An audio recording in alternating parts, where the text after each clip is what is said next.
What does this city know about luxury? Huh? What does a town that's been to hell and back know about the finer things in life?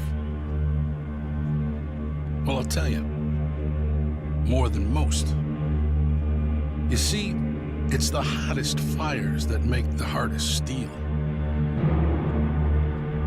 Add hard work and conviction, and the know-how that runs generations deep in every last one of us.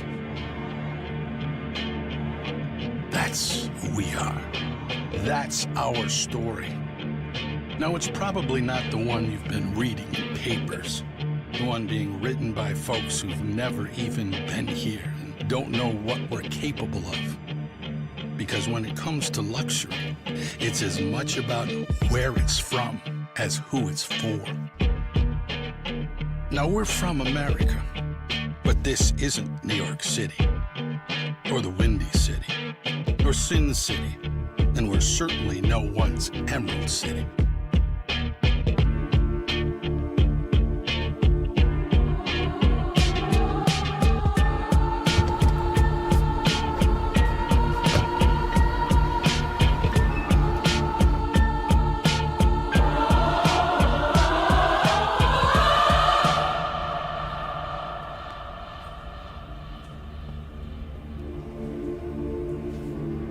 This is the Motor City, and this is what we do.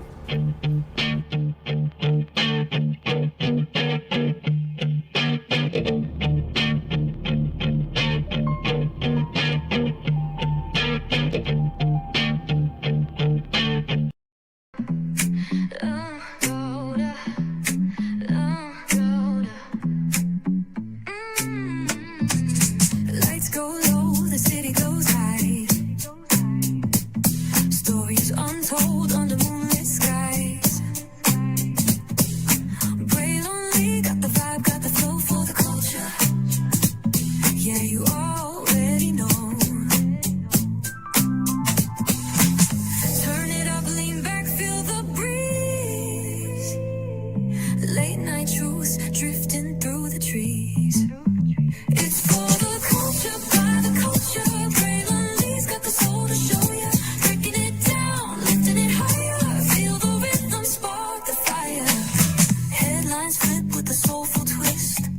The scenes where the magic sits. It's the heartbeat of the now and the then, where the story starts and never ends. Tune in, lean and feel the groove. Every moment, a vibe you can't lose. It's for the culture, by the culture. Braylon got the soul to show you. Breaking it down, lifting it higher. Feel the rhythm, spark the fire.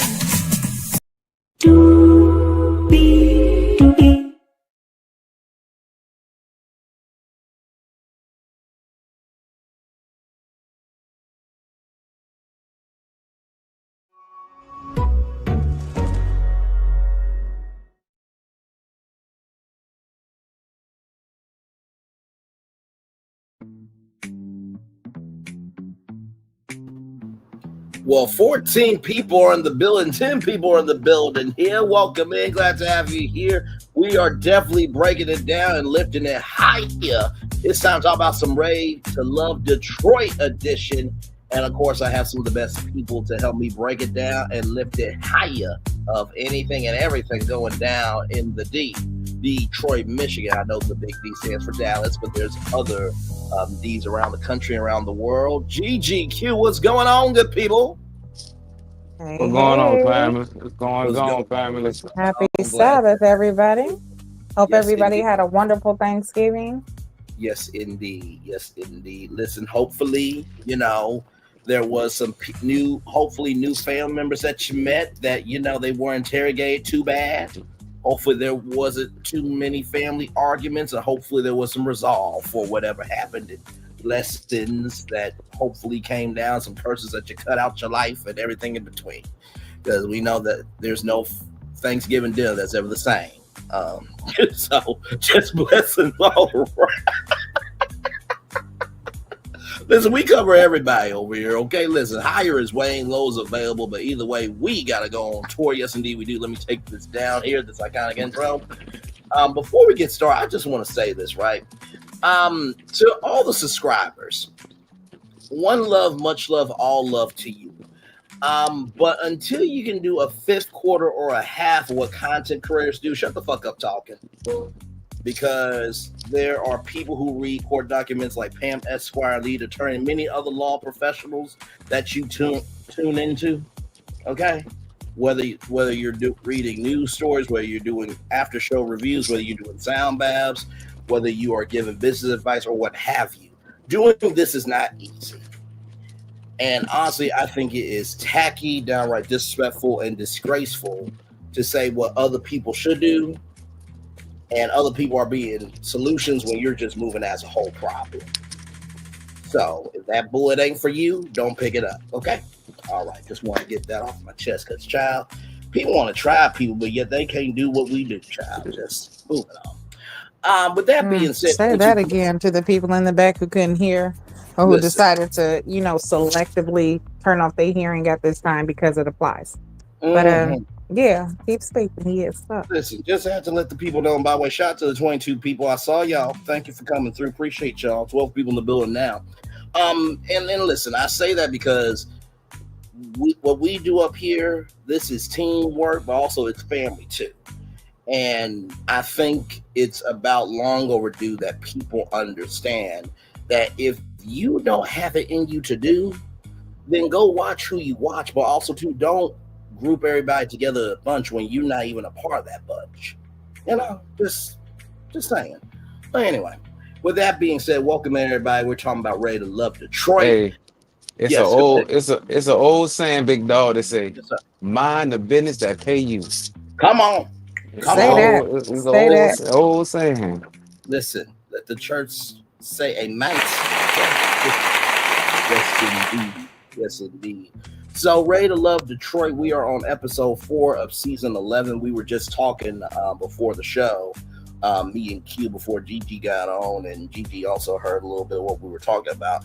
And I said, for some odd reason, I feel like there's a potential for more couples to come out this season than the previous seasons that we have reviewed this show together. Would that be a fair statement? Because, at least the possibility is real. More than Philadelphia, at least. Come on now. Yeah. You know what? It's crazy because I think that we all came to that conclusion by like the second episode. Yeah. And it's crazy because normally, especially after what we just, had this last season that was just so terrible.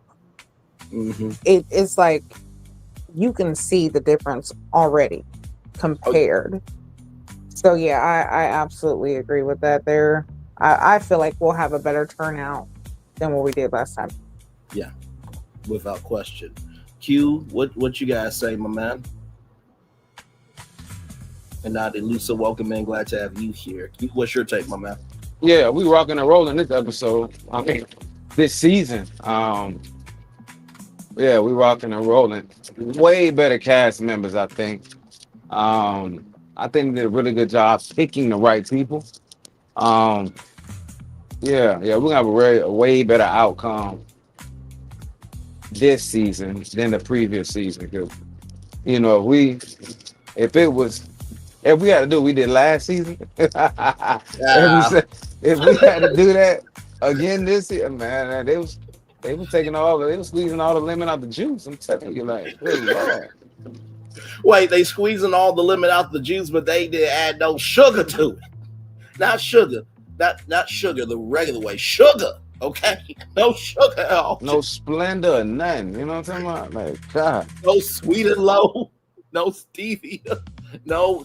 Listen, at that point, they was just squeezing lemons, ran out of water, didn't have no sugar. It was all messed up in the game. Just squeezing out the last little bit and just still thirsty in the end. Still thirsty. Speaking of thirsty, somebody, and you said this, Gigi, somebody must have drunk a Ready to Love product. And it was not Rise Mushroom Coffee. Shout out to Cisco from last season. Right.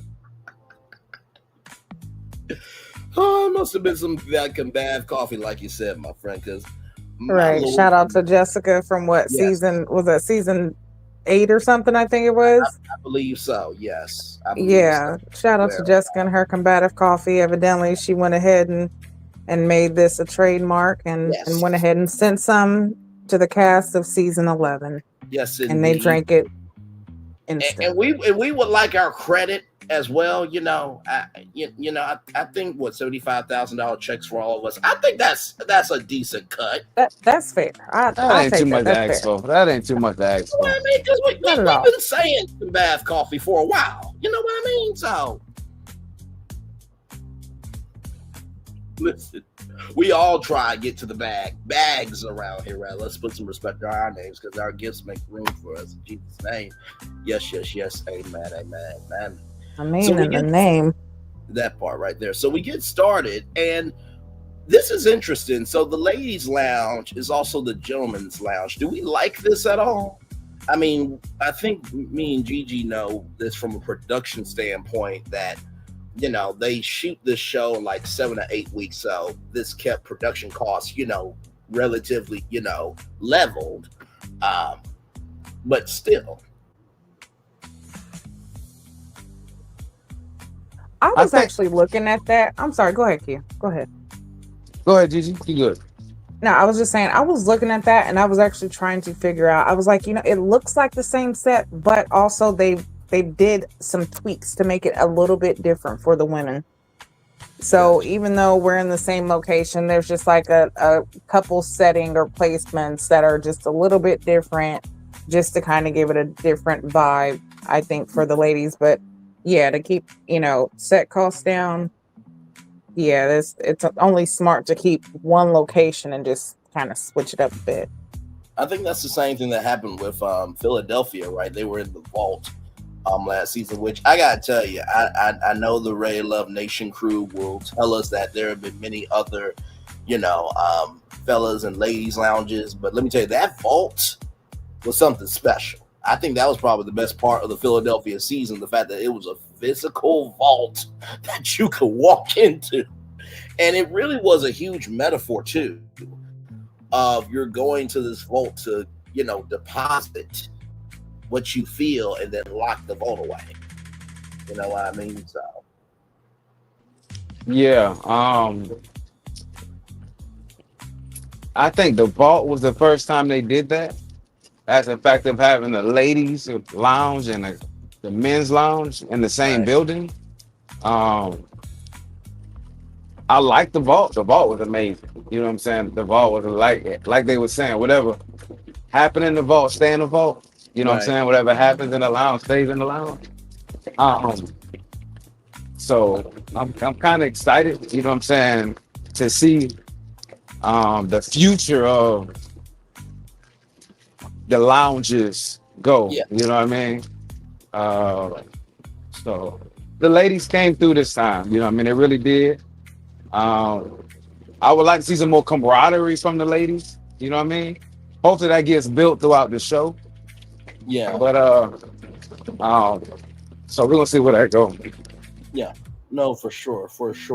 So it also opens up on the ladies' lounge, and this week's assignment is the spots that mean the most to them, right? So we get started with Dominique, who, child, this connection right here, they kissed at the door, okay? Like Daddy came home, okay? So you got Devon there, you got, you have, I think, let me see who else I got here. Christina, thank you, gorgeous. So Devon, Christina, Bello, and I don't know why I want to call him. What is his name? Bello, it's not Chris. Chris. Yes, Chris. So Dominique kissed Bello, and Devon kind of picked up on the vibes that, you know, you cooked for Bello.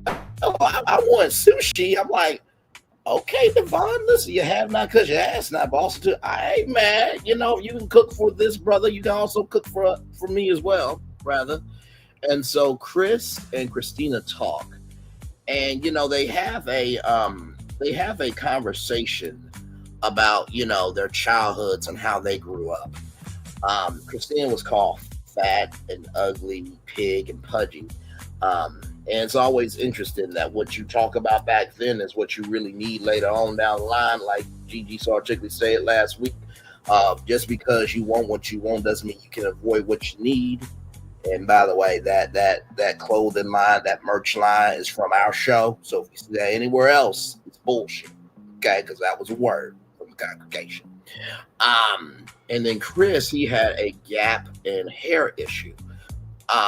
So what did y'all think about this? I thought that this was a very good conversation. It seemed like Christina had some humanity here, and we'll get to why a little bit later why we say some humanity, because child, that flipped on a dime.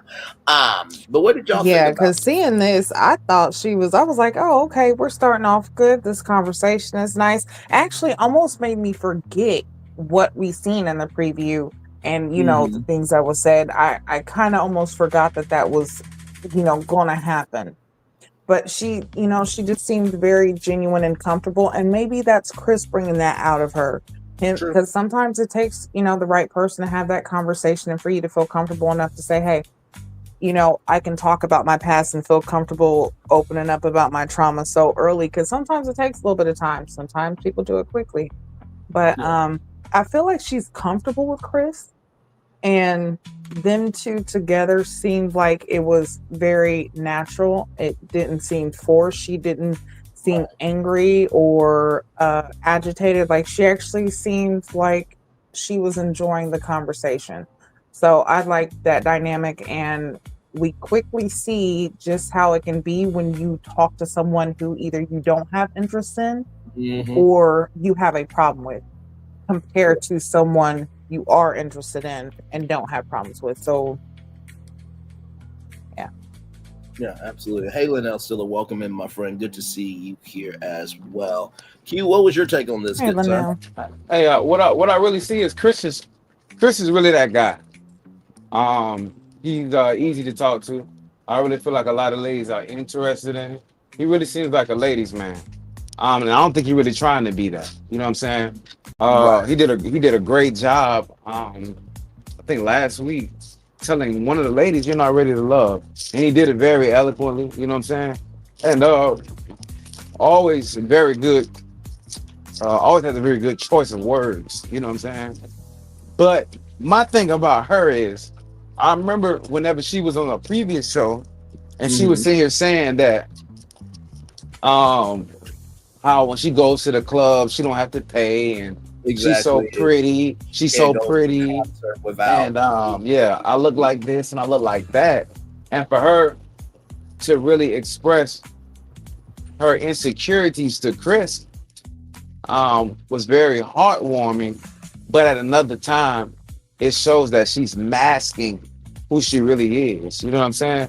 Because she really feel like beauty and attraction is above character. You know what I'm saying? And we'll see a little later on when she really show us who she is and what she values. You know what I'm saying? So it's people that feel how she feel. You know what I'm saying? But do a lot of guys going to accept that concept? It seems more transactional than anything. You know what I mean? So you don't want transactional love. More transactional than relational. Exactly. And I will agree with you, Q. And I think there's a difference between being a ladies' man based off of charisma and the persona, and being a ladies' man based off connection and soul. And I feel like he's being a ladies' man based off the connection and soul, because you can tell who really is about the business of, listen, whether I win this show or not, I'm cool. And you can also tell who just, they're here, but they're not mentally invested. You know what I mean? I feel like Chris is not really of that ilk. And Gigi, what you said too, that she seems comfortable here. And I'll ask you this, Gigi. I wonder if Christina, and I'm asking this from a woman's point of view, and Q jump in right after if you could. Gigi, do you feel like Christina is switching up as a person because she's never had a comfortable place to take off her shoes? You know what I mean? She's always felt like maybe, and this is just playing the other side, not too much though, because you are showcasing what you showcase, Christina, but I'm trying to have a conversation here that could be hopefully a productive conversation.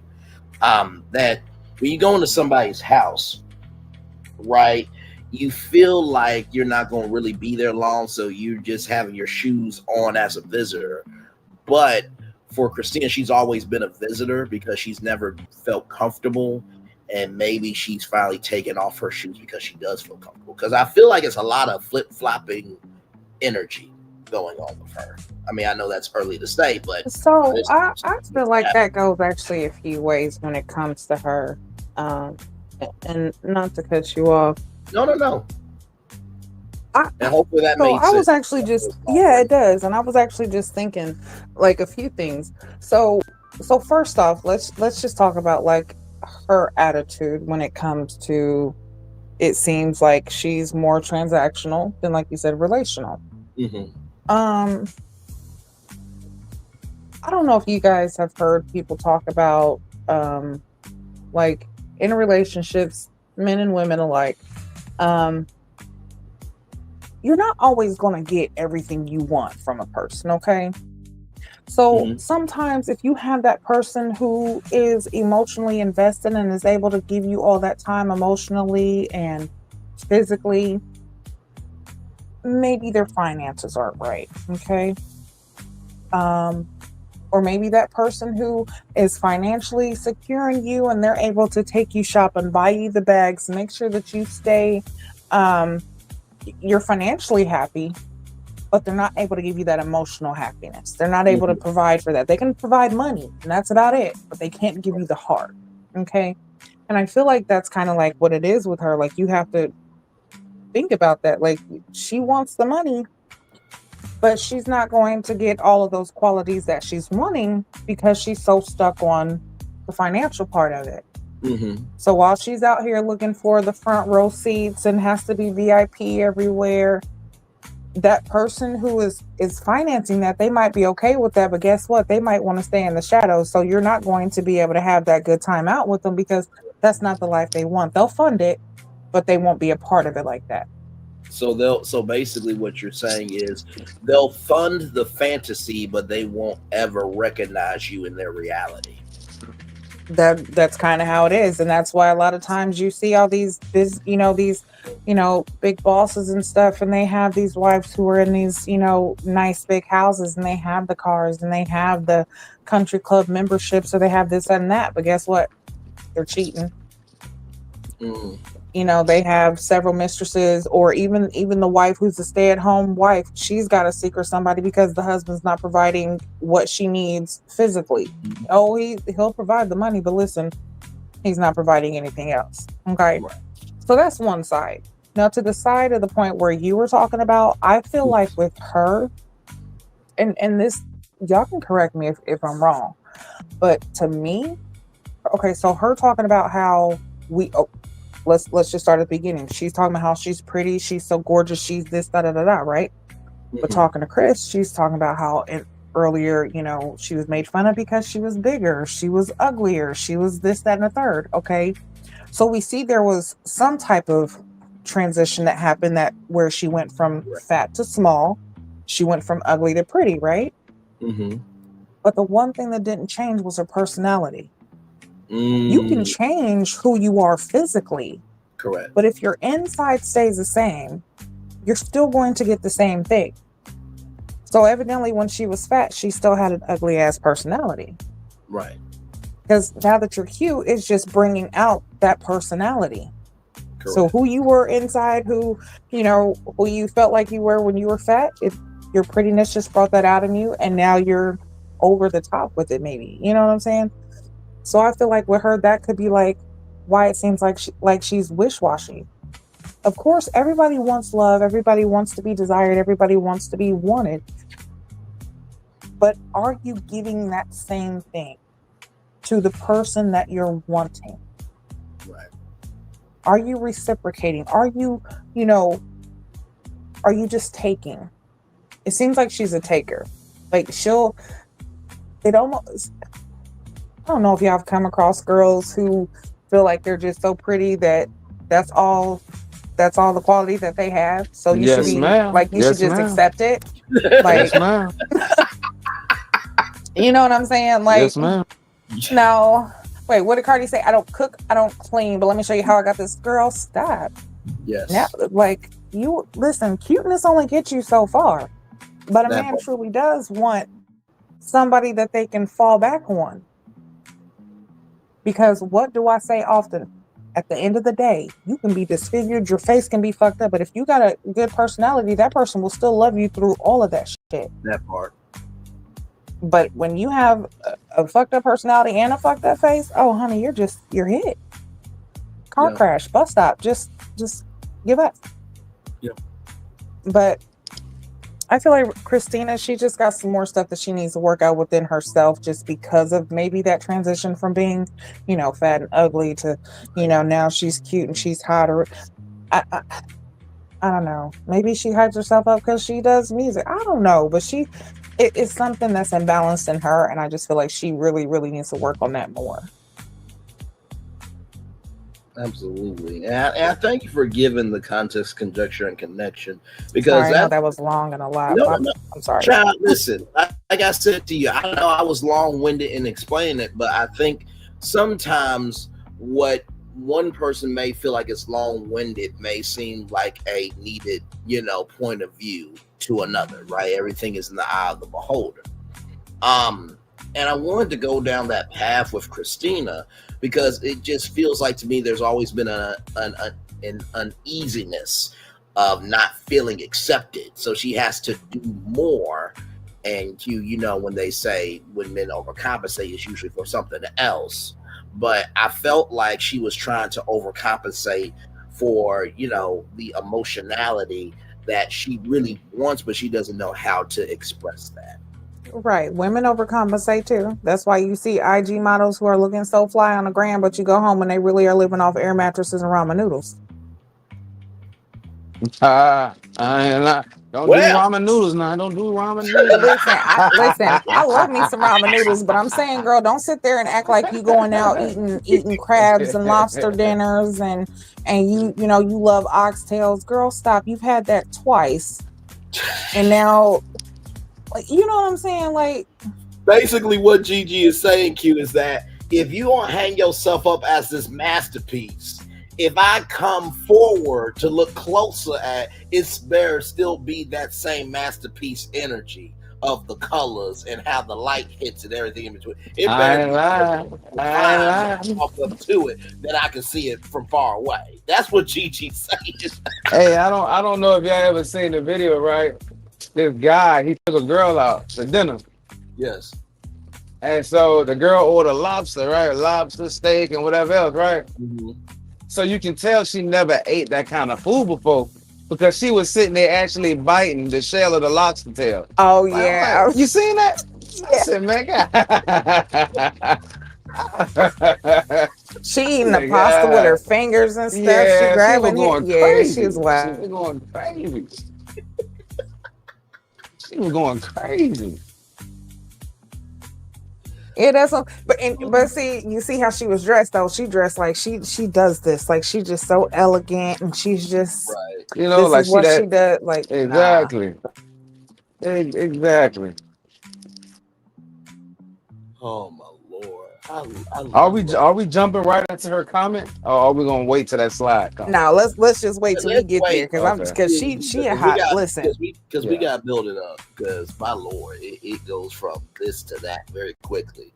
Now I will say, now this conversation here is very powerful. As y'all know, Dominique had 2 miscarriages, and so we also learned.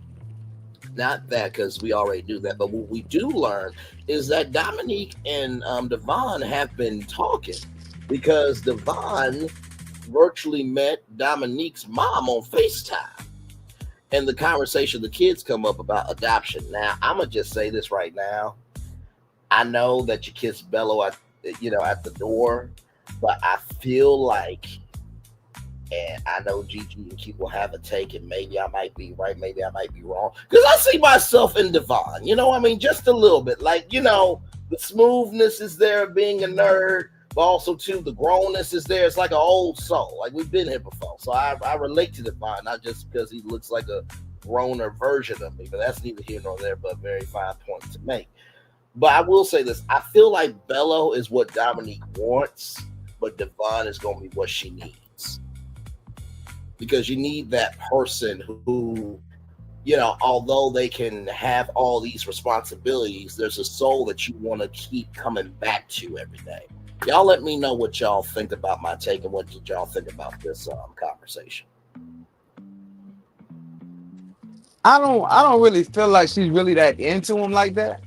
I don't feel like she's into him. You know what I mean? I feel like he's way more into her than than she is to him. But he seemed cool though. You know what I'm saying? He seemed chill. Right. But sometimes with certain women, you can bite off more than you can chew. You know what I mean? And women know that. You know what I'm saying? Women know, like, okay, this guy like me a little more, you know what I'm saying, than I like him. And I feel like in his mind, I really feel like he thinks that their conversation is more than what it is. But the energy she giving the other guy is the energy that he desired from her. And I really don't feel like I feel like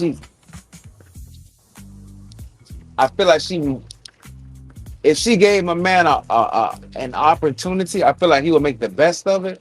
But the other one is just such an easier fit for her. You know what I'm saying? So, like, a lot of times you got to be open to the process. And with this guy right here, if you're open to the process, you might find he got everything you need. But if you're going to go with what's familiar, then you're going to always end up in the same situation. You know what I mean? So I feel like my man is a little different for her from what she usually go for. But if she gives him the opportunity. Man, one thing about it is, and I got to give it up, and I might have bit my tongue when I said it, but I kind of felt like Dominique wasn't really there for love. But to find out that, she letting people talk to people on FaceTime and introducing people to her family, even though how it happened. You know what I'm saying? To me, I felt like you're open to the process, and you're giving people a chance. You know what I'm saying? So big shout out to Dominique on that one. Absolutely. And I appreciate your take on that, because I feel the same way that you do. I just felt like maybe, with Dominique and Devon, it might be a slow burn, friends to lovers type of thing. Because there is exactly. You know what I mean? And also too, when I thought about this take of Bello is what she wants and Devon is what she needs. Y'all remember the date with Bello and Dominique at that beautiful location? By the way, shout out to the location down team. Well, that was a great venue that you guys caught and shot at. It was more lustfulness on that date to me. Like, there was a seriousness to the conversation, but I felt like here it really was more of a familiar energy-based conversation, because even Bello, and we know it's only 4 episodes in, ladies and gentlemen, but I'm just dropping down what I saw.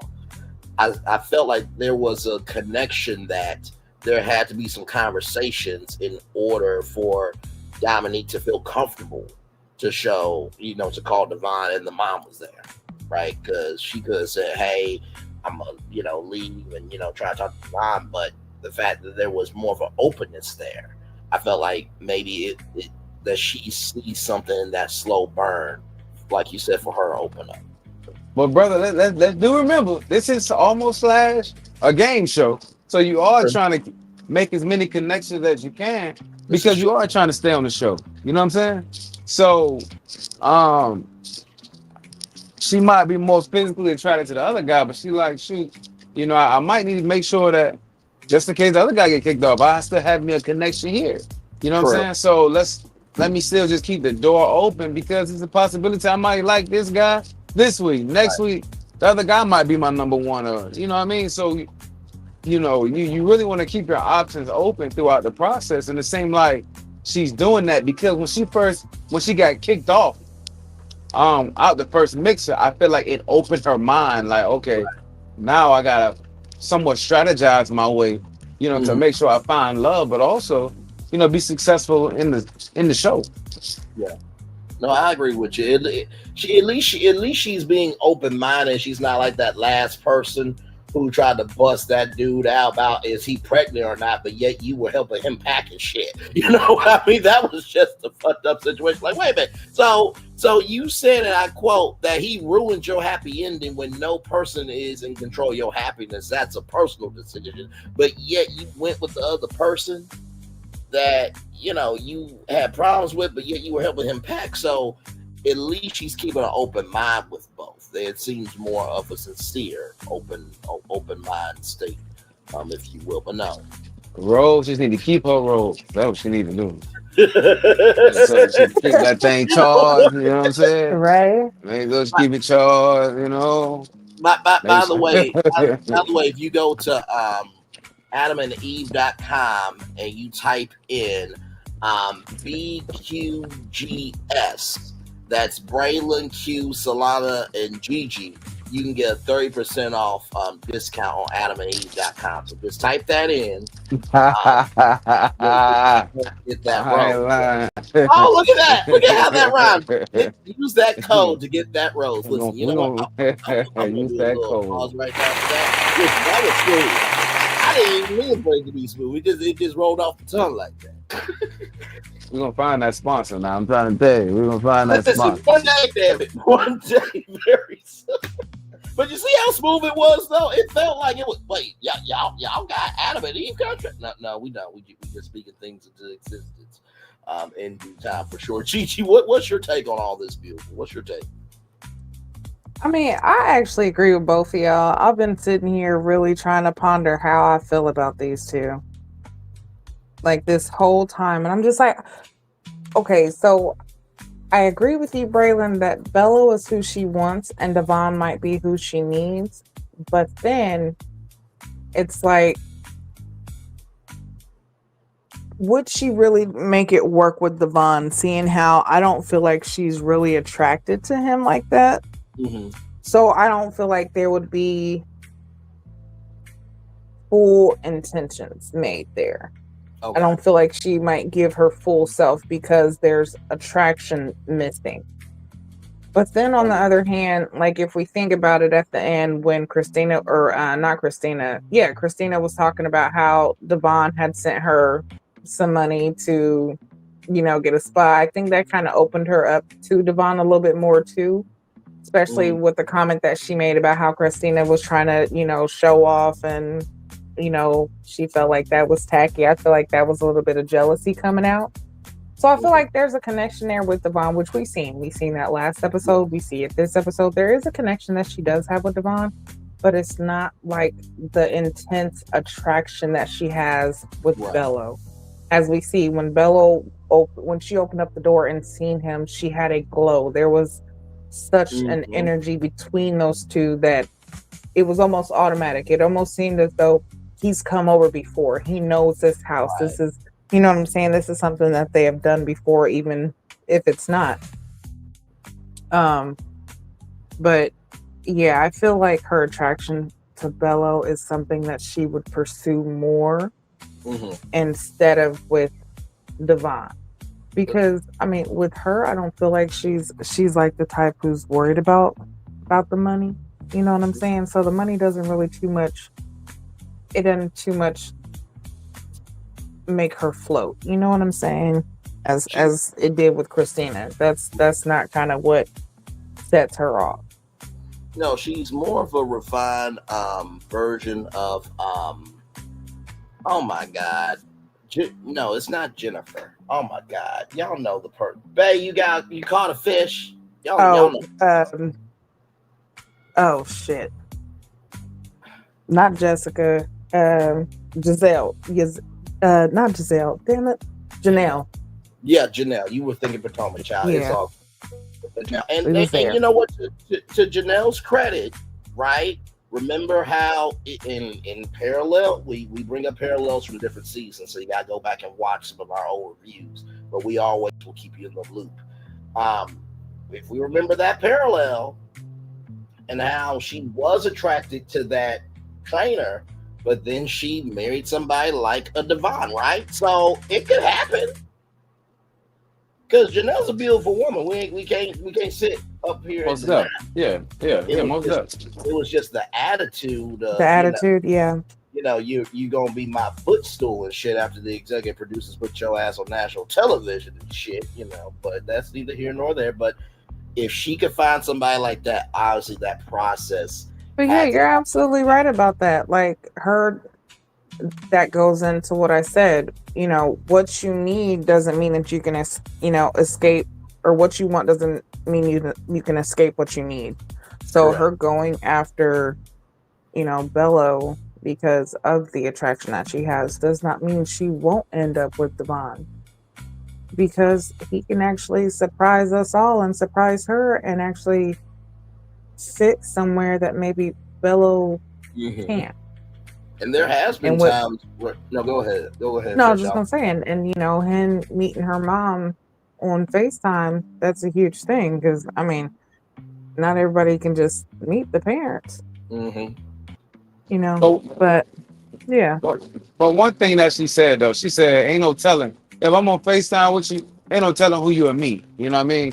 So this is just something. She's always around her family and stuff like that. True. So, you know what I mean? You might. Ain't no telling. You FaceTime her. She might be around such and such. People are asking questions. You might just meet whoever. You know what I mean about it.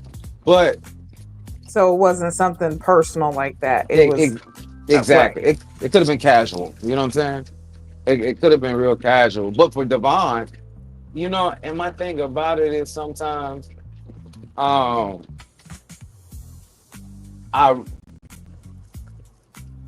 Devon is coming in with his intentions of finding somebody. You know what I mean? So with his intentions of trying to find somebody, you got people that'll take advantage of you and your open heart. You know what I mean? That's a true possibility. I'm like, bro, I'm loving it. You know what I'm saying? You done change your persona from the first mixer. You come in there, you feeling yourself, got your shades on, you presenting your best self, and you can do all that, and things just don't go your way sometimes. But I hate that we got to jump ahead sometimes. But for her to sit here and say, Buddy sent me that money, this, and this, whoop, whoop. And one thing I do love is a lady's perspective on women. And Gigi, when you said that might be a little bit of jealousy, I said, "Oh, you right. Yeah, that sound like that." Because if you watching the mixers, when they point the camera to different castmates, everybody facial expression really tell you how they feel about certain people. You know what I mean? So that could be a little jealousy on that one, but I want to see how that unveils. But also to both of your points, I will say this. First point, we have seen moments where Devon, was the geek, the nerd, the outcast trying to, make a move, and Dominique was like, "What you doing?" But it wasn't like, "Get away from me." You know what I mean? It was like, you really want this, huh? She even said the second mixer that she likes him holding on to her. And then the other thing that I will say about this potential, that's what I was going to say, was I think you can have jealousy but also stand on business, right? Because when Dominique said what she said about Christina, I felt like, personally, from my point of view, that was more of Dominique being upset over, she can tell that Devon's a good dude, and what Christina did was tacky, and the fact that she picked up on that could be a protection thing as well, to give it another angle. That's a perspective as well. Absolutely. That's a perspective as well. And honestly, and it could be either way. Like it doesn't even have to be that Dominique was jealous. It could have been Christina. It could have been that there wasn't even jealousy. It could have just been like, sometimes women are competitive without being competitive. Men are too. Right. It could, because when Christina first walked in, she was like, she couldn't wait to hear the tea because she wants to see what woman likes her crushes or likes the people that she likes. So, I feel like with her, it's kind of a competition. Like, which it is, but that's insecurity as everybody well. just going, that too. So, ain't no telling, if I'm going hard after what I want and somebody else, have interest in it, it's like, okay, cool, you see what I see. But at the exact same time, you know what I mean? I'm gonna go hard for what I want. However it fall, it fall. You know what I'm saying? And I think that's about being part of the process because you're gonna have ups and downs in dating. You know what I mean? You're gonna have them. You know what I'm saying? Sometimes it's gonna work out and sometimes it doesn't. But what you're doing is it's the journey more than anything. You know what I'm saying? So it's just like that in marriage. It's like that in partnership anyway. A lot of times it's not the end goal. It's the journey of who you become and what becomes of, where you're at. You know what I'm saying? So if you can always come there with an open mind and an open heart, you know what I'm saying? And how whatever happens after that, you can always be like, I gave it my all. You know what I'm saying? And I've learned. You know what I'm saying? So let's see where it unfolds. Yeah. No, absolutely. Fully agreed and well said by both of you. So then we have Nicole and Devon. They go to a batting cage and they're playing cricket. And hold on, my brother. Yes. Did you skip the one with Devon and not Devon? What's the girl we just was talking about? Yeah, Christina and Bello. Christina and Bello. Did I not have that picture up? Hang on. I thought I had all the pictures up. Hang on, let me see.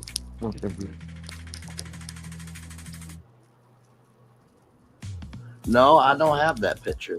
But I can go to a Bello picture. Hold on, I'll send it to you real quick. Hold on. Okay. Yeah, no, I didn't mean to forget that. No. We know. Rotation. So that's why I was like, I was trying to hold my commentary. Oh no, you're good, brother. You good. Like I said, like we talked about before we started, this is a season where we're going to get to really showcase not saying that we didn't showcase the best of us in the Philadelphia season, but the way that we were the show, this shows off our sonalities more with this season. Like there's things to tangibly talk about.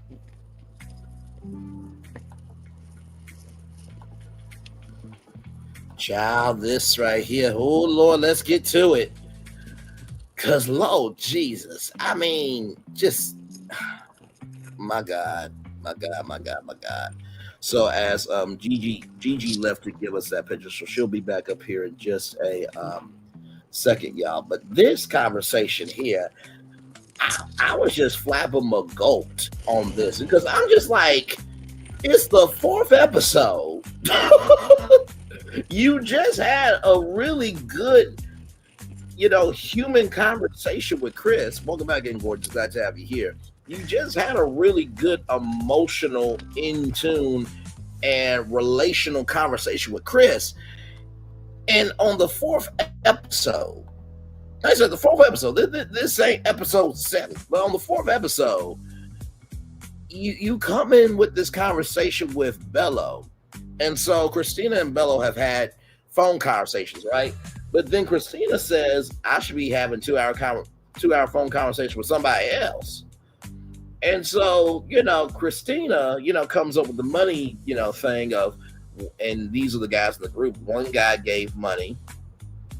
Another person said that they couldn't give any money.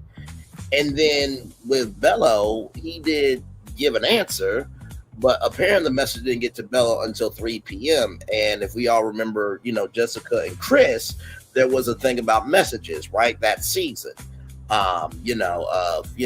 daytime, nighttime, and all that stuff, and blase. The thing that really gets to me is this, right? Is that you were cool with a dude who said that he couldn't do it, right? And that was a fair answer. Okay. But then you give Bello this energy of, well, how a man really treats his woman is based on money. If you don't have it, then we don't need to talk anymore. So you were good with one man not giving any money, but you were upset with Bello for not being able to give you an answer. You were good with a man not giving you money, but yet you were upset with Bello for not giving you an answer. One more time, because I want everybody to get this very clearly. You were good with a man to give you an answer that you accepted. You said this on the national television. In the words of Karen Huger, I'm only judging what you're giving me, but also Q, says that because I say it too. But that's the principle, right? So you were cool with an answer that you accepted, but yet you had heat for Bello. And you still took the money. So it's like you're basically a liar. So really, you actually appreciate Devon more because it was a transactional thing. You really were upset about the guy who gave you an answer that you say you accepted, but really you did because you mentioned, how much money was sent. And then you just saying, fuck you up the asshole with no lube. I will allow you to bleed and suffer. Like I wasn't participating in the 2-hour phone conversation, but now I want to have with somebody else. Y'all can have it. I'm just like, yeah, that was very contradictory because you started off with how good the phone conversation was, and oh my God, I was like, wow, we've been talking for like 2 hours. Made it sound like it was great conversation. But then you go into, like you said, I should talk to somebody else for 2 hours. Well, go ahead and do it. Even though Devon sent you $180, did he give you a 2-hour conversation? See, he might have been financially available, but he wasn't emotionally available for you.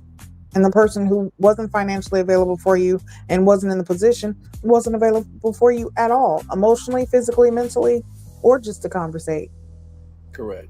But then the person who was not there to give you that financial support that you wanted in this moment of a test, because that's what it was. It was you testing them, which I feel like is just disgusting anyway. Absolutely. You're testing these men that you barely know. And the one who you are giving the most shit towards because they did not respond is the one who gave you a 2-hour conversation that you made seem like you enjoyed so much. Mm-hmm. So what counts the most and what matters the most to you? Because this goes into what I said. Sometimes a person can give you all the money in the world, but doesn't mean that they can give you their heart. They can't Correct. Give you that love because they might not know how to love, but they know how to make money. So their way of showing love is hated. Buy you everything that you want and need. But eventually, when that money becomes not enough, you're going to be searching for what else you feel like is missing. Correct. So yeah, with her, she is very contradictory in herself, in her statements, in her ways, in her thinking. And it's just like, what do you really want? Do you want a good man or do you want a bank? Come on. Let the church say yes. So Amen. That's something she's going to have to figure out. Because honestly, even if let's think about this. Devon sent her money, okay? Mm-hmm. Now, have we heard her talk about Devon? No, have not her at all. And Devon had a real date and conversation, or does she even know she really likes Devon? She don't even know she liked Devon. She just know that he sent her money, so she liked the fact that he sent her money. But they could go on a date and she could find out that they have absolutely nothing in common. Yep. But guess one thing she does know is if she asks him for money, he's most likely going to give it to her. So she's going to continue down this road and he's going to be there. Mm-hmm. Next, you know, he's simping. Not saying that's what he's going to do. Right. But that's the situation it turns into. And also, too, I know that you're not placing blame on Devon. It's just Devon is a circumstance within this or not circumstance, but he is one of the elements within this conversation. Yeah, no, definitely not placing no blame on him because he felt like he was doing something right. Exactly. Either that or he might have felt like, okay, if I don't do this, then it's going to look away. So he might have just been trying to have peace in the valley. But I'll throw it back over to you, Gigi. No, that's absolutely true. He could have felt either, obligated because he wanted to keep the peace, or he's like, hey, Okay, well, you're saying that this is how you feel. Okay, well, this is how I can contribute. Understood. But yeah, that just seems her whole attitude is just off. And like I said, she's gloating about what Devon has done, but you don't even know if you're really attracted to this man or really if you really like him. Come on. So And now that's what, you're gonna play with his heart easy. because he's financially supportive? That's wrong to him. Exactly, because that's not all who he is.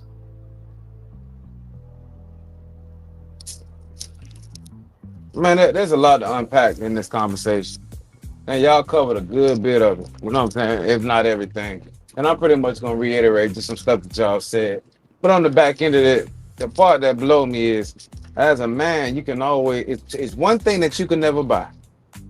Yeah, I don't care. One thing you can never buy is a day. You can never buy time. You can never go back and buy time. So if you're gonna put value on money, you can always go make more money. You know what I'm saying? But you can't always have the time. So my thing about it is, for her not to value somebody's time versus money, I mean, you're looking at love all messed up. Because are you saying that your time is worth money, but everybody else has to give you money? You know what I'm saying? So in her mind, she feel like her time should be valued. Her time should be transactional. I taught you almost 2 hours. You ain't give me no money.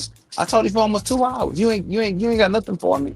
I've given you this much time. Like, you really feel like in your mind that your time should be compensated for. Oh, I want a massage. First That off, part. you know, I want to. What in the world? First off, people barely know you. You know what I'm saying? Barely know you. You know what I'm saying? Barely know you. You know what I mean? So for you to expect financial, resources from people you barely know because you talk to them and you're not really even that invested in them, to me has me wondering, like, is this what you do to pay your bills? Is this, you know what I'm saying? Because if that's the case, I'm not saying you do. Yeah, I don't know you, but if that's what you do, you know what I'm saying? Are you really ready for love? You know what I mean? Because that says a lot. Because as a man, you know what I'm saying? If this is your measuring stick, or what a man can do for you, you know what I'm saying? It's a lot of men that can put money in your pocket. It's a lot of men. But for this show, those guys are really ready trying to find their person. They're trying to find love. They're trying to find a connection. You know what I'm saying? I can go, you can go many places and give a woman money for what you need. You know what I mean? If that's what you're looking for. You can't really put a actual number on love. You know what I mean? Right. You feel me? You can't do that. You know what I'm saying? Because that well will run dry. You know what I'm saying? Not saying somebody will run out of money, but folks will get tired of just giving you money just because we talking on the phone or we interacting. You know what I'm saying? You feel me? And another thing about that is that conversation, buddy, like, man, I'm good. You know what I'm saying? Like, that really turned me off from her. You know what I'm saying? For her viewing things like that. You know what I'm saying? Because that's not a connection. And another thing, you know what I'm saying? It might be a defense mechanism as well. You know what I'm saying? Okay, he's not doing da for me. I know I'm not that interesting of a person. You know what I'm saying? Well, since he's not giving this to me, now I got a reason not to talk to him and make him feel a certain type of way. You know what I'm saying? So, yeah. And then also just think about it, because not to cut you off, but I just want to add to your point real quick. Just like you said, maybe that's, her way, like, hey, you not spending no money on me. But just how much she talk about how pretty she is, she needs somebody to keep funding that prettiness. Because what else does she have besides being pretty right now? If they don't fund her prettiness, how is she going to continue this facade of, I'm just so pretty? So, this is all I have to offer you. And Gigi, she 36. You 36 years old and your mindset like that? I can see if you're 24, 25 years old. I can understand that. You know what I mean? Because your brain haven't developed. You know what I'm saying? Your wants and your needs aren't there. You know what I'm saying? But you 36 years old thinking like that? You know what I'm saying? That to me would be Right. alarming because I'm just like, you 36 years old and you in and out the club. You want to be VIP. You know what I'm saying? So it had to been a time in your life where that option wasn't available. You couldn't be in VIP. Come You on. couldn't. You know what I'm saying? So now you like, well, I got my cutes, I got this together, I got that together. Now everybody, the things that I wanted to do, I didn't have access to. Now I got access to them. You know what I'm saying? But you're a day late and a dollar short. You know what I'm saying? Because your wants and needs should not be that of a 25, 26-year-old. You're 36 years old and you're not Bernice Burge. You know what I'm saying? That don't age at all. You look like you're going on 36, 37 years old. You know what I'm saying? I'm not saying you're not attractive, but I'm just saying the mindset. Yeah, no, absolutely. The mindset is just like, come on, shorty, like for real. And I would have, and I gotta give it up to Bella. I really do, because he handled the situation with grace. yes, he I gotta did. give it up to him, because if it was me, you might would have got a couple choice words. You know what I'm saying? Because I'm like, you know, I don't know you like that. Just be opening up my wallet. I don't even know if she said her and Devon went on a date or anything. Did her and Devon go on a date? Not that we saw in the episode, no. So why in the world would you expect this man to financially give you or pay for you a massage? I mean, if you ain't really offering nothing. And that's what I'm saying. I feel like she's trying people. That's a try. That's a try in my This book. is a test. That's a try. You out here testing these men and you don't even know them. They don't even know you. But you sitting here saying you sent the same message to 3 people to see what the response is, and that's what you got. Yep. But for you to expect that off the top, like, girl, you get a ready check just like everybody else get one. You know what I'm saying? Oh, come on. you get a ready love check. You're like, yeah. You know what I'm saying? And honestly, with that attitude, I wonder how many of them VIP seats she actually get. Come on. Because now this is just me wondering. Has anybody heard of her? Not before this show, no. Okay. That's no disrespect to her. Not at all. So, not at all. Okay, so I'm just trying to figure this out. How you have the black. Now listen, I swear. Hold on. If anybody come for me for what I'm about to say, okay, we gonna have problems. Okay, now listen. How you sitting here with the attitude of Beyonce, but the career of Jaguar? Oh my Lord! Oh my God! Oh my God! And I'm just gonna say respect to Jaguar because she was that girl in the 90s. Okay, she got more credit, way more credit. But I'm just saying. Well, yeah.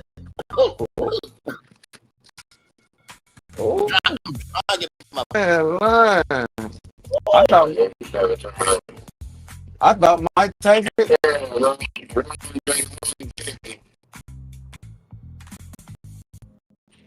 I thought Mike Tyson retired. That was a punch there. That was a smooth knockout. You know what? Let me age it a little bit. Some Teddy Pendergrass. This looks like all the way. TKO. I ain't lying. All the way. Because it's not fair. You know what I mean? Because another thing about it is what you're trying to say is like people do not have the finances to do this for you. You know what I'm saying? And the thing about it is a man sent you what? Other people are gonna be, some people might look at it like, why he didn't send you the whole thing? He didn't have it? You know what I'm saying? So why in the world if you testing somebody, the man give you 180, how you know that one his last 180? Because if he had it, he would have sent you the whole thing. Which really he didn't have to do shit. Way more. And not to mention too, this was Not a at all. man, and I think we've called out men and women on this damn show. We would have been on the same wavelength. And wrong is wrong. And this is the thing too, and I've said this before. I think we've all heard this statement. Money and circumstances don't change people; it just amplifies what's already there, right? And Gigi, I know that you're out in Cali. I'm sure you have probably seen people that you're like, man, if my bro Braylon Lee was out here, he would mentally flame these motherfuckers and knock them out with the bazooka that he is as a person. Because there are probably some people out there that you have seen, Christina, that's like, oh no, ow, ow, ow. And that situation all over the world, that sometimes how you move, and this is the thing too, it's not so much that sheet of paper that you got from that college. No disrespect to anybody that's in college, but follow what I'm saying. Your education is something that you have to pay for. Your gift was already paid for. 10 times out of 10, the biggest careers that you know of has been through networking and how somebody moves, not because of all the bags. Speaking of bags, and she got the mind. She act like she a CEO of a Fortune 500, but she really got the career of a Kmart cashier. Rest in piece of cake. But you're right. I mean, I really, she's really showing us why she's going to get eliminated. Yeah, and the men are empowering that week. That's the game. Yeah. She's going to get eliminated, but she was already at the bottom at the mixer. You know, so Dominique was like, she had changed her whole mentality. You know what I'm saying? And now she's really coming into a zone. It seemed like it, finding a connection and navigating that space. Yeah, that space. She's gonna find herself on the other side of glory. You know what I mean? So right. No, and don't nobody come for me because these is jokes. But listen, I still stand 10 toes. I don't give. I don't care. Okay, I'm just saying. Sometimes there's a bit of truth in the joke, and I know that Gigi will also cue into Solana as well. So please don't just think that I was just saying that. But the main point of what I'm saying is her attitude is not matching who she is. Yeah. So that's a conflict with herself, and she's definitely gonna have to get this figured out. Especially if you have no kids, there's no reason why this should be going on this long where you have not figured out the difference between your wants and your needs. And what is acceptable as a woman who is trying to navigate and be married. Like, come on, you like, especially at a certain age, when you if you have no kids and you're wanting to be married, you definitely have to start changing if you're thinking after a certain age. Because you like, shit, at 18, 19, I think that just had, you know what I'm saying? If you was fucking in, you wanted the one with the big dick, you wanted the one that could last, you wanted the one. You didn't give a fuck really if all other girls wanted them, even though you was jealous and mad. You didn't care because you was able to fuck. So that was what's on your mind. And once you hit about 22, 23, you was like, you know what? I want somebody that at least has a car. Working at McDonald's is fine at this point. Still got to have good dick. If you cheat on me 4 times, that's it. After 4, see, when I was 18, I did 12. 22, I'm doing 4. Okay, I'm cutting shit down. I'm not gonna take this all my life. Right? You know what I'm saying? The tolerance level decreases after. Right. You done went from 12 to 8. Now that you done hit 26, 27, and dropped it 4 times. Now, once you hit 30 and up and start moving up, now that shit starts getting a little like, listen. You done already had chlamydia 4 times, gonorrhea twice, and you don't even know why you still itching. Oh my God! But yet you still want to talk about being a diva? Wait a second, something's not right. You need to still figure out. But see, a lot of times. Girl, you wait a second. Wait a minute. Oh Lord. Look, I don't have it. Look, there are virtual pearls for women, but let me clutch my virtual chain right now. Man. Listen, If my I'm just saying, yeah. if my partner, a young dog was alive here, say church. Right. Preach. And like I said last week, how many times have we seen somebody like Christina say what she said, a contestant like Bello felt what he felt, group? Because y'all remember it was a whole text group chain motherfucking of an event last season. But bigger than texting the group, that could be said in the gentleman's lounge by Bella. And that could be him. She said that to you. And then if Devon says, hey, listen, I just sent it to have peace in the vibe, but I didn't really like that my damn self, but I didn't want to say no. Devon is more likable than Christina. So now if you got Devon who's more likable than Christina, you got Bello who texts that in the lounge, sweetheart, do you not know you will be up because of how you move? Like it was messy. That jump was messy, dog. That jump was so messy. And I heard her say that. It was messy, dog. If like she this blew was on the other foot, it would be the same thing. We talked about this plenty of times. If the guys did the same thing, the women would have a whole lot more to talk about. And it's not even okay. So she asked 3 guys for money. What if him or one of the dudes was like, okay, so I'm about to test 3 women and tell them that I'm hungry and I don't have no food in my house. One of them don't respond and say, well, they don't have it right now. So a DoorDash order, and then the person that he likes or thought he wanted to talk to, just ignored him and didn't say nothing. Mm-hmm. What if that happened? Like, the women be like, what? They asked you that? It was Dominique. Exactly. But see, the blow part about it is right. She said it was for a massage, but ain't no telling what she used that for. You know what I mean? Ain't no telling. I am out here in if you want a California, massage, we got malls that have them spas and you could walk in and get you a massage right there at the table. $20, $40. They got one. Devon, let's go get a massage together. Exactly. That part. Yeah. Let's go do this together. Especially since he sent you the money. Since he sent you the money, oh, thank you. You know what? Why don't you come with me and let's get a massage together?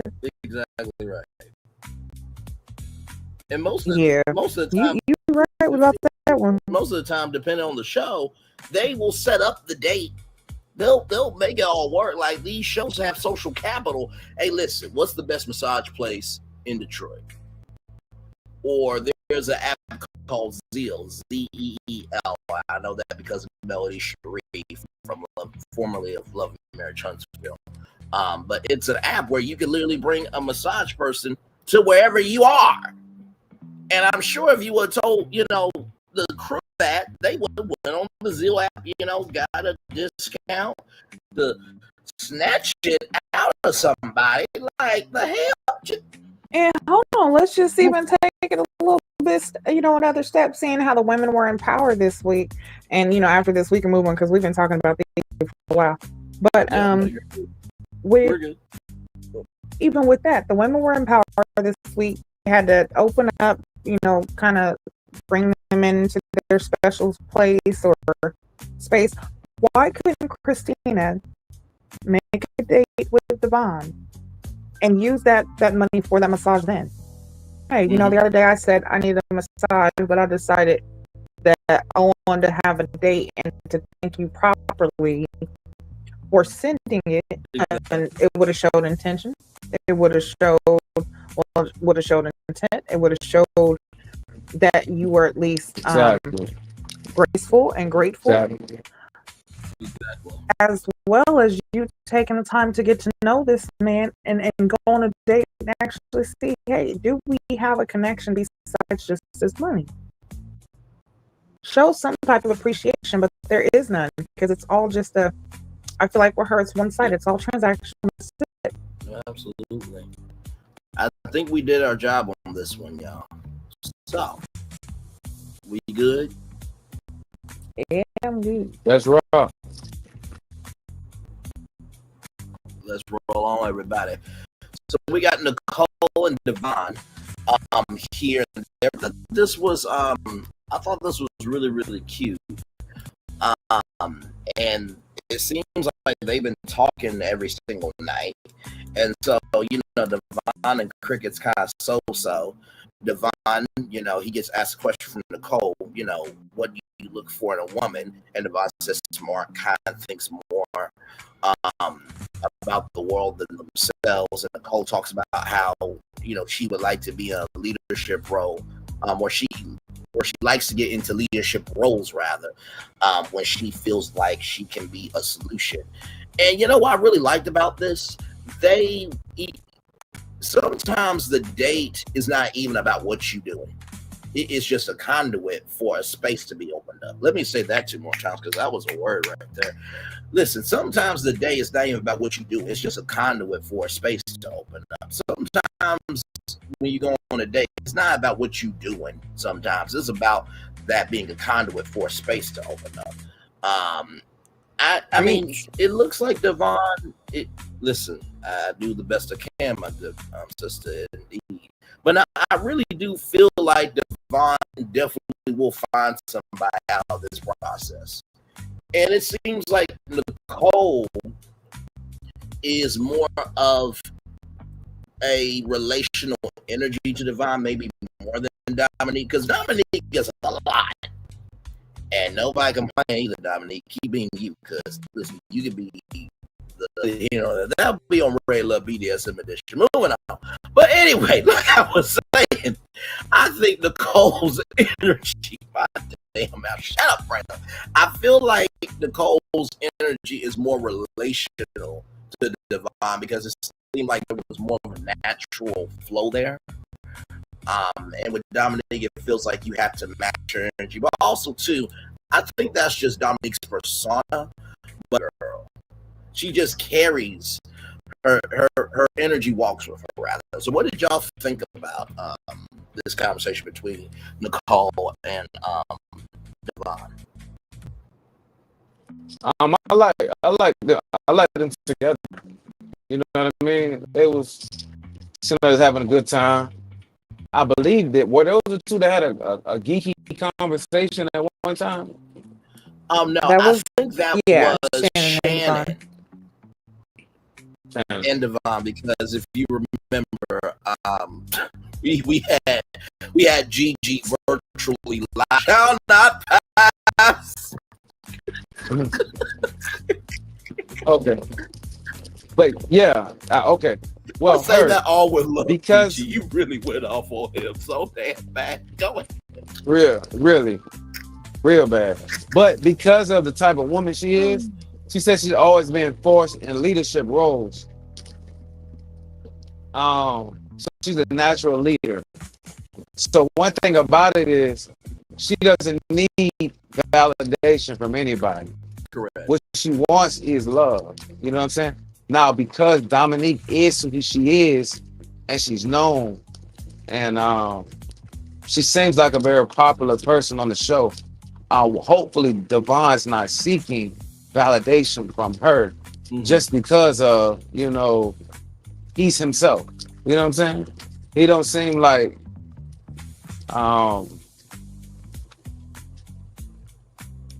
he's in the mix. You know what I mean? He would have just seemed like he stood himself. He liked what he liked. You know what I'm saying? And he is who he is. So I hope he doesn't seeking validation from Dominique because of, who she is. because it don't seem like she really interested as far as a physical connection. They might have a mental connection or something along that. I just hope that he's viewing her as not as an idea or I would like to have that, you know what I'm saying? Sure. Instead of, we should be together, So, I mean, just a thought. Absolutely. I like his confidence. I want to say Devon is very confident, especially even like with the way that he is with Dominique. Like, because I mean, if we look, it kind of seems like she's out of his league. Exactly. So, but with him, especially like the way he addressed it, like, hey, I want you. Like, he just let it be known flat out. Right. That I feel like is a good thing, having confidence. But also, sometimes that confidence can be misplaced. Okay. Now, I'm not saying, that that's what it is, that Dominique doesn't like him or anything like that. But I just feel like, honestly, I feel like Nicole is more on his level. I do feel like they are more aesthetically pleasing together. Like, they do seem like they would mesh well. Their conversations would flow easier. I feel like it would be more of a natural love connection and relationship that would grow. Like, I could see, like, honestly, I even like the fact that he's taller than her. She's so short and just looks so cute. Like, them right there together, it just looks so cute. Like, I could see something growing from there compared to him and Dominique. I can fully agree with that. Absolutely.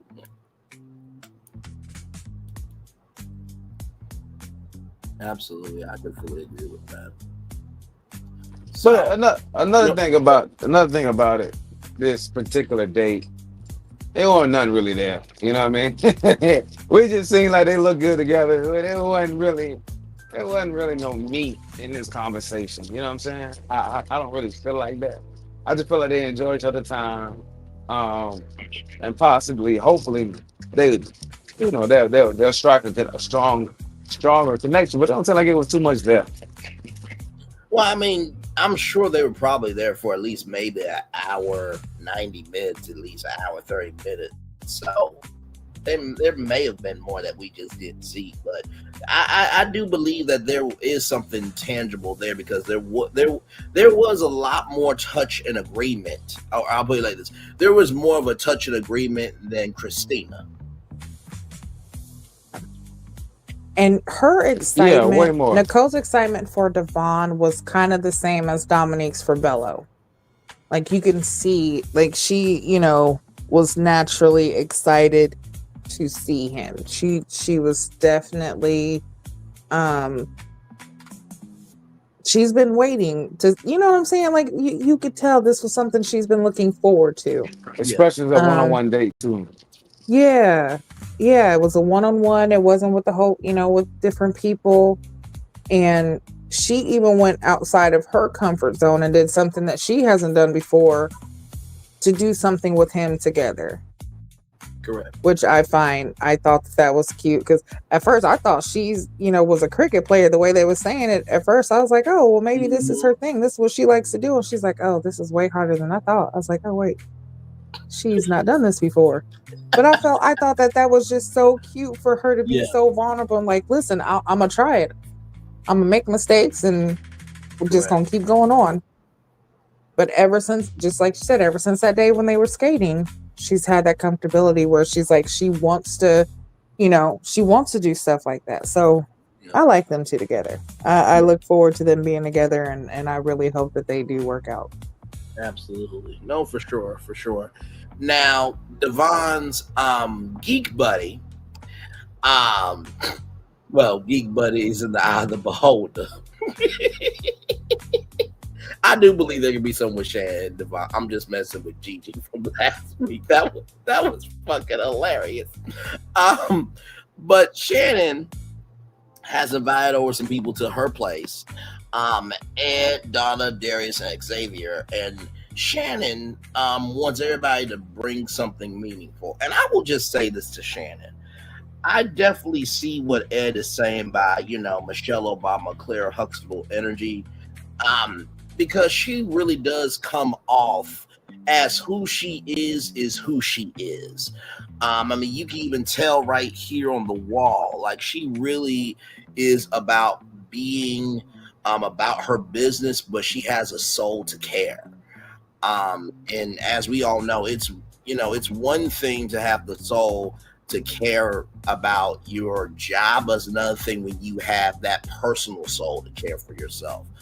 So I wanted to give Channon her credit on that for sure. Now everybody brought something. Now Channon, this dilation wheel, because she's a OGBYN. She's a nurse for children coming into the world, and so this dilation circle tells you how dilated the woman is in pregnancy. So bringing a piece of her job to the group, and Ed said, and I quote, "Lord Jesus, I just want to make sure you're dilated." And I'm just like, Ed, like, come on, like, and as I was watching this, I'm just like, this would be a joke I would make on my show, but I really wouldn't do it in real life because that she was being vulnerable in that. Like, if you ever see the mortality and the maternity and morality rates, it will piss you off. But I just felt like, could you have a little bit of decorum? Like she's actually bringing something of her job. You know what I mean? Just a little bit.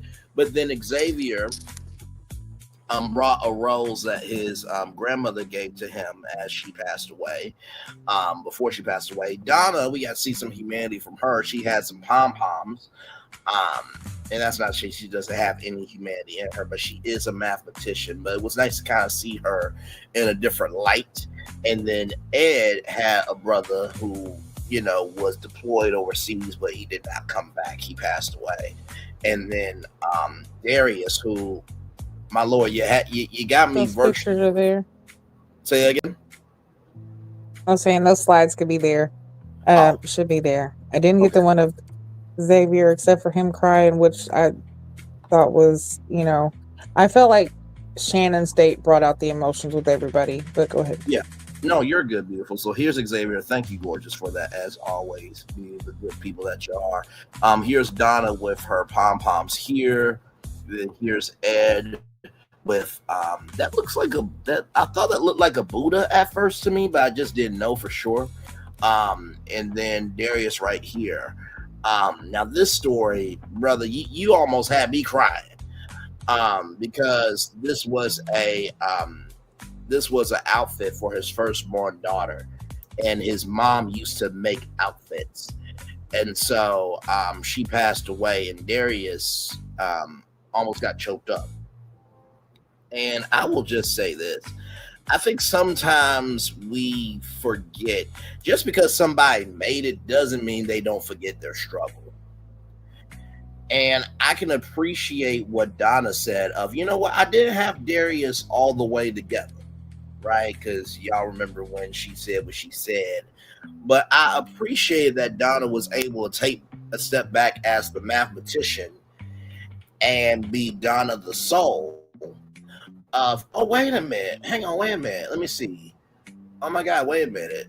Darius times this outfit could mean there could be something more here. And then, of course, actually, let me stop it there because then we'll talk about Xavier and Donna, what they talked about. I want to take some love, grace, and space for this conversation because, like you said so articulately, Gigi, Channon, stunner of a stunner, really, bringing some emotionality through the power of humanity in this group date. Hey, shoot, baby. Shoot. That part. What's my man name who said something about it being dilated? What's his name? Ed. You see where he got him? Ed was on the couch holding a hand. You know what I'm saying? So shoot your shot, baby. he was. I was just like, "Damn," she really was trying to be vulnerable with her job, Yeah. like y'all know I say a lot of shit out my mouth, right? And not actual shit, but shooting the breeze, da da da da. But even with me, like, I always try to make sure I have that emotional compass of like, okay, wait a minute, the joke is there, but come on now, just a little bit. But you are right, it did work out later on. It was just the emotion. I think the emotionality was so real that I think I just felt like that should have been with a little more respect. But that doesn't make him a bad person. Now, that's just my mental and emotional. But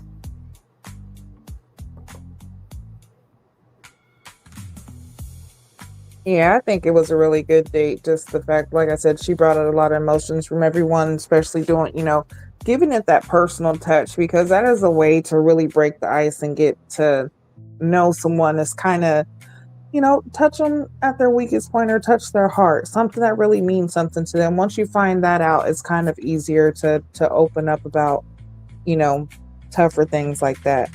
And I feel like it was very meaningful. And like he said, Ed shot, he took his shot, he hit, and he was on that couch holding hands the rest of the night. yeah, They was Hey. smiling and laughing and Hey. making plans. Now he knows that if he needs to, he can check her if she dilates. He knows how to properly. Okay.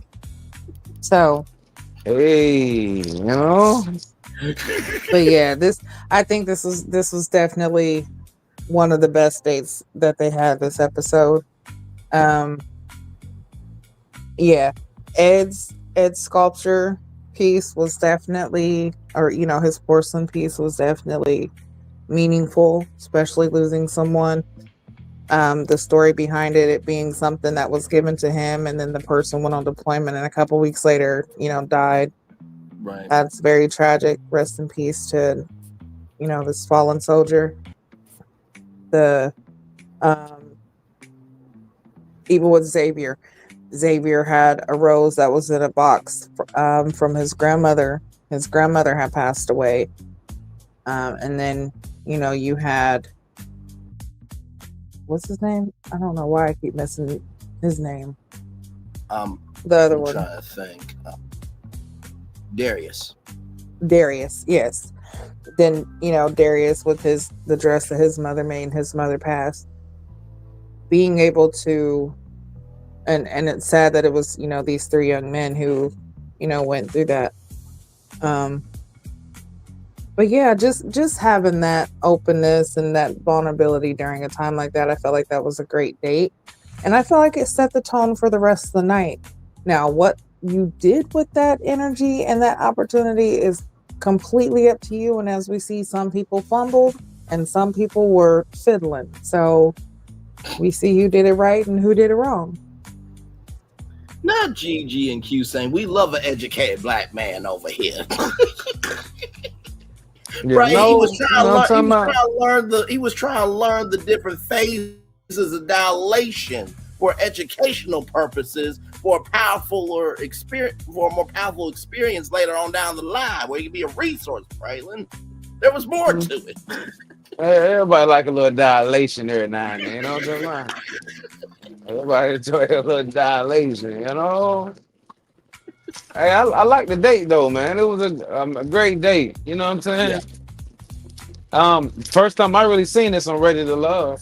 As to the fact of everybody really being vulnerable, saying, bring a piece of artifact and what it means to them. It's a great conversation piece. So I really feel like she did a good job just getting people to open up. And so people can see a little bit of her, and so she can see a little bit of people as well. And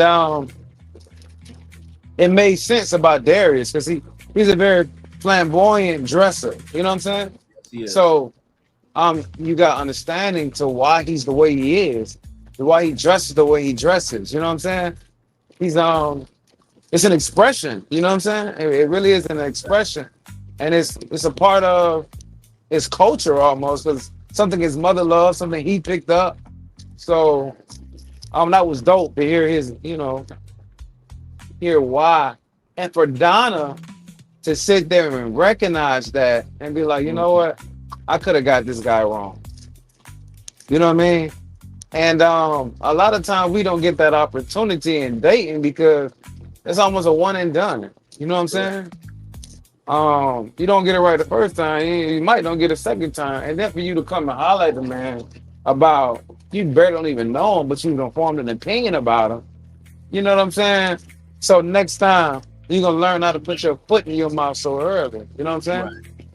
So I thoroughly enjoyed this part here.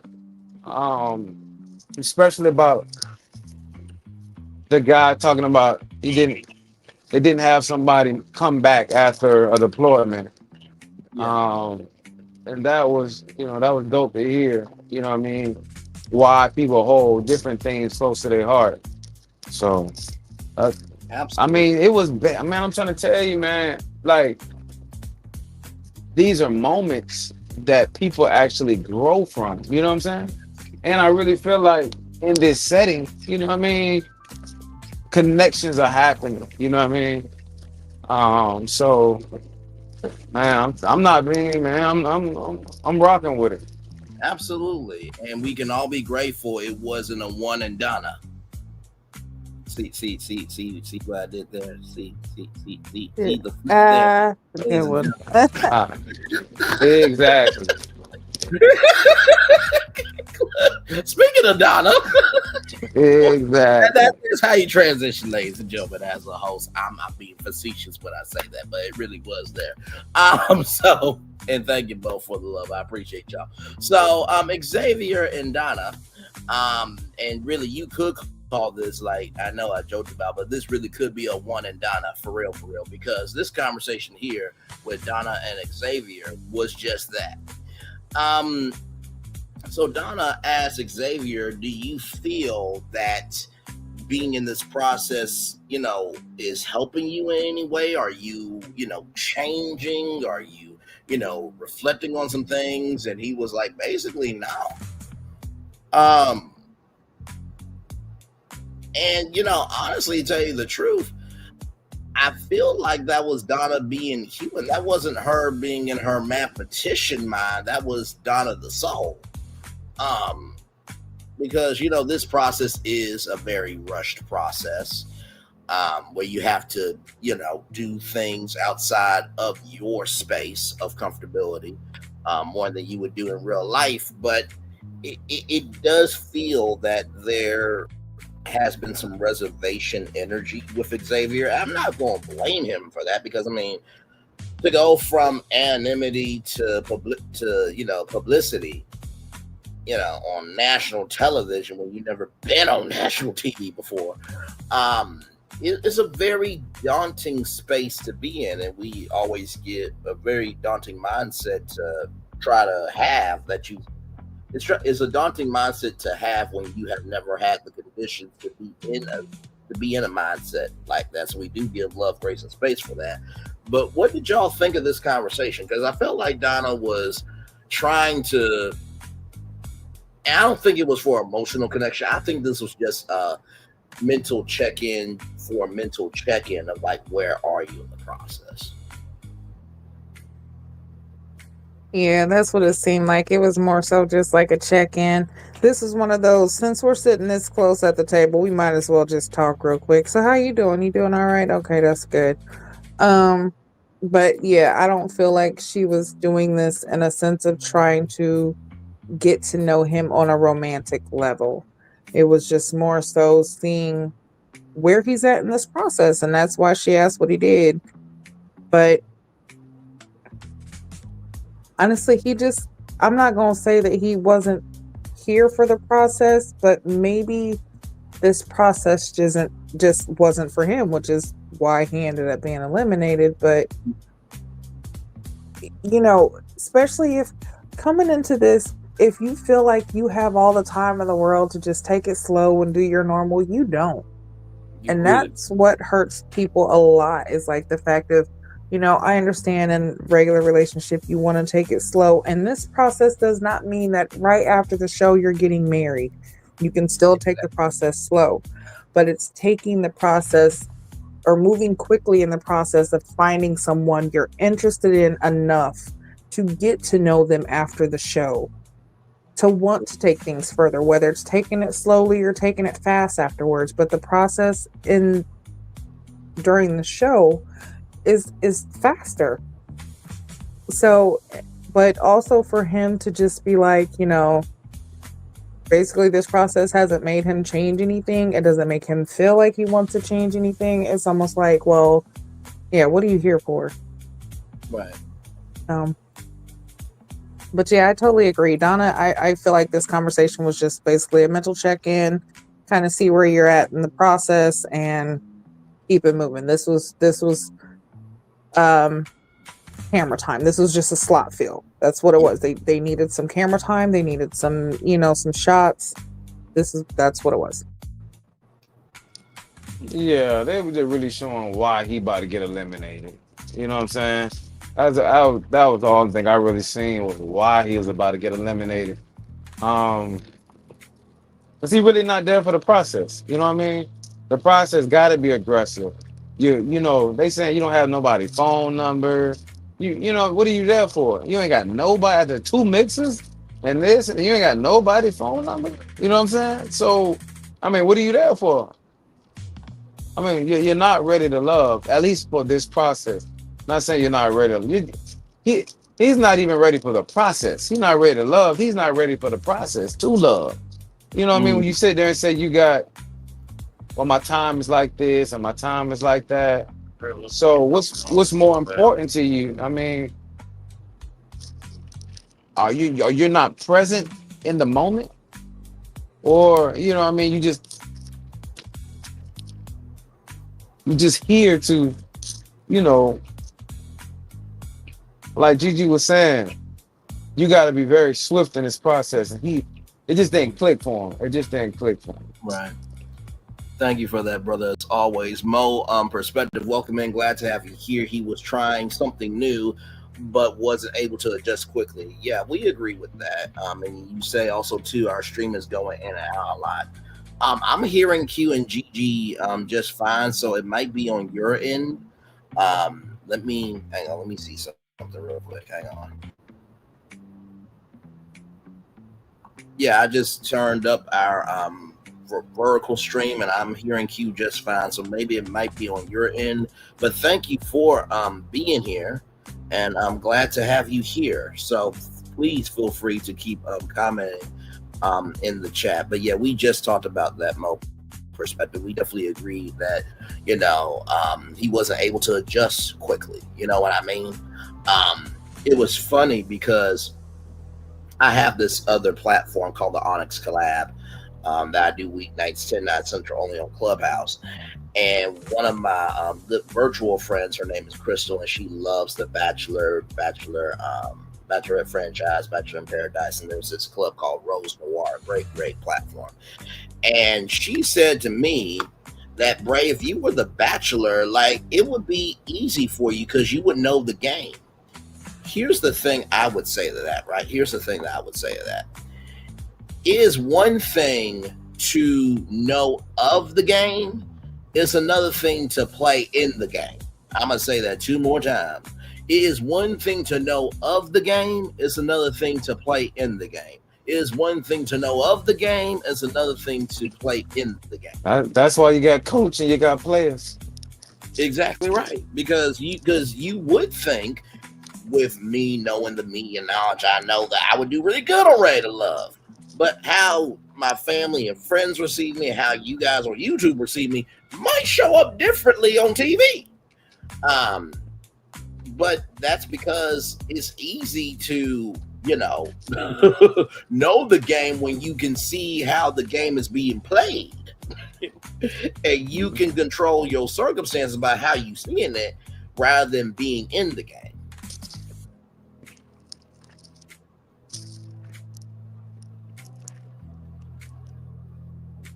Yeah, that's definitely so true.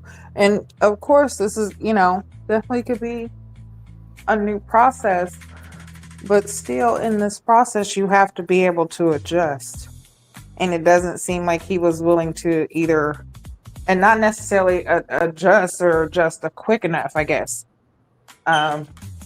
Especially after being already put in the bot. Right. You know, like that should have been the sense to say, okay, let me change up.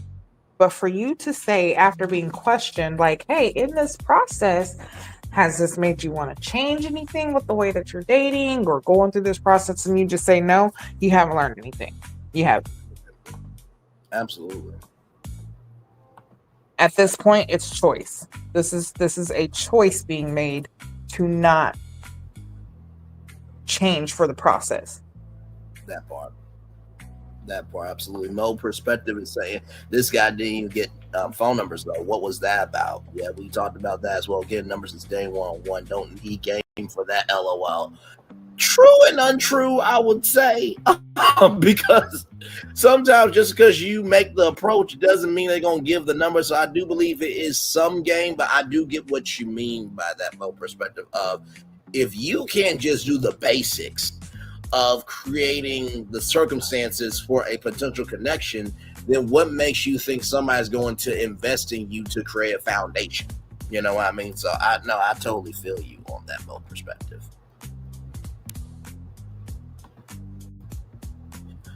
So with that being said, we get to Q's classmate, Ed.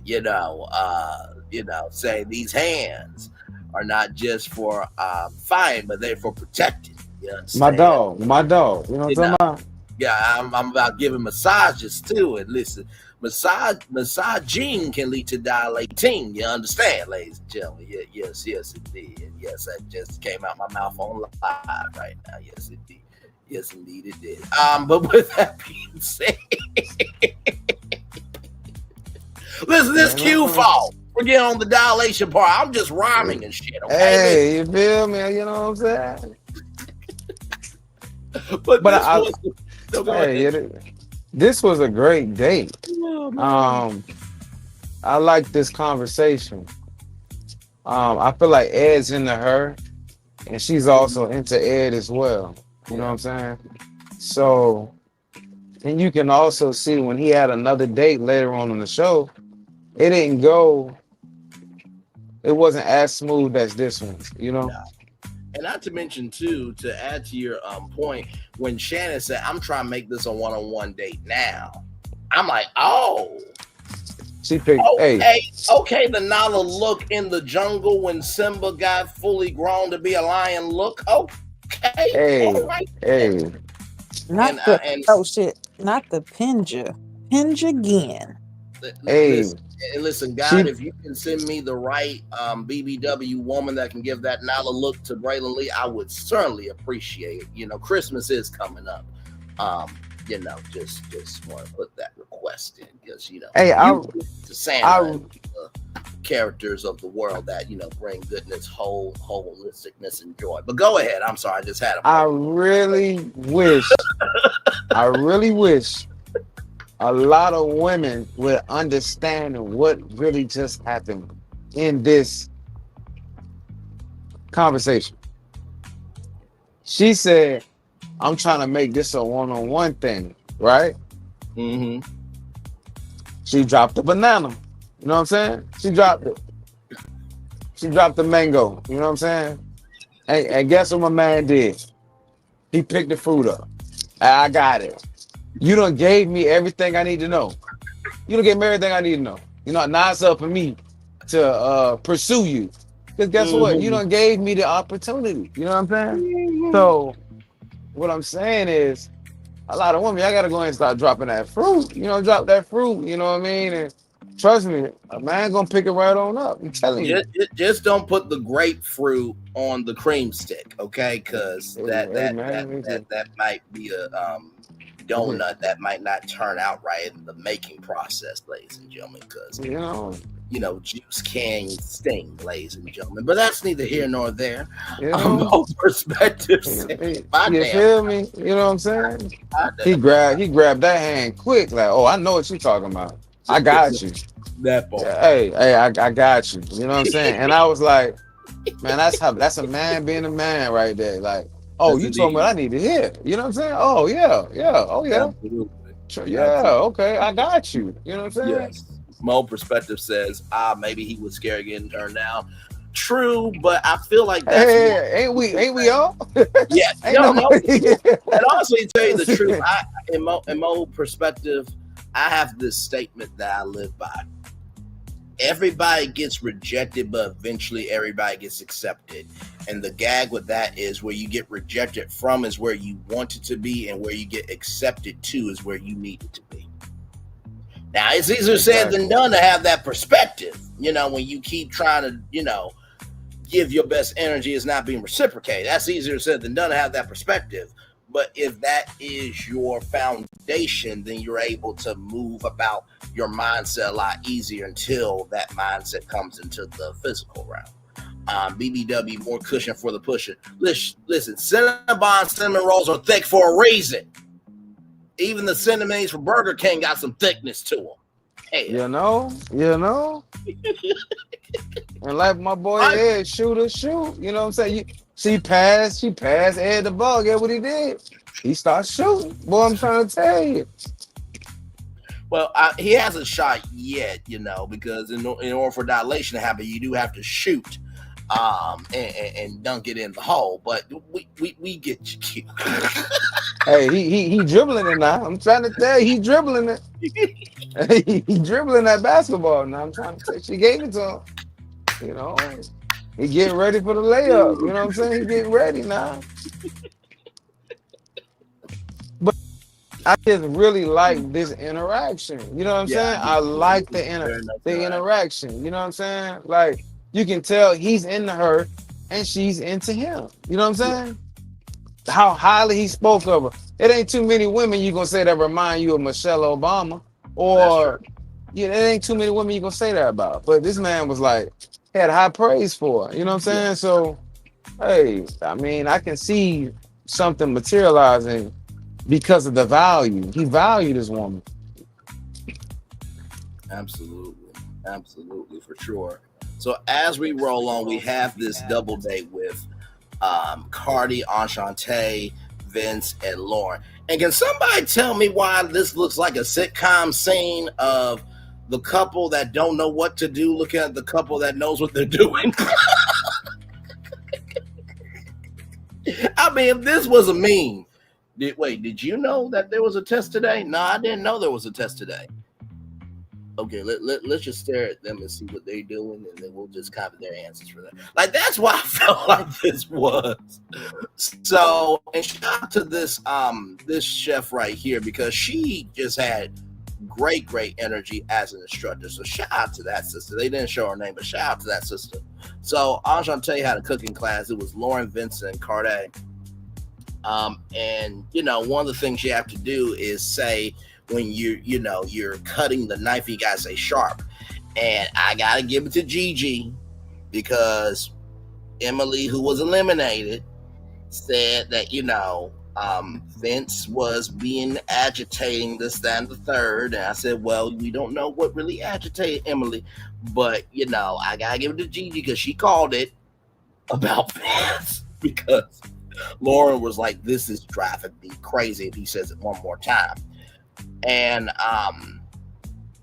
with that being said, Cardi and Lauren talk, and Lauren says that she's never lost as a mom, that you're so involved in your kids that you don't have your own life, or in the words of Beyonce, a wife has a life. So I do like the fact that Lauren does prioritize herself as a mom. But she prioritizes herself as Lauren so she could be the best mom. So shout out to that. Cardi has 60 hours down on the way to get his pilot license. I don't think we ever had a pilot flown in the middle of a Ready to Love season. So that would be cool, to see that happen. And then, of course, Enchante and Vincent talk. And then there's some lost in translation about the communication of what a woman should do in a relationship with Vince. And it was basically if she wants to be a stay-at-home mom, sure, And if I'm providing the lifestyle she likes what we have, sure. But then if she wants more, either she needs to contribute to me or she needs to go out and, you know, make, you know, the same amount of money. And combative energy was brought by Enchante, which, by the way, shout out to Jessica, Kebab Coffee. We came up with that here. You're welcome, Jessica. And it was basically the job situation. Now, I will just say this. Here's how I feel about it when it comes to the standard, right? When people say, why do men cook? Why do men clean? That's what women do. I'm sorry. Every man and woman should be able to do that shit. That's not a woman skill. That is a human skill. That's the first thing. The second thing is this. One of my friends, I think I said this example to y'all before. One of my friends said, hey, Bray, if your wife is in the media industry, right? And she gets a $20 million deal, would you be upset by that? I said to y'all, let me just say this. If I get a $20 million contract from ABC and my wife gets a $20 million contract from ABC, how much is that? And I said to my friends, y'all, that's $40 million. Why in the flying fuck will I be upset about $40 million coming into our household?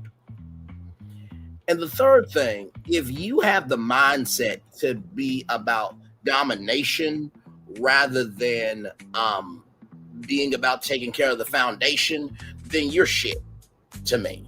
Because at the beginning of the day, submission only happens based on the consistency and the tenacity of you giving a damn about how you take care in the domination of the responsibilities you are taking care of.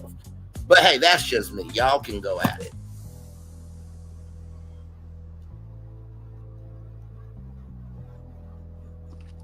I mean, I like the date. I thought it was dope.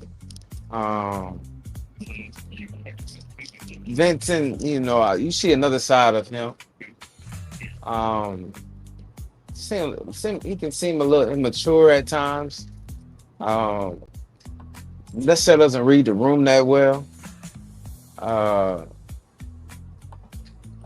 I feel like he's still a solid candidate. He's gonna have bumps in the road. And Cardi was, you know, I like to see him being vulnerable. You know, this is what I'm trying to do. I'm short here. You know, what some other things that make you, or you know, that you would like to do as well. And the conversation that they had was real healthy.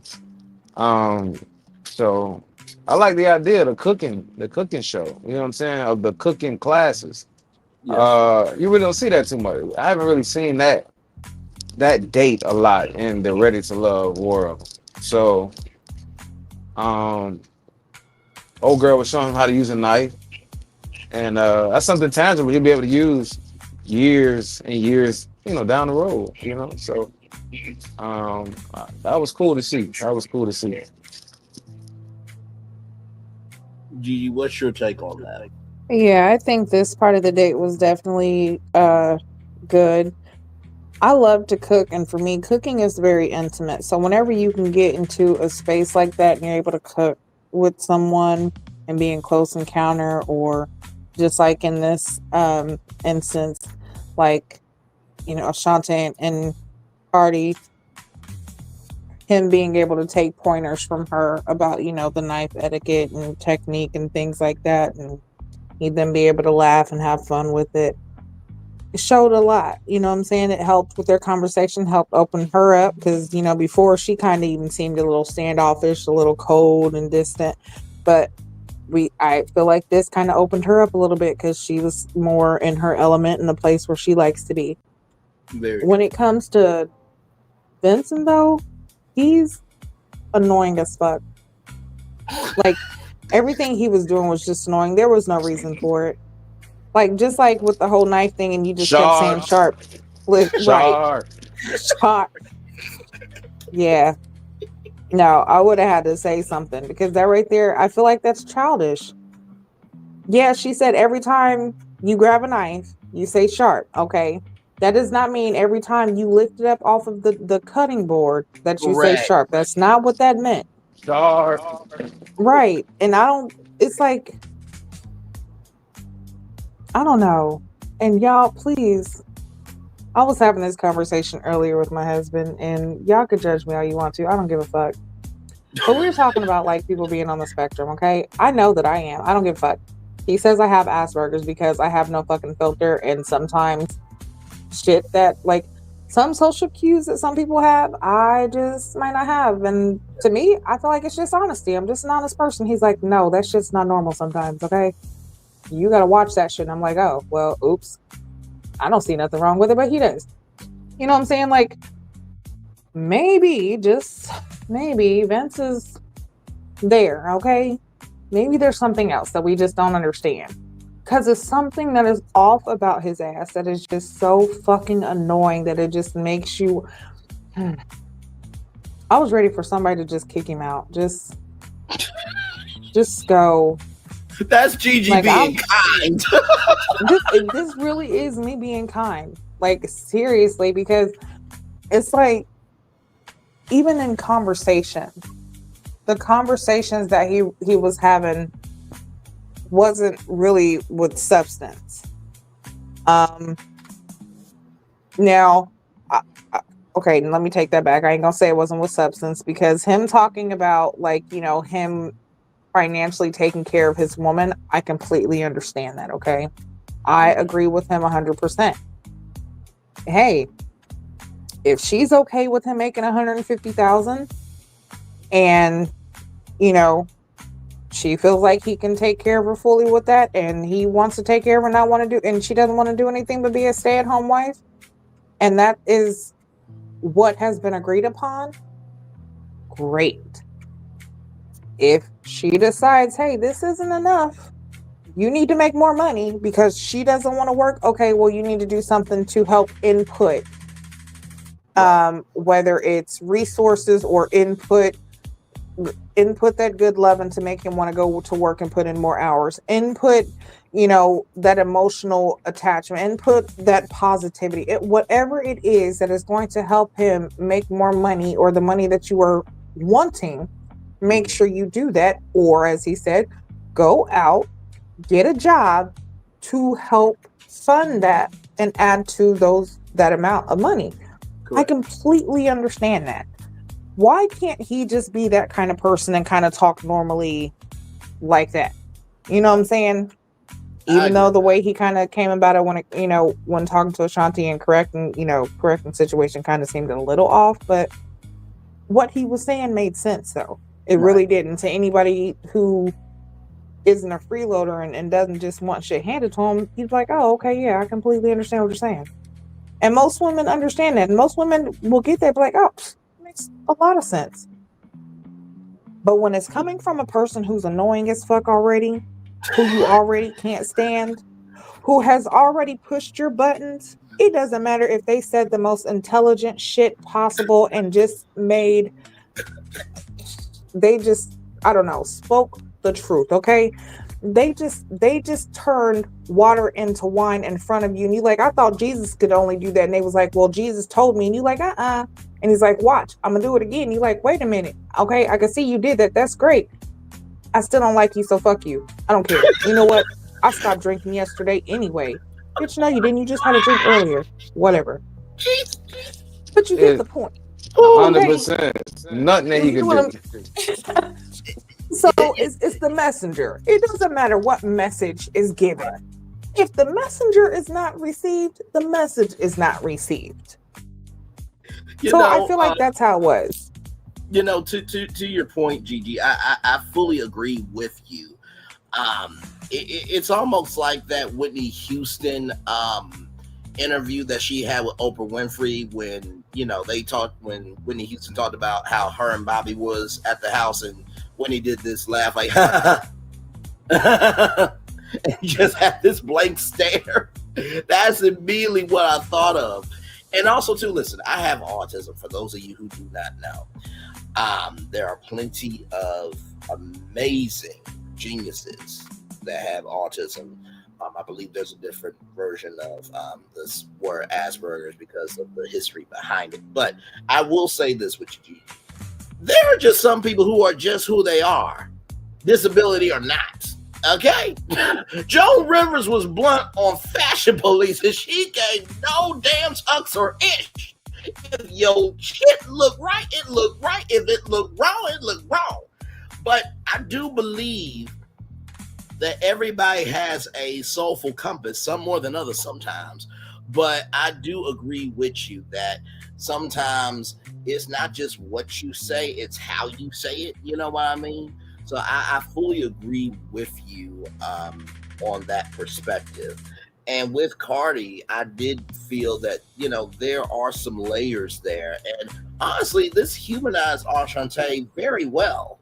And like you said, sometimes it just takes the right person to bring it out of you. So Mo Perspective said 100 emojis 3 times. So I think for what I was saying about why I hate on somebody when y'all are both winning, I think. Mo Perspective also says Vincent's tone is going to get him in trouble. The playback speed was on 1.25. That's why I was breaking up on your end. All good. Thank you, Gigi. 3 hand claps to you. Bingo. A broken clock is right twice a day. And then finally, did y'all notice when he kept touching her shoulder that she wanted a quick massage, but he pulled back? Was that to keep her wanting more? I don't think it was wanting more. I think it was just probably the fact that it was a group date. You know what I mean? Because what I'll do on a group date is not gonna be the same thing when I do one-on-one. But then again, that's just me. But yeah, I thought this was really good. I thought this was really, really good. I feel like Vince does have a good, somewhat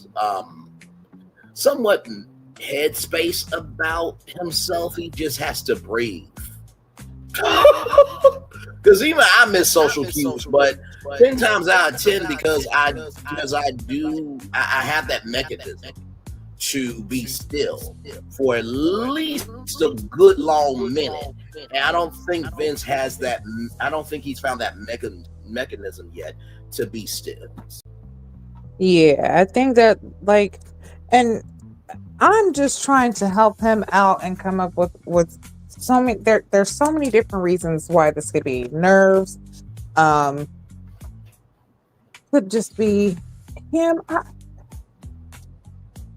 But you got We some can only people. go by what you give us, and Exactly. what we've been given so far has only pointed to the fact that you are not quite good in social circles or settings, and maybe I just don't know how his dating pool has been. I really want to. I want somebody to truly ask him the questions like, I mean, has he ever been married? Do we know this? Has he been married? What was his longest relationship? I mean, I know he's got kids, but that could have been a one-night stand thing that happened. We don't know. I believe he said he was married in a conversation with Emily. I believe so. Okay. Wrong, but I believe it was said in passing. I believe, but then again, I don't know. And I wonder, what kind of women does he like? Because I don't know. I'm not quite seeing him fitting in with the women that are there. Yeah, no. Yeah. So, I mean, yeah, we'll have to see. I'm really surprised that he said, honestly, I would have picked mayo over chicken compared to him at this point. Well, listen, it's been a minute. Hello, everyone. Hi. Now, Hey, Maurice, I thought you was going to come in when you seen your cousin on the screen, but you didn't. Well, Gigi, listen. I come when I want. I'm sorry. I meant COME. I'm sorry. I know that you guys were talking about dilation earlier, and thing, and mayo can become, so that's neither here nor there. But hello, everyone. I thought that this was a great day. Of course, me and Sharice, we cook. Actually, we had a wonderful Thanksgiving. I hope everyone did. And Gigi, you'll be very surprised to know I got a Popeyes Cajun turkey this year. It was very delicious. I was quite surprised by the spicetivity of the turkey. I was quite pleasantly surprised. And of course, we had Honey Baked Ham, and Sharice was the peach cobbler. I heard them Popeye turkeys are dry. So how would you really know? How do you know good turkey if you don't like Popeyes? Say that again. I said I heard them Popeyes turkeys be dry. Some people say they're good now, but some people say they're real dry. So you got a good one. Would you say you got a good one? I got a very good one. You know, I gave my name in advance, you know, because I do have some actual credibility, unlike you, Gigi. I still love you with the love of God, but I'm a little bit tasty, more Maurice? Was it tasty? Yes, it was very tasty. Yes, it was. and Gigi knows I love her, but I am a little bit more famous than Gigi. Just by a little bit, you know, just a smidge, you know, just a smidge. Definitely not, Maurice. Anyone who thinks that mayo is a seasoning could not be more famous than me. Well, I mean, there is spicy mayo. There are mayo varieties. And it's still considered a condiment, not a seasoning. Well, I'm going to go ahead and go. Sharice is calling, and by the way, Sharice loves the three of you and Solana as well. You know, she sometimes has your mindset, Gigi, when it comes to me popping up on your shows. Sometimes she feels like I do too much, you know.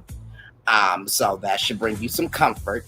I'm still going to do what I want to do, and she respects me with that. I just wish both of you could do a little bit better. Q, always good to hear from you, brother. You're definitely holding it down. And of course, Braylon is my just, man. But no, I know I joke. We still love you, Maurice, and you're always welcome on the show anytime. Yes. One thing me and you always gonna have in common, we love catfish. We love catfish. Damn straight, motherfucker. Damn straight.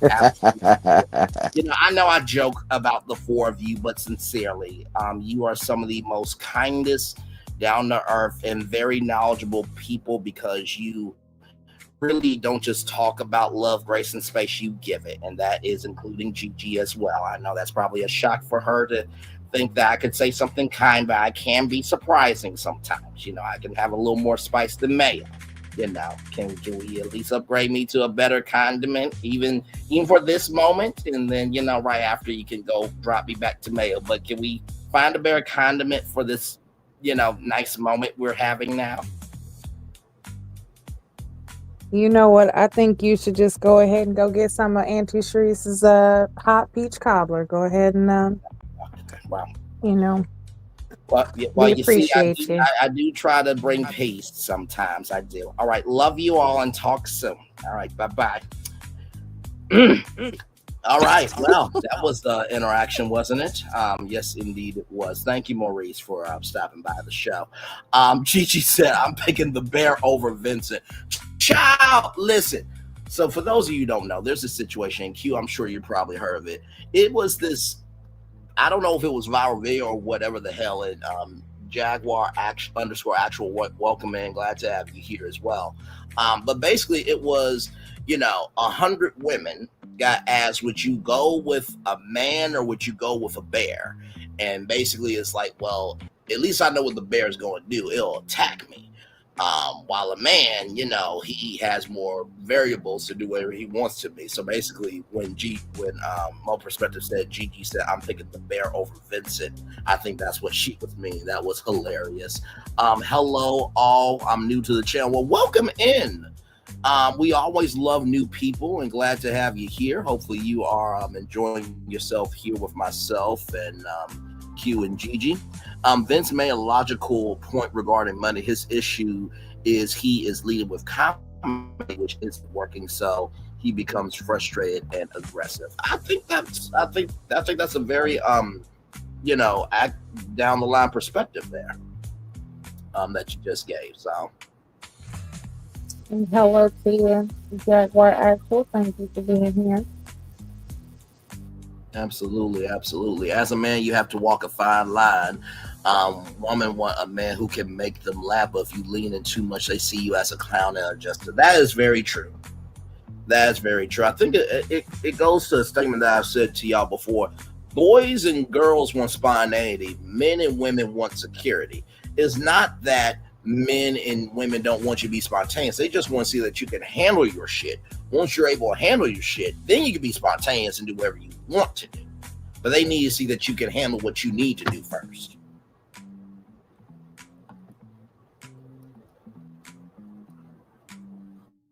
Right. That is so true. That's why attitude and personality and showing substance is so important in this. That's why, we talked about how we have about Christina and just like, it's okay to want to have someone who is financially stable or capable. But when that is all you see and that's all you want, it's like, what else do you have? Everything else becomes obsolete. Now you're searching for more because when the money runs out, what else do you have? Or when all you have is money and you have nothing else, you're still going to lack. So you definitely got to come into this with personality, with substance, with good character, good morals, because I feel like that speaks louder than a lot of the, a lot of the finance. That's what's going to hold you. I'm not going to say finances aren't important, but what's going to truly hold you together in that relationship and what is going to create the love in that relationship is going to be that character building. It's going to be those personality quirks that you like about each other. It's going to be those the moral comparisons or those kind of connections beyond the physical and just beyond the financial. But Absolutely. yeah, to your point, when it comes to Vincent, I definitely would choose a bear. There's I think it's an old Chinese saying. It might be from other cultures, but I've heard it in Chinese sayings. But a three-legged frog is hard to find, but a two-legged man is everywhere. Good damn. Oh, that's crazy. That's crazy. That is crazy. That's crazy. Yes. That's crazy. That's crazy. Oh my god. That's crazy. But this is my take on Vincent. God, no, that was crazy. My take on Vincent is somebody for everybody. It really is because everybody's not going to be appealing to the masses. Everybody's not going to be perfectly in social setting. Everybody's not that. You know what I'm saying? Everybody's not going to be received the same. So it's possible that his person is on the show, and it's possible it's not. His person might be in Michigan. I mean, we never know. But one thing about it is, the only thing you can really do is show up as your authentic self. But one thing about it, what you're not going to do is disrespect people. You know what I'm saying? You're not going to do that. You know what I'm saying?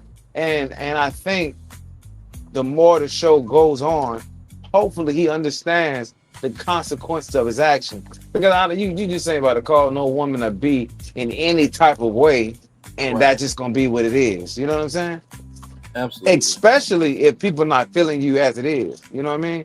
You just adding, fuel to the fire. You know what I mean? So hopefully he checks himself after, being where he ended up at the end of the show, and takes, the proper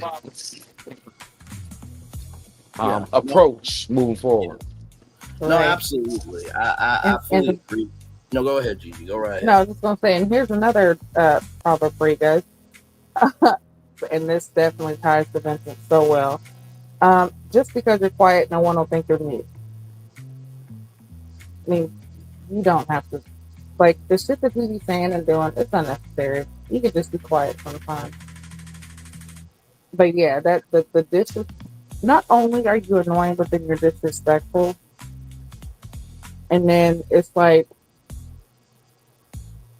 to me, I was very disappointed in finding out about him calling Leslie a bitch.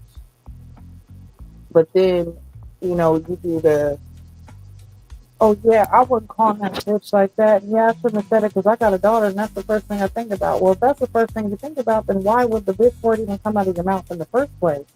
Yep, Bingo, bingo. absolutely. So, I mean, it just didn't make no sense. So, a lot of times, a lot of shit that he says is unnecessary. A lot of stuff that he does is unnecessary. Like, that's why I said I would want to know his dating background to kind of get a better understanding of maybe how he is, or maybe show us a little bit more. When it gets to the point of meeting her, meeting friends and family, I really, really want to see the company he keeps Agree. or the people he was raised around to kind of get a better idea of who he is or kind of why he might be the way that, way that he is. I just, and that's only if he makes it to that point. Right. No, for But sure. yeah, I just want a better understanding because I don't want to be biased, but I'm only going off of what he's seen. And from day one, from the mixer, he was disrespectful with Dominique. He was, it just, Oh yeah, with the tattoos. Yes, yes, yes. Yeah. yeah. Like I understand, you want to, things are noticeable, but when you are pushing for uncomfortability or pushing to create uncomfortable situations, like it just makes it to where it's harder for you to be around.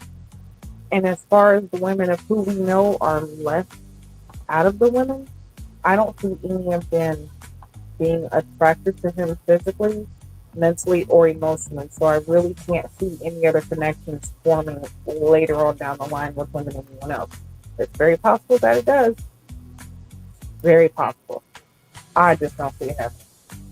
That's the thing. No, for sure. And I just want to say this. To the waste of life that was just in the chat. If you're going to be that, if you're going to be of that energy, stay to yourself, over yourself, and by yourself. These two plus myself, of course, with our good sister Solana, we don't cap up here. Never have, never will.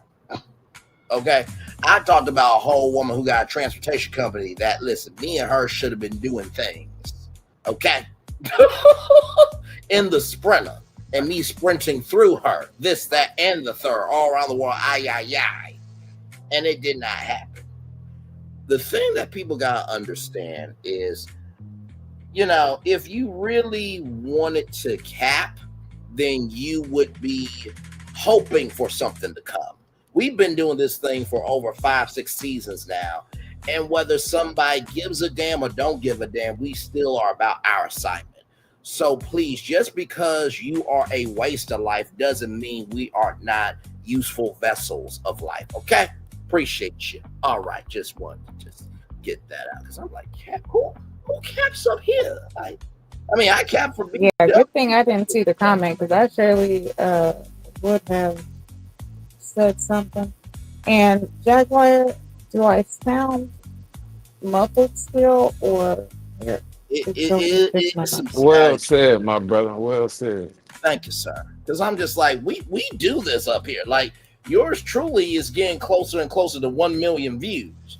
And Gigi has been here for some of the virtual tours that I know. Q, he's a grown man, and not to say that he doesn't support me, because he does, but these two know that to get to 1 million views or to get to any views, you gotta be about all of the business or none of the business. Okay.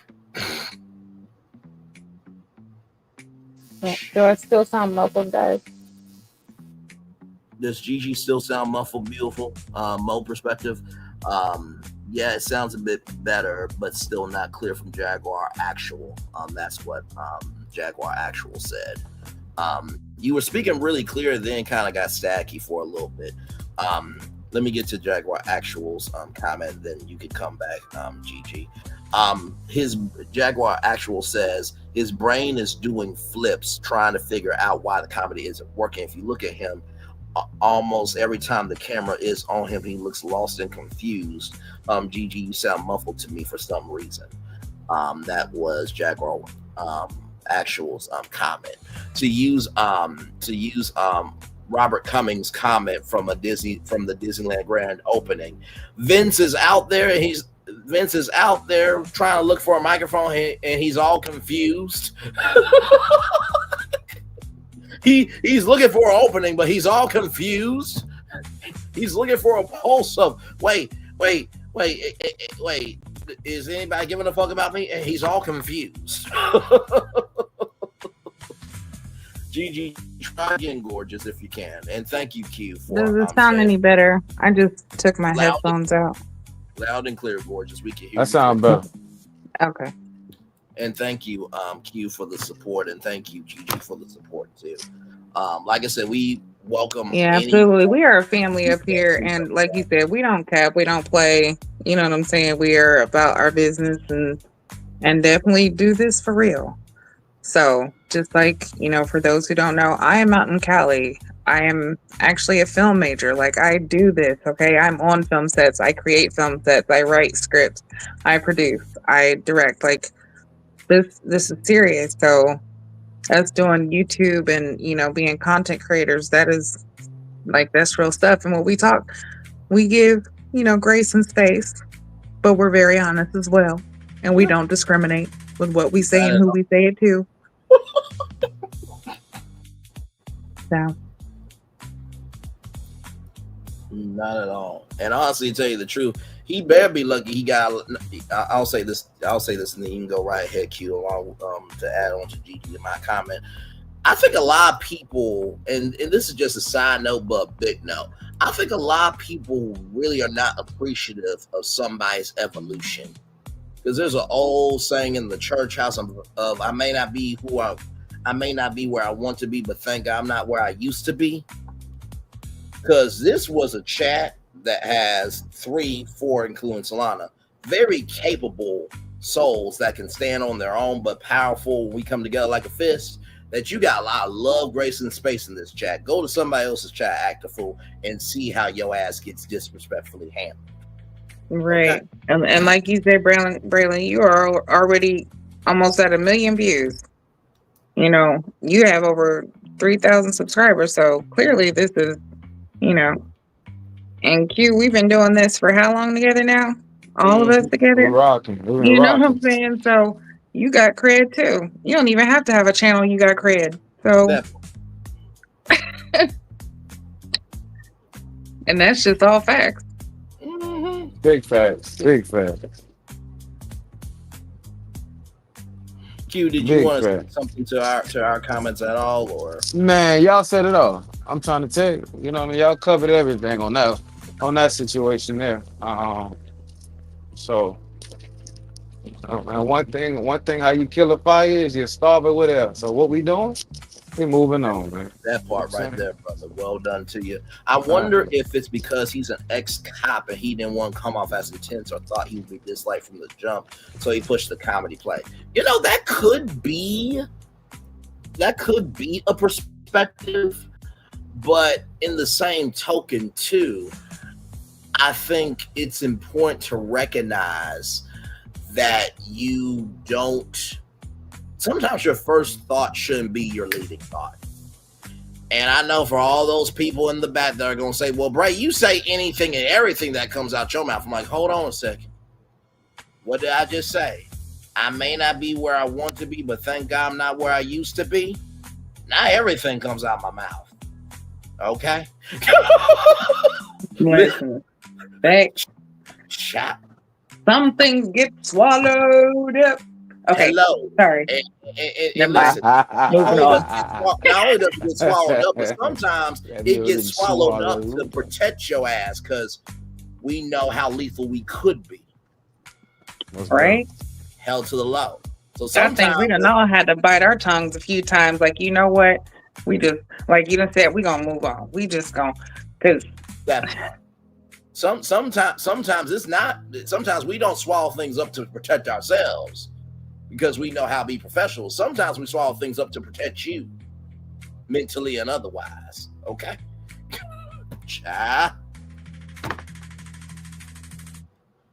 Oh my Lord. All right. But that could be a possibility though. But I think it's important, like I said before, that your first thought is not your leading thought. And from the first episode, and Q and Gigi, y'all let me know, I don't think anybody's first thought was their main thought. I think everybody came into it with a sober mind. And I don't mean sober by drunk. I mean a sober mind and having a clear conscience to go into this open. Sober does not just have to mean for drinking, y'all. Okay, so just want that to be clear though. But what do y'all think about what Jaguar_actual is saying? Could that be a possibility? I mean, it definitely could be, but I think that's just his personality, period. Because going in, like at first, I thought, well, maybe he's nervous. Because, you know, when you're nervous, you get kind of goofy and stuff like that. So, hey, maybe he was just being goofy because he's nervous. But as you continue to go on, it gets worse. Like the attitude and expressions aren't getting better. It's kind of getting worse. So it's like if him being an ex-cop has given him this personality, I feel like if he expressed that, maybe it would give the ladies a better understanding as to why he has these outbursts or why he has this humor that nobody else finds humorous but him. Give an understanding. Give like some type of something. Because humor can be used as a coping mechanism. So yeah, absolutely. It can, yeah. You had to laugh through the pain. Yeah. But when nobody's understanding your humor and it's just like, okay, well, you're just being annoying. It's like, okay, enough is enough. But then also, again, if you don't have someone who's like willing to sit down with you and ask the questions of, hey, do you feel like you being this kind of way is, you know, well, I guess he's asked those questions because he did ask like, hey, is there something that you feel like I could do better or Vincent can change, which I think he did ask Ashanti this. Right. But it wasn't really expressed like, you know, the annoying side or the, you know, just like him kept saying sharp like that. You know what I'm saying? Right. It was brought up about him saying bitch which was a very important topic. Right. But I feel like the rest of it, like, it either should be expressed by him so there's an understanding, or somebody just express it to him like, hey, you being like this is just too much. Right. So I don't know. Still with him, I feel like that's just his personality. That's just who he is. So I don't know. To me, it's I gotta move on from him. He gives me a headache. Q, as we try to move on quickly, so Gigi, our beloved Gigi, won't get a headache. What is your take on it? You know, I know for myself, and this always happens whenever me and my family would go to a church. My mom would say, you know, go out there and be social. I'm like, Mom, I need to know who I'm around before I give myself. Like, I like being observant. I guess I didn't understand it at the time when I would go to churches and also be around in new environments and new people. It's not that I am not open. I am protective of my openness, right? But it's a difference between protecting your openness and being in show. But it's a difference between being protective about your openness, but showcasing your fear. You know what I mean, Q? Yeah, most definitely. Like a lot of times you want to make sure you're received. You know what I'm saying?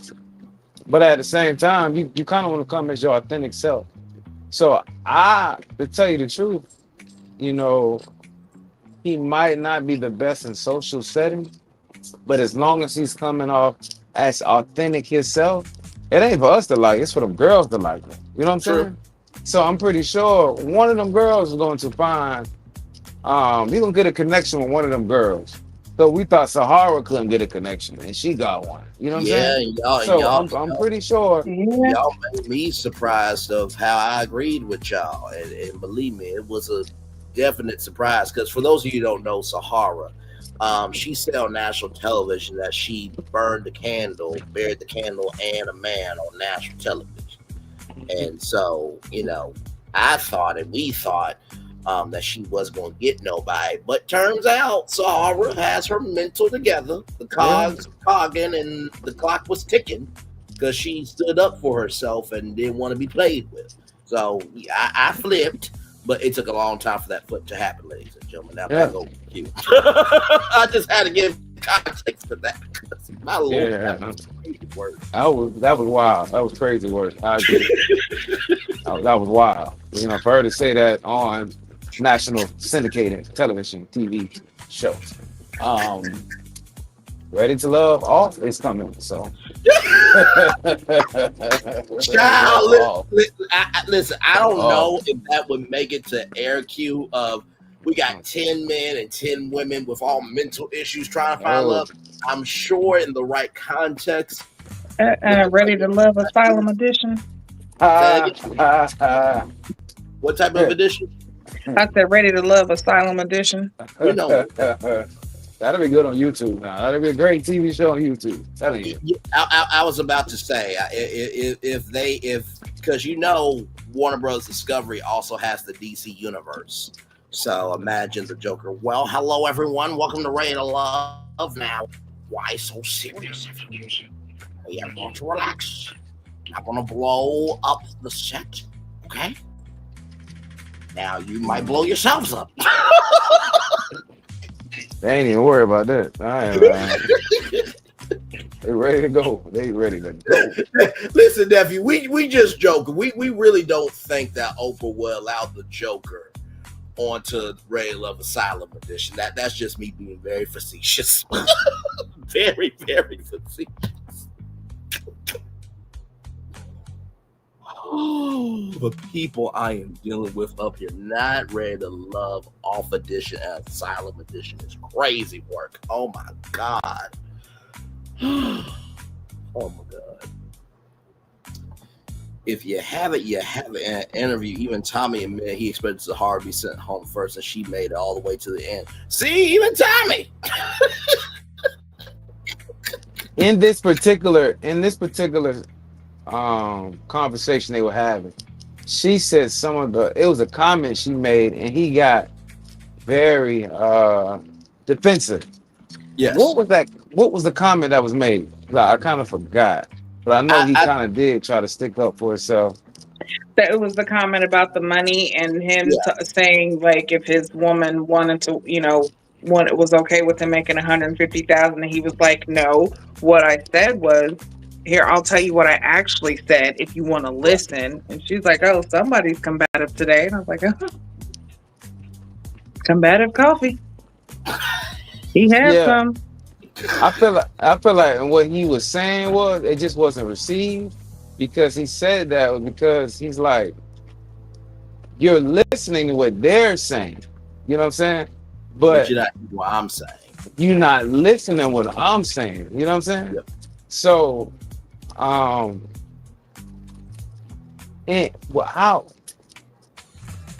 it's ways to do it and go about saying it, you know what I mean? He just did not express it, in a way that could have been received better. Correct. You know what I mean?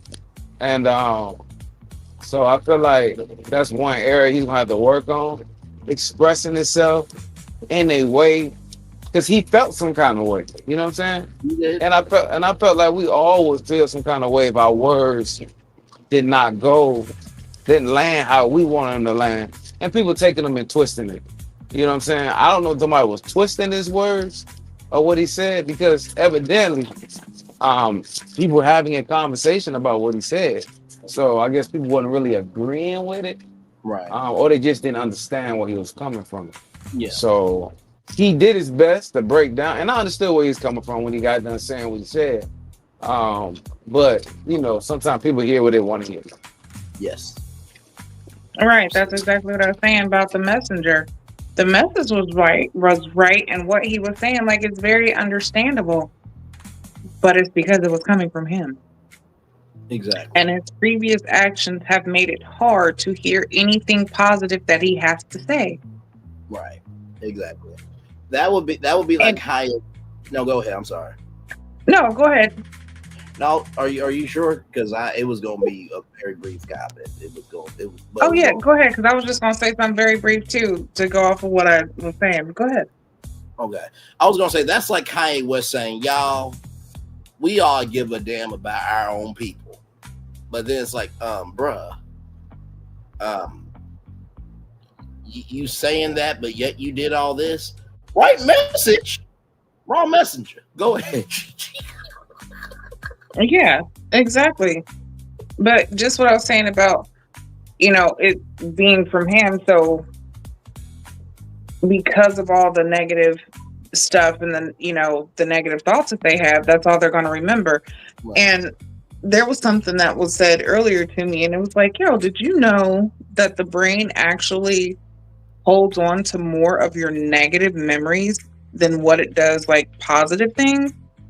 And at first I was like, no, but then I looked into it. I actually, was doing like more research and stuff about it. And that it really is true.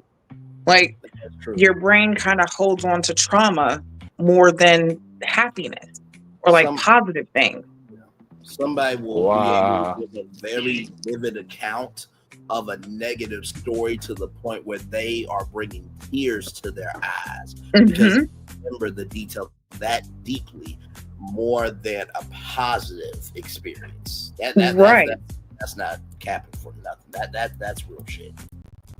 Yeah, and that's what it is in this situation. It's like the messenger, because of holding on to the negative stuff that he's already done, anything he says right now is not really going to hold merit. They're not really going to want to listen to it. Now, had it started off where he's had a positive vibe, they like what he said, if he said and made that comment, that same comment in the context of them having a positive memory of him or positive thoughts about him, they would have received it completely differently. Right. Absolutely. I am wishing the best for Vince. And you know what? Honestly, too, it may be the vacation that changes it, because how many times have we seen that vacation changes a lot of dynamics? Because on this show, sometimes it takes the right light for people to embrace your light.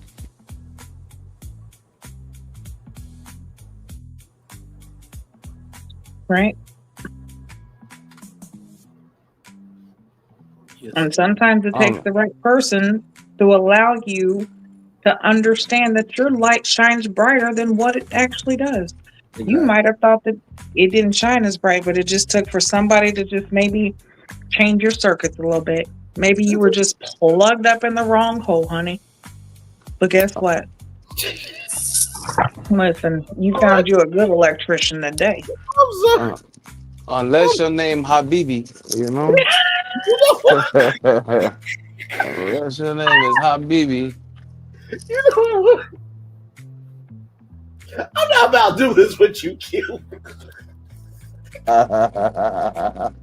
Boy, I'm trying to tell you, that was a hard show there. The right light bulb was not screwed into the right Not at all. Not at all.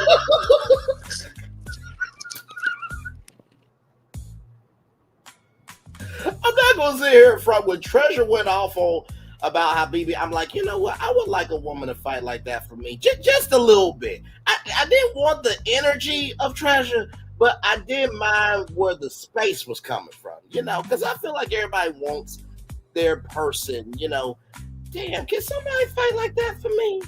Maybe not the frequency, the tonality, and the vitality of it, but just the space of, damn, you actually give a fuck about it, But that situation was crazy as fuck.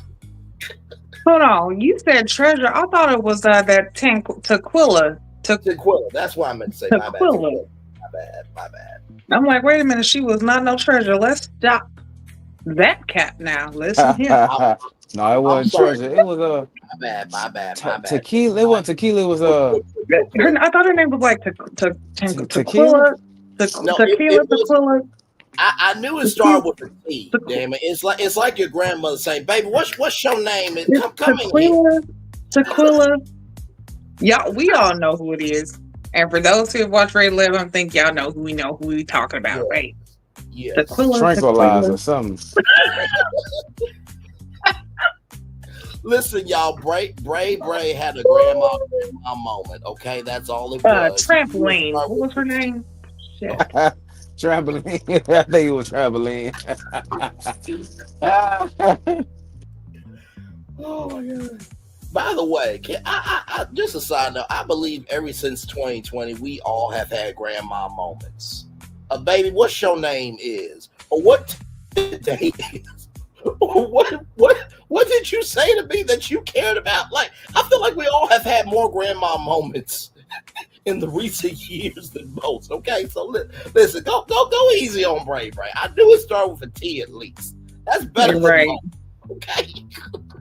Listen, parents with more than one child, and even sometimes having one child, you'll forget their name. But when you have more than one child, names definitely are forgotten. I don't even know why we give them names, because it's like your name's not going to be yours after you have a sibling. So y'all going to get mixed up. Figure it out. You know who I'm talking to. Come here. Shit. Tired of having to say 17 names of nobody that lives in this house. Whoever is in this house, come here. Well, you can't name them thing 1 to thing 17. I mean, you could, but you know.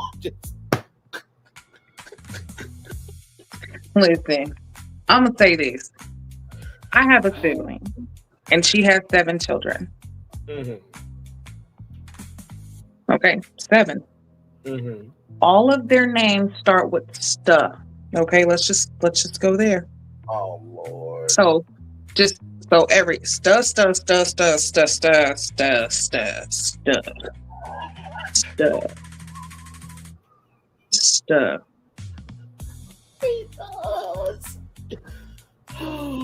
So when Joe came out with that song Stutter, I would play it on repeat. Stutter, stutter, stutter, stutter. You know what?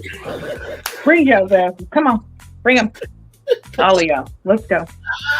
You know what I'm talking about.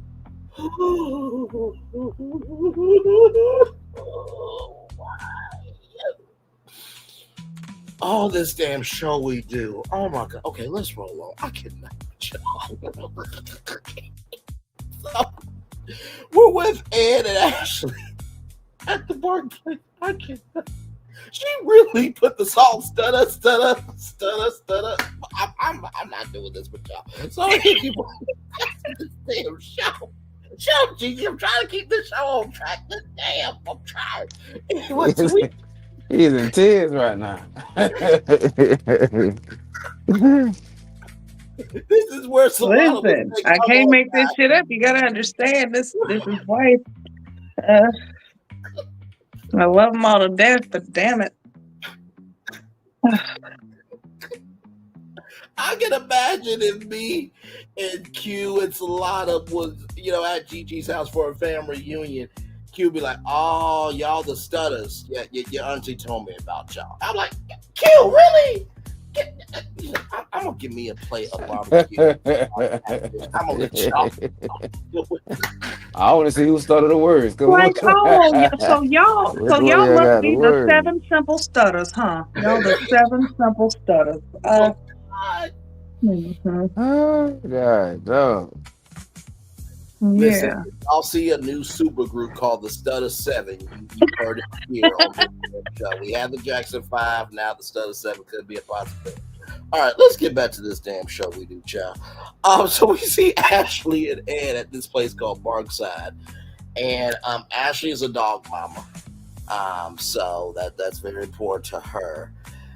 And the most important thing is for their partner to know themselves, and Ed has no time limit on, marriage and this, that, and the third. And, Ed and his first wife, they co-parent very well. And Ashley says that she wants to be shown interest, right? Which, let me just say this. I feel like sometimes when it comes to relationships, in order for someone to care about you, you do need to care about them. But also, too, that's what we call communication plan. Just because I don't text you doesn't mean I'm not thinking about you. Sometimes I just need downtime just to deal with my own mental, right? But also, too, the quicker you are forgotten about, the higher probability that you won't be given a damn about, right? So I did see Ashley's point there. What did y'all think as I collect my mental brain from the laughing coma G put me in? What did y'all think of what Ashley and Ed talked about in this conversation?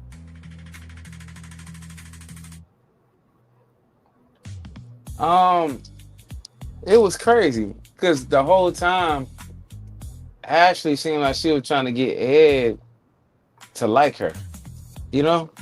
And I feel like he has an interest, but I really don't feel like he like her like that. You know what I'm saying? So I think Ashley's still trying to search for connections. And at the exact same time, I thought Ashley doesn't have any kids too. So I'm not exactly sure she's trying to force a connection with Ed. You know what I'm saying? Because I didn't really see a connection there. I didn't really see a connection there, you know. So Ashley might be trying to find a connection, but I don't really see a connection there, you know what I'm saying, at all. It was weird. I didn't understand why they even showed this date. It just didn't make any sense. You know what? I can see exactly where you're coming from with that. And I was actually on the fence. First, let me just say, I want to just say that some of the conversations, majority of the conversations, especially with the people who are actually trying to make connections and trying to build on something, you can tell in their conversations. And those are the ones that are meaningful. I feel like we've had a lot more meaningful conversations when it comes to dating so far this season than what we've seen in the previous season. So I'm really enjoying that. But to your point, Q, and since you brought it up, I can actually see that. Like where it could have been where maybe she was, I feel like she was just trying to naturally like give herself, maybe not just so necessarily give herself to Ed, but she's trying to give herself and say like, hey, this is what I'm wanting and I'm willing to accept and do. But again, I do agree that I don't think Ed is that interested. So even her giving herself in that conversation, I'm not going to say it was pointless, but it might not yield a relationship with Ed. But at least she's vulnerable enough and she's open enough to be able to express herself and have deep conversations and conversations that mean something instead of just being guarded and you know, withdrawn. So I can appreciate that part of it, but I don't see the true attraction between them two yet. Does not mean it can't happen later, but from this date, it was more so like a friend date. Like this is like honestly, this was more like a consultation meetup. You know what I'm saying? She's a personal trainer. This would be like, okay, so you want to be a new client? Okay, so yeah, let's go ahead and get some things. Consultation meetup is crazy. So listen. So as I pull up my tablet, it's wild. I see. Wow. So as I pull up my wow. Wow. Here, I see that you weigh 245 pounds. Your last plan, you said you ate a lot of pasta for carbs. You grilled your vegetables 3 times a week. I also see that you did green smoothies. Now, you know those have high potassium. Like I feel like that's what Gigi is saying. Like she had her tablet because you know she is like. So this is what you submit to the website, and we're going to talk about it and see if we can go from here. I take bi-weekly payments. I take listen, we can do Apple Pay, we can do Clara. I'm flexible. Right. Apple Pay, Cash App. You have Chime. I have Chime too. We can Afterpay, Care Pay. You know, we're in a recession. I take EBT. You know, I'll take it all. I ain't lying to you. Right. I could take coupons, Groupons. That was not Here's the throwback for you: entertainment coupons. If you know the entertainment book. Right. the keynote in a conversation when you know somebody is interested when they asking questions too. My man just Yeah. asked one question. He didn't ask one question. That man, like, man, I could be with my kids right now, saying talking to you. One guy got his drink. Hey, he was thinking about sticking his hand and seeing if Shannon dilated. You know what He's, he's I'm trying to get back to massage her shoulders. He was not thinking. saying? I go from dilating to this. You know what I'm talking about? Yeah. Yeah. So Hold on, we in a park with dog shit. I don't even have a dog. straight She up. just here with her own dog. She's so selfish. She's so selfish. Talking about you a dog. I got all these kids at the house. You talking about you a dog, mom? You know. Right. Do you Come know the on, difference?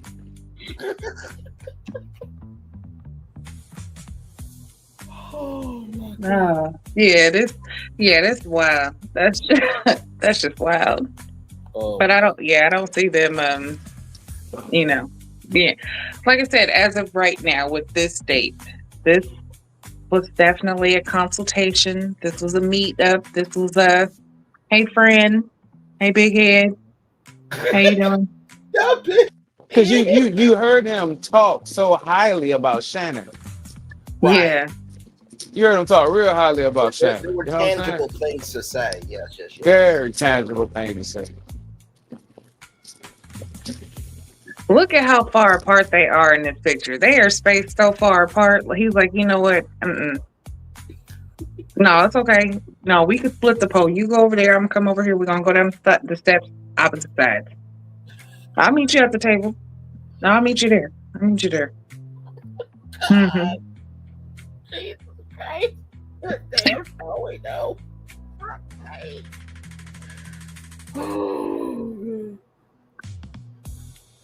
You know it's messed up when you sit there and you're having a conversation with somebody and the only thing you could think about was the last song you heard before you got out the car.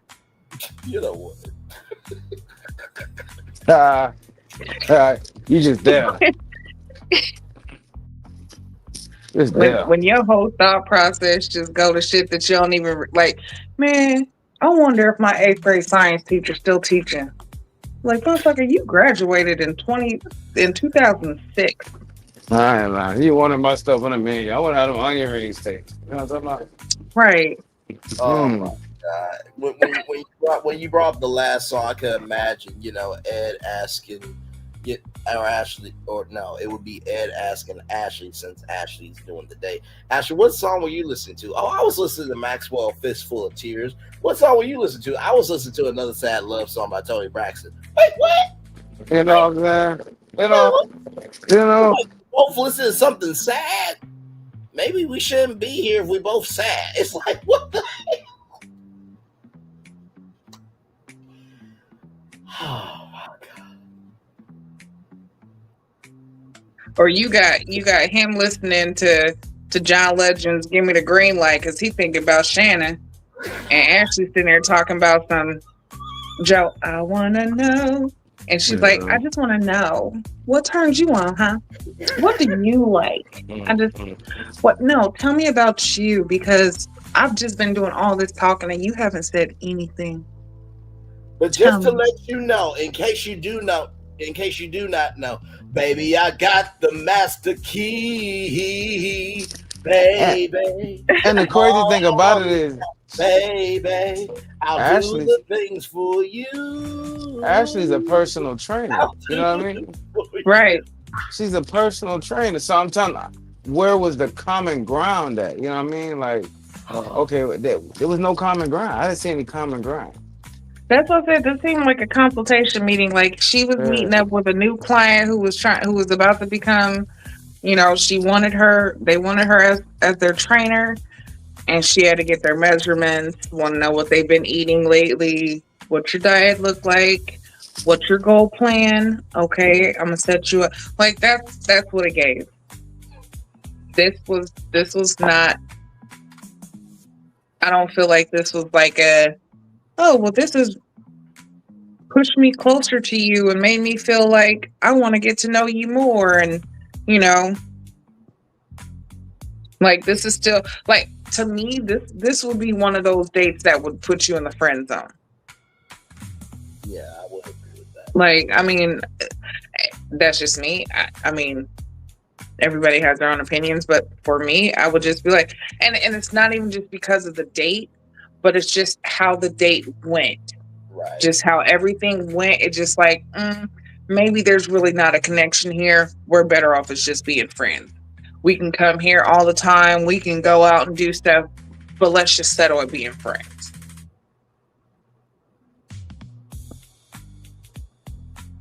But we're only on episode 4.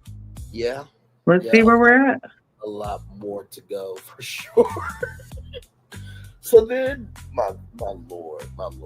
So then we were with Enchante and Steven. And so they are at Tie-Dye. And so shout out to Detroit Dye House. I always love it when reality TV can be bigger than the assignment and give these businesses some promotion, black owned and otherwise. Because let me tell you something. At this point, anybody who is doing it for themselves, being the boss for your own self, kudos to you, sincerely. So listen, we celebrate goodness around here. You know, Enchante has Steven said that he wants a person that has a good personality, for the wife to have a life, for Enchante, the freedom to travel, and Steven gets Enchante's number. And, you know, Enchante is, you know, ready for another day. She says she can put some clothes on now.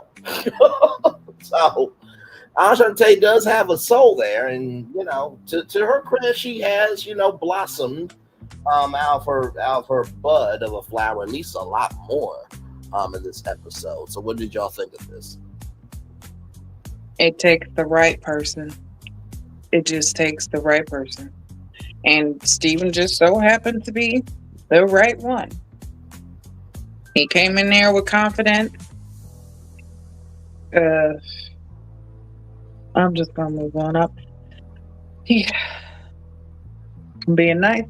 Okay. Anyway.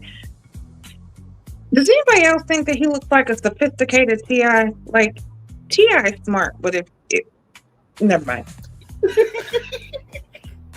Moving on. You know, to you, I'll say this. I agree with you, but to use an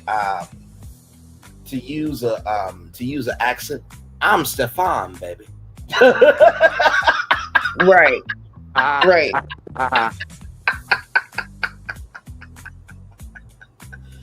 My brother is Steven. I'm Stefan, baby. Right. He look like he got a guitar in the car. He do. And he can play more than those strings, Q. You know what? Yeah. Look versed. Look well versed. Coming there dressed like somebody lesbian auntie. It's all right though. Oh, okay.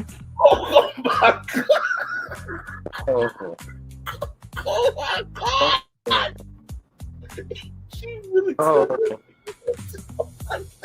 I love everybody. Okay. I got a few of them, so I know how they dress. Okay. I'm only going off what I know. Okay. Oh god. Okay. Matter of fact, I got one that I know for a fact got that canary yellow sweater. I know for a fact she do. I didn't see her wear it. I know. It was a distinction of the color for me. Yeah. Oh no. No. I know. Mm-hmm. Mm-hmm.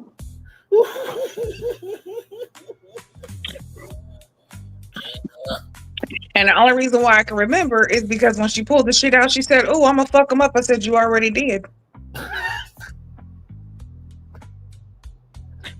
I swear to God, if her husband go back and listen to the show, do you see the bullshit I'm talking about? Okay, listen. You just listen. Disability, you doing too much. Do you see what you did in that live with Q and Braylon tonight? Did you see yourself? Secretary Yellow. Hey, that's why I can't take you nowhere. Whatever, we go everywhere together.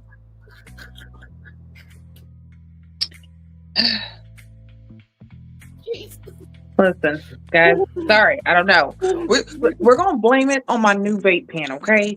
This is not my fault. I'm not taking any responsibility for anything that has been said tonight. None of it's my fault. Oh, Nope.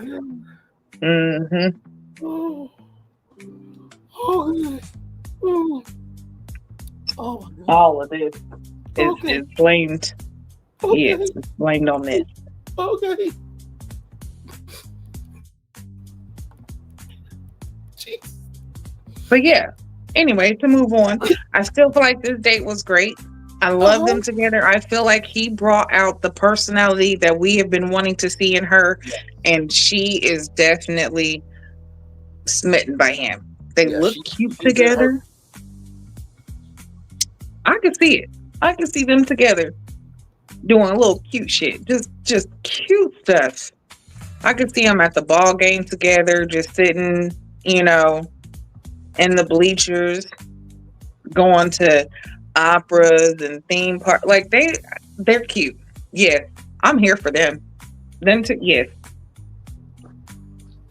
I agree. I can definitely see it. I definitely can see a vibe with them for sure. For sure.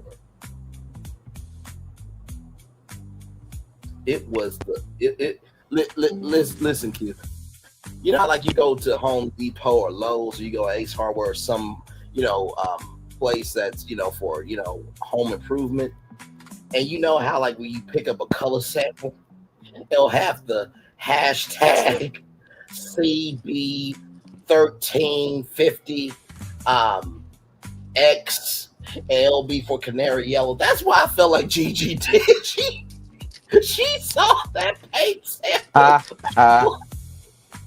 It said, well, based on my experience of the LGBTQIA paint sample book, this is canary yellow. I definitely know. And it's so funny that you actually say that, because something that I've actually recently learned, and this is from working in art direction, which is like building film sets and stuff like that. Right. Something that I have learned that I am actually really fucking good at, and I did not know this, is mixing paint colors to make a certain color, especially like colors that people want.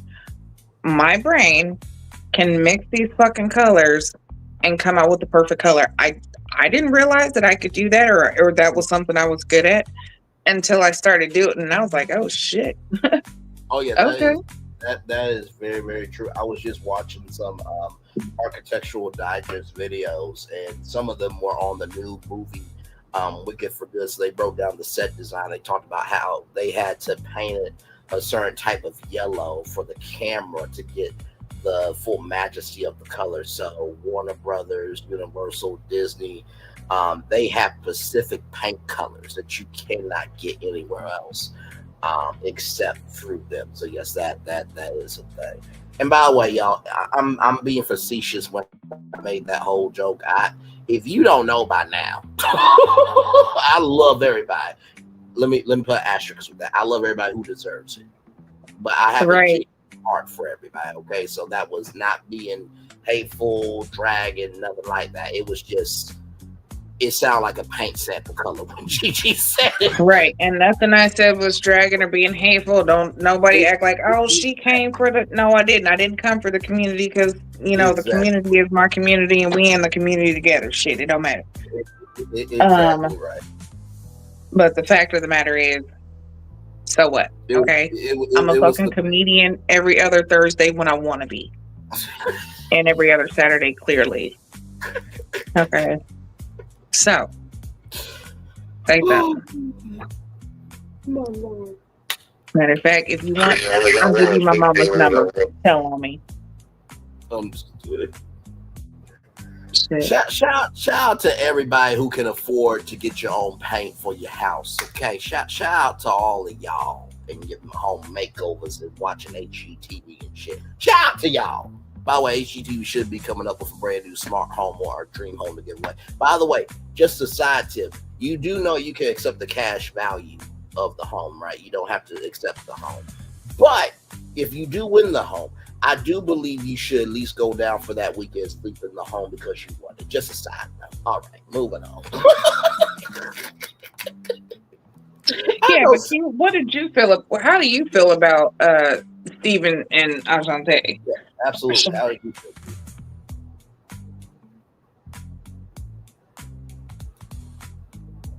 My fault, family. I had a few things going on. Oh, no, you're good, bro. I like them together. I like Steven. You know what I'm saying? Steven seems authentic. I don't think he's gonna speed him up or slow him down. You know what I'm saying? I feel like he sees her for who she is.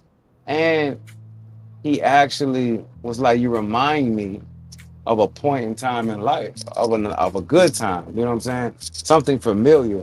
And old girl, I think she liked him as well. That tie-dye thing was really cool because you get to really express how you see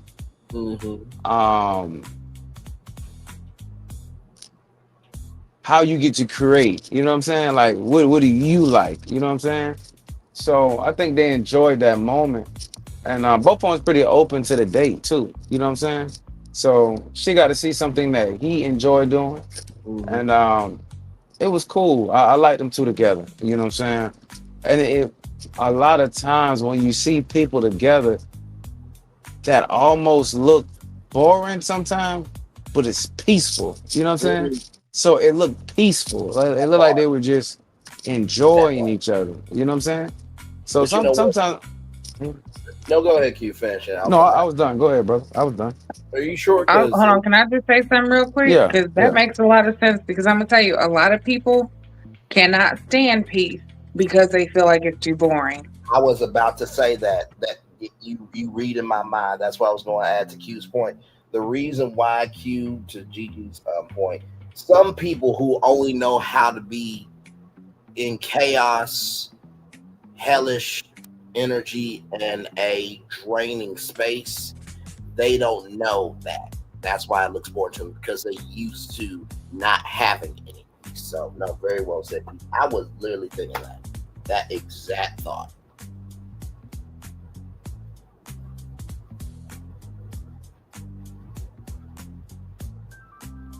And plus, we should be able to clap it up for the fact that this can actually happen. Like that should be the choice here. It can. And I see a lot of building going on. You know what I mean?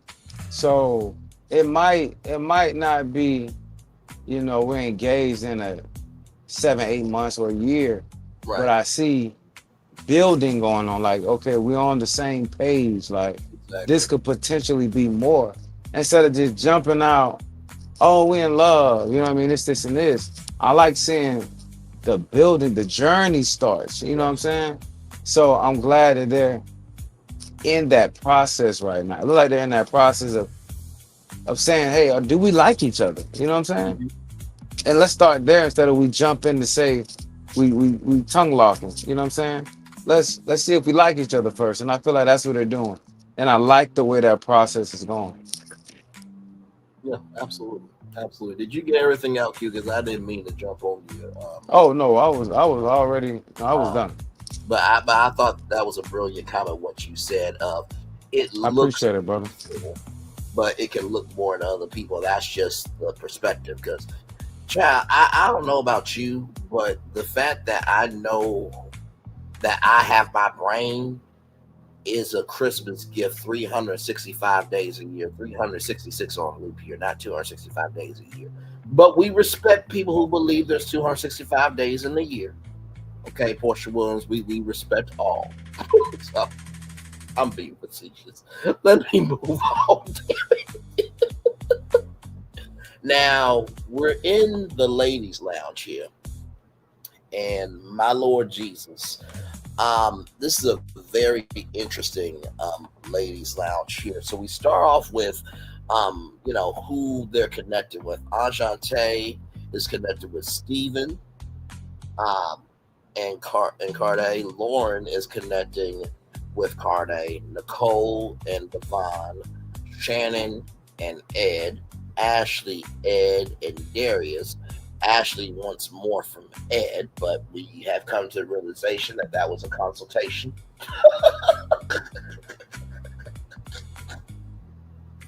I'm not gonna be able to see Ashley at the same way again after that. I'm sorry, y'all. And then Dominique, she said, "Bello, welcome home." Right. So then we get to the not connected part of it, right? So we got Enchante, Vince, Lauren, Vince, Christina. We get to the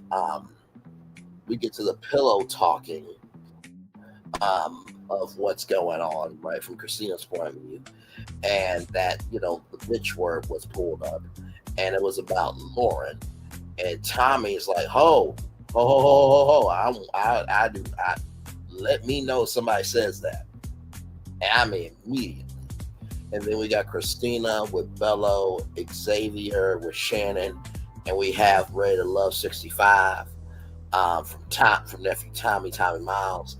And then we have Ashley, Xavier, Donna, Xavier. And it seems like this was the first time in a long time that everybody just agreed on it.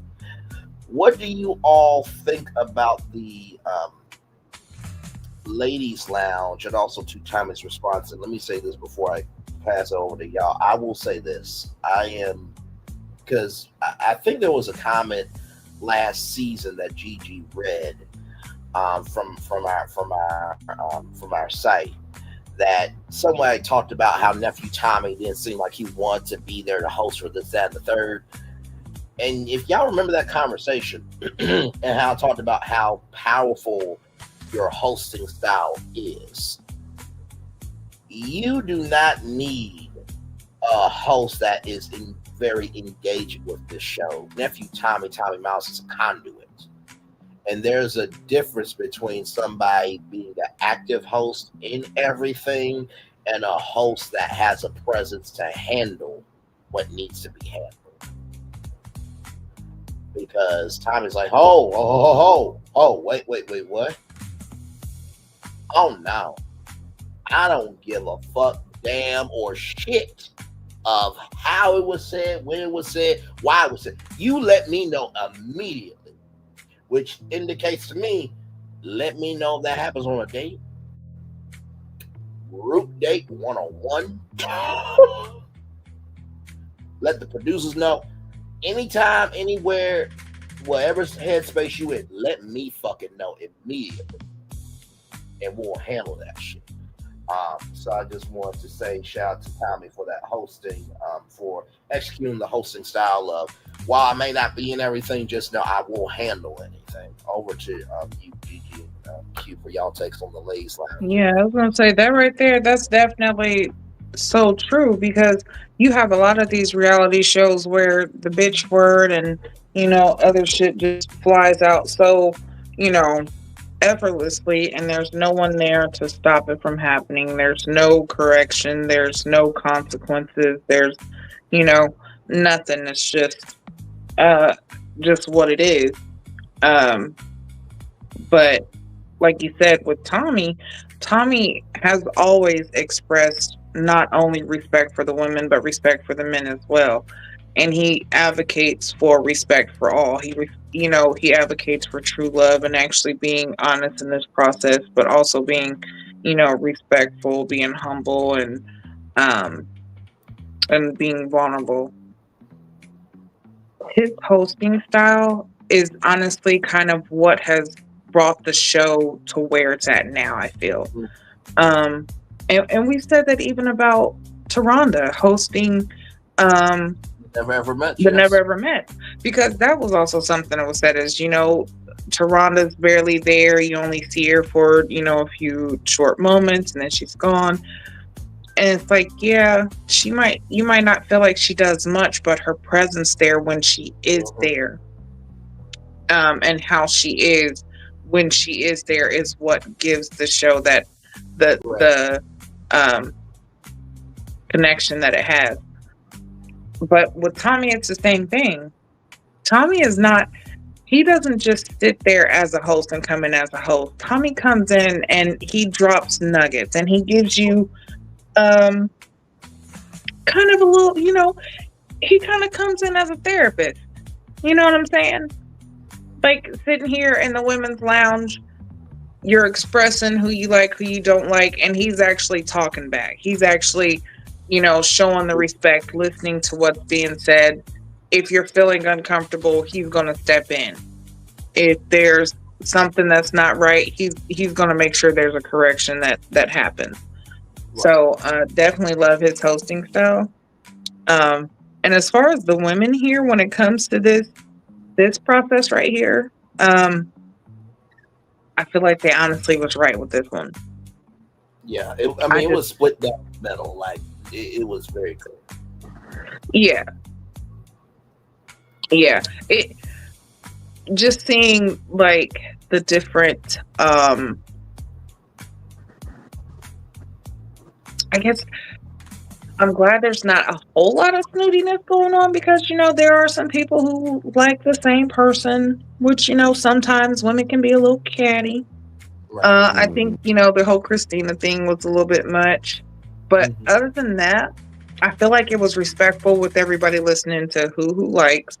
Right. And when it came to who was not liked or who felt like, needed to work on things more, yeah. I feel like it might have been divided, but it was equally divided on Vincent and Xavier and the reactions to both of them. I feel like it wasn't like they were based off biased opinions. Like I really we could see as viewers what they were expressing. So it's like, okay, it makes sense. Yeah. So I mean, I feel like they did a good job this time. It wasn't based off, biased opinions or anything like that. It was based off basically like who you're connected to. Out of all of the women talking about their connections, Xavier's name, neither did Vincent's name come up at all as far as the like. So it just made sense. Yeah.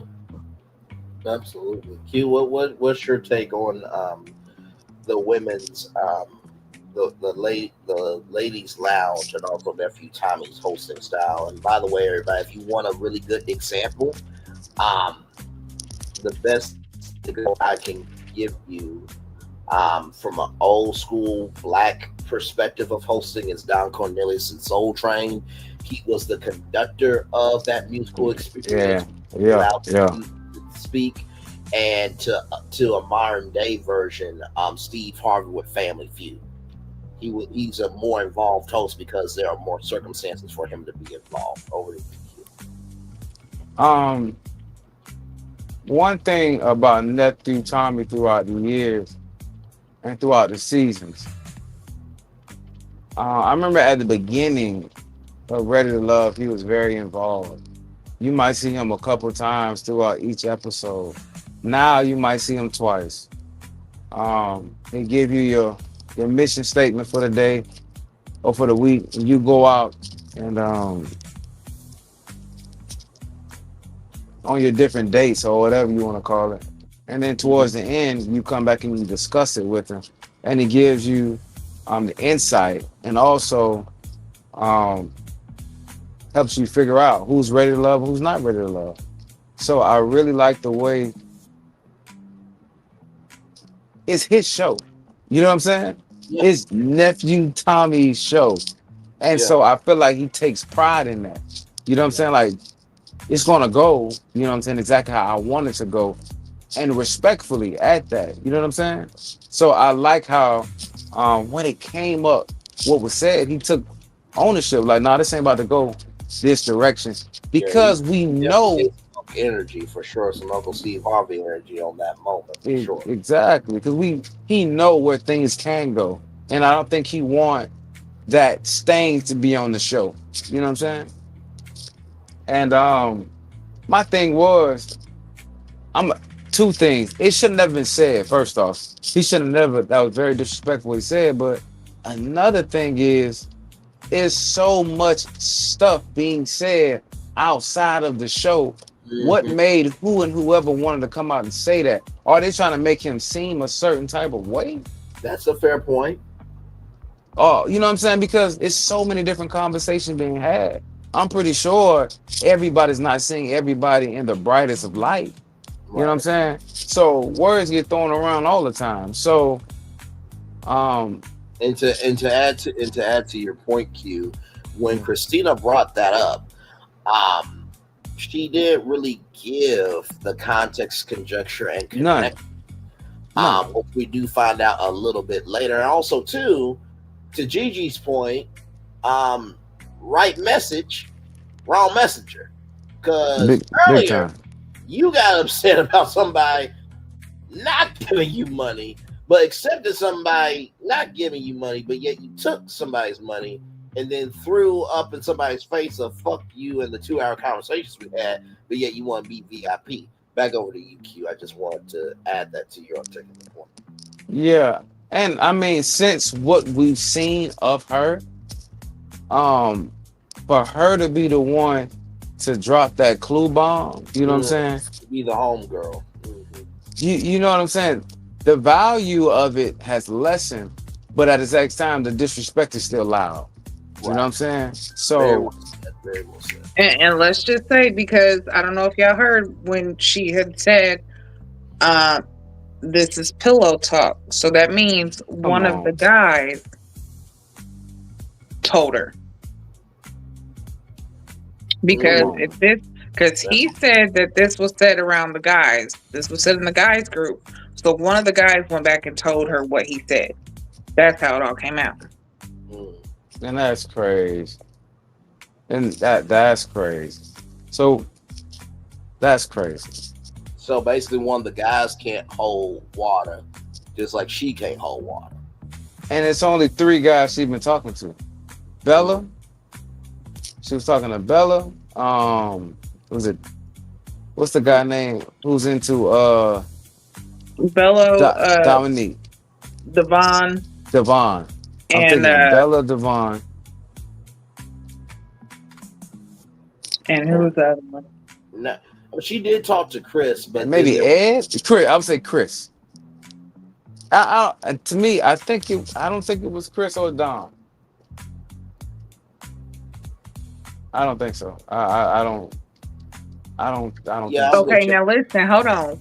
Maybe, because we don't know if she talks to Darius or not. But remember this whole thing with Darius and them talking about how Darius talks too much. Was it Darius? It could be. Yeah, it could be. Oh. But I'm just saying, that's the blow part about a conversation that shouldn't have even came to the light. Yeah, that should not have come to Christina's virtual doorstep. Yeah, so if Christina didn't handle that, why in the world are you telling me this? She should have checked that earlier. Look here. I ain't got time for the foolishness. I'm not here for the he say, she say about this and that. So go somewhere else with that. You know what I mean?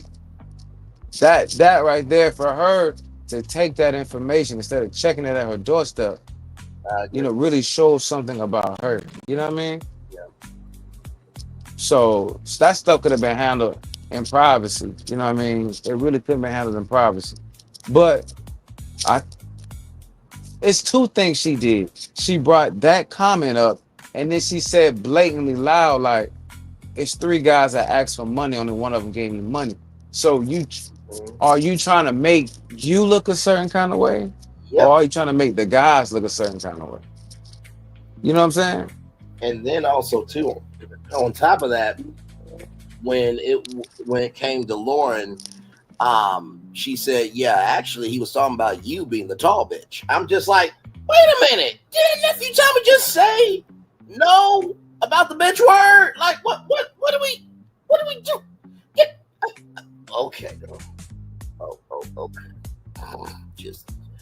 Well, I guess in that instance, that was just her repeating who she was talking about. But see, this is what I think. Okay.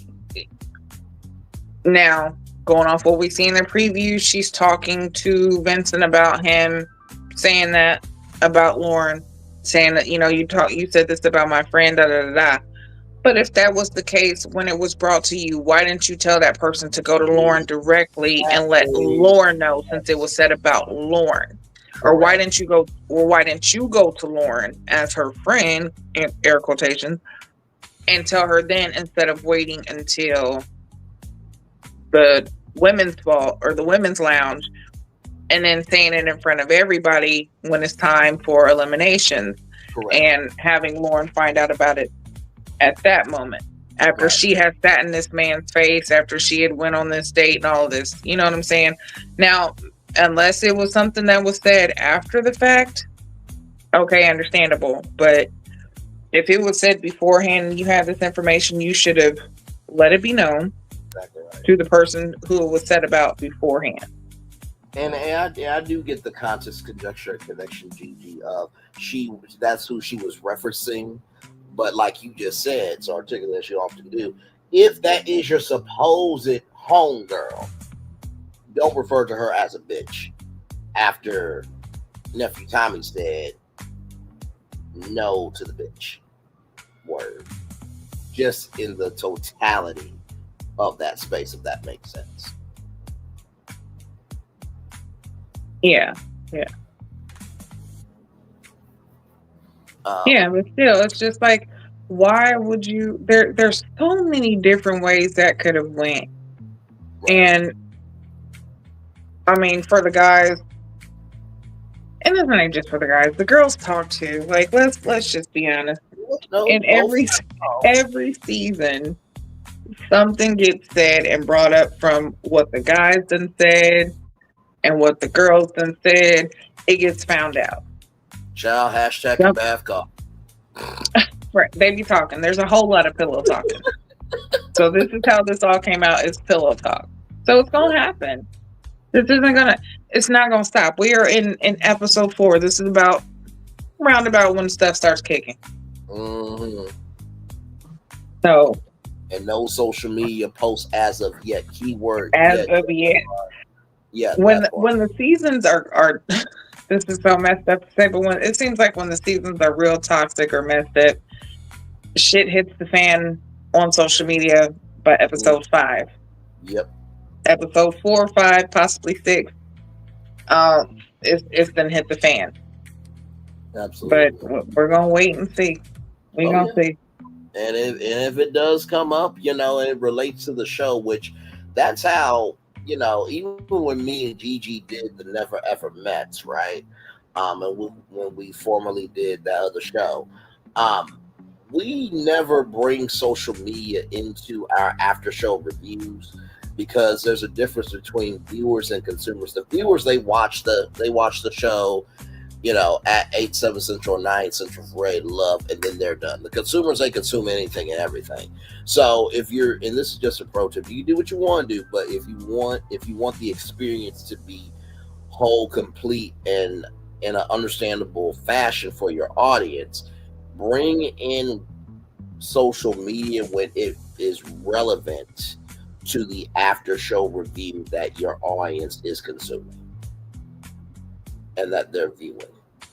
Because if you bring up anything and everything, anything and everything can happen on any reality show. But when you bringing up anything and everything relating to the show, it dilutes your commentary. But if something comes up about Christina doing something bigger than that and gets posted on social media, then it's relevant to our after show. But if Christina puts her foot in her mouth, well, okay, we'll see it next week. You see the difference there? There it is. Jaguar Actual says that was her 4th strike. Yeah, there you go. And did that make sense, y'all, what I said about how you utilize social media? Because I do watch other reviews, and sometimes I feel like if you don't know how to hold your own as a commentary, anybody can use social media, but take somebody to utilize the information from social media. But I feel like sometimes people will take social media and drop it in or sprinkle it throughout the review as a placeholder rather than standing 10 toes down on the episode, if that makes sense. Exactly. Yeah, makes a lot of sense. So, we get to Donna and Vince right here. And so don't worry, Jaguar underscore actual. We have not forgot about your Xavier comments. We're just waiting to get to that point there. To that point of the conversation here. So we have Vince and Donna, the bitch reference got brought up, and it was a guy conversation. And it was a joking fashion of the conversation. And, Donna asked, is it something that, needs to be worked on? Excuse me. And, he did say that he would need to work on that and that his bluntness can seem too opinionated. What I mean? That's what, Donna said, your bluntness can be a lot. And Vince said that, him, changing things would deflate other things in his life, right? So that is his perspective with Donna. What did y'all think of this conversation before we get to Xavier and Dominique, and then we'll reveal, who got eliminated, who did. But what did y'all think of that exchange? Before I have to take medication because my head throbbs just talking about him. No, but honestly, we have said this. This is him. This is his personality, okay? The way that he is him. So him feeling and saying that, hey, if I change who I am or me being blunt or being how I am, then that takes away other parts of me. It's like, yeah, either he's going to have to find somebody who is either just as blunt or who accepts the bluntness. And it's not hard. He'll find it, but I do not think that it's there. I don't think his person's there. When you meet your match, oh Lordy. Let me tell you something. Sometimes, and I'll put it like this: have you ever been around a person where it's like, oh damn, they make me look like a saint? I feel like that's going to have to be Vince of like, oh, you know what? Maybe I really should revise myself just a little bit because I guess I see how bad I am with this person. You know what I mean? And also too, I think to what Q said, I think this was brought up throughout our after show review, but of the fact that he has a daughter, right? And I think that was a very critical piece of the conversation for Q, and really for all of us. But I know Q was definitely has some heat on that. Q, what was your take on Vince and Donna's conversation here? One thing I would say he did was take accountability for his actions. You know what I mean? He didn't really deny anything. Then he asked for feedback as well. You know what I mean? Because dating is not the easiest thing to do. It's easy for some people, you know what I mean? But for him, it seemed like, I'm open to pointers. We haven't, Jaguar. We're going to get to Xavier here in a minute. That's why I was saying, we haven't forgot about your comments at all. No. We were just waiting for the Xavier conversation. Now, we don't forget comments around here. Believe me, brother. You are good. All right. Yeah, it was, he was cool.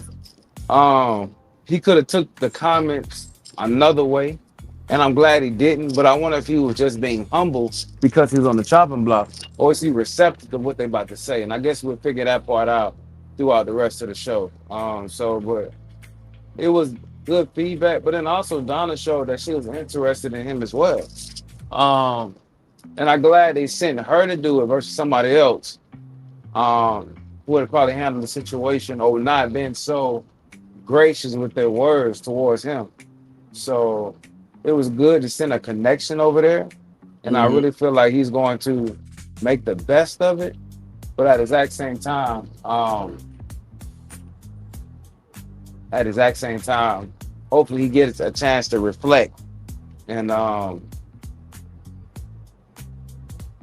send his best self out there and not just, blindly, just blindly throw his opinion out. So without recognizing the weight of it. exactly, and sometimes it's just not wanted. You know what I'm saying? So that was my take on that. But I could see those two together though. You know what I mean? I can really see those two together. Yeah, and there was. Well, hang on now for a minute, because I do believe, like, in episode, what was it? Episode 2? No, I think it was in the first episode, right? That Vince and Donna actually did talk, and They Vince did. Yep. did say that he finds her attractive, and that she's quirky and stuff like that. So there was something there, Gigi. Now listen, we know that some things are crazier than others, but that did happen. There was something there. Listen, Braylon, I might have to be you this season. Okay, how you was about Sahara last season. I think I'm. Yeah. Why you gonna pull Braylon this season? I cannot with you. Yeah. That joke was totally against we Sahara. all have our person each season. Like I think Habibi was Solana's, and then you had Sahara. I got Vincent. Q, who have you had, or we got you next season? I just find love in everybody. You know what I'm saying? So I think everybody deserves a chance. That Q is, ladies and gentlemen. I think everybody deserves a chance, but we all have that one person where it's like your person's not here, and everybody else is like, yes, it is. They're here. It's like, no, it's not. It's their person's not on the show. It's somewhere else, far away. It's not here. You know who my person was? Who? Jessica. Okay. Yeah. Jessica was my person. I didn't like her attitude. Even though she left with Grandma Ye, you know what I'm saying? I didn't feel a connection at all there. That was, that was forced. Grandma Ye. Right. Grandma Ye. Yeah, I need a little shot. Still a little shot. You know what I'm saying? But I wasn't really a fan of Jessica. Nah. Just her attitude. So we've all had our person each season, and I'm sorry, Vincent is just mine this season. I just I just wanted to bring up that contest, conjecture, and connection that yes, in the first episode, Vince and Donna did have a conversation, and Vince did speak very highly of Donna. So when that was said, I wasn't surprised by that at all. So. But yeah, Gigi pulling a Braylon this season, I cannot. Yeah, this is my season. You guys have had your season, so this is my season. Watch he make it to the end. Watch he make it to the end of the show. What? Right? Why is he still here? I don't know. Tell you, watch he make it. So that part. So G, because I can't ask you fully and comprehensively of how you feel about using your Braylon pass to feel like somebody has lost their rabbit ass mind. But as you are in the beginning stages, how does the Braylon pass feel?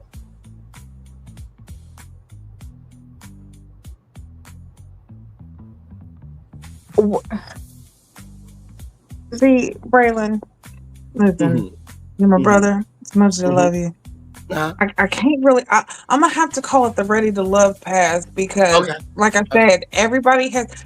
It started with Solana, then I think it went Q, then it went you. Now it's me. Okay, so y'all have passed the torch on. Okay, so I'm just gonna say it feels. Now I understand the feelings that y'all had, okay? With this torch in my hand now. It's a natural feeling, right? It's a natural feeling. It's very natural, okay? I never knew that I needed this feeling so much, okay? I didn't know how much of me it was.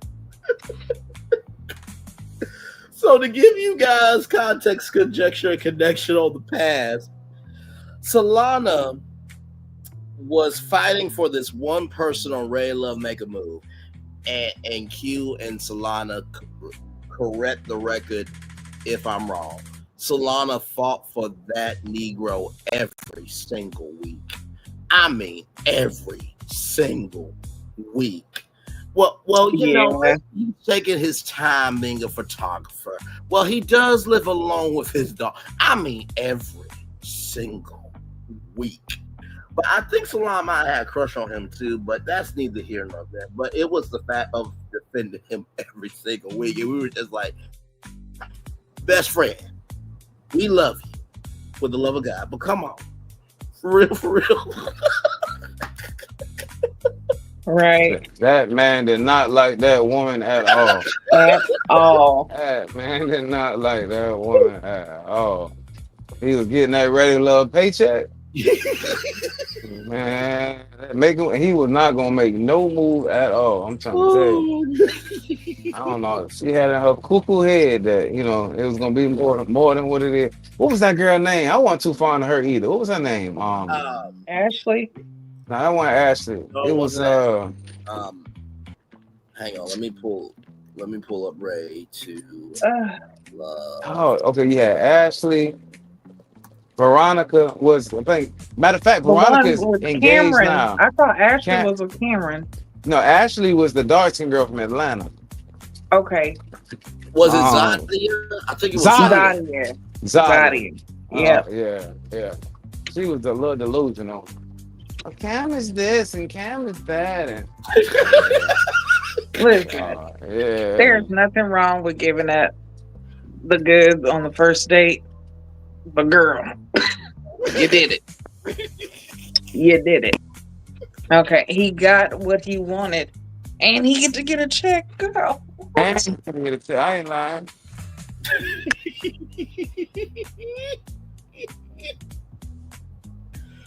So as you can tell, we really do have a trust, a bond, and a good solid foundation with each other where we can, I'll put it like this, we can go there with each other, but y'all can't go there with us. Let's just put it that way. That's how families are and friendships are. But as we've heard from Gigi in the early stages of using the Ray Love pass, she feels very good about using her pass on Vince right now. Yeah, this is my pass, and I'm holding on to it. You're gonna have to pry this from my hands. What'd you say, Q? Not your cup of tea. That is not her cup of tea at all. Listen, but Donna might be swallowing him up. They might be doing multiplication equations, you know, by the time the show ends, you know. So all it's gonna take for one more conversation and she gonna realize that it's just not adding up. Okay, just But for those of you in the back, yes, we will check in on Gigi's mental as she uses her Ray Love pass for events. We will check in throughout the season. So let's get to Xavier. Jeez. So shout out to Dominique. I will say she definitely knows. I'm gonna make a new picture next week, and it's gonna have my plaque on it. I'm gonna have a plaque. Okay. I'm gonna have my hand around the torch, and it's gonna say, I don't know what it's gonna say yet, but y'all gonna see it next week. Okay. Okay, we'll hold you to it. And like I said, we and y'all, sometimes we be facetious, but believe me, when we say we're gonna do something, we're gonna do something. So we will check in throughout the season about how Gigi is feeling about her past and if her feelings will change. But knowing Gigi, she ain't changing for shit. But we are gonna give her the benefit of the doubt and check in on her throughout the season. Now with Dominique and Xavier, I will say Dominique definitely her skin tone and color is a vibe. Okay, listen. Guy knew what he was doing when he made thick black women. Okay, listen. And we love everybody, but also, too, like I said before, cinema rolls are thick for a reason. Okay? The icing is thick for a reason. Now, with that being said, Xavier and Dominique here. Dominique is saying that, Xavier is not taking an initiative and that no one has talked to Xavier, right? And Xavier said that it was early, right? And he plans to be more intentional. But Dominique was very gracious in this conversation, but she pulled a Gigi now. She said, "You do know you're late to the party, though, right?"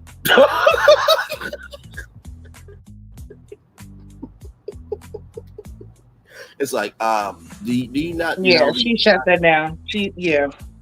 No, she really did. Like, do you not know the assignment that you took on? And so Xavier was not ready to love, but Dominique was kind and said that, you just have to do the work. And you have to, figure out what your space is. And to Xavier's credit, he said that what the women said was valid.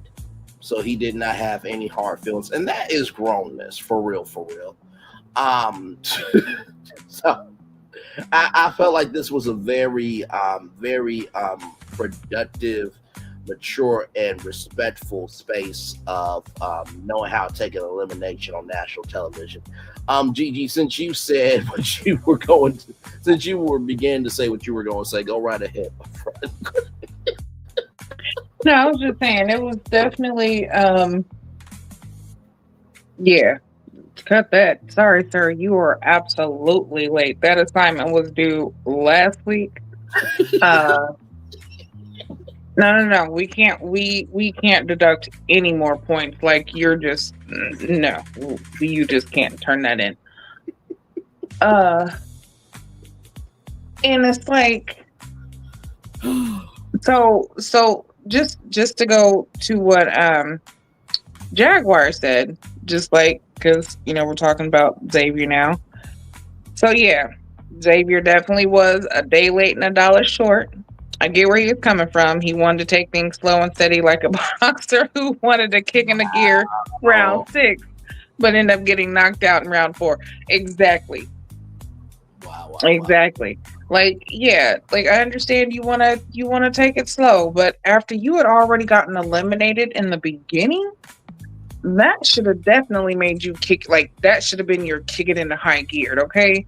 Like, so y'all are not ordinary people.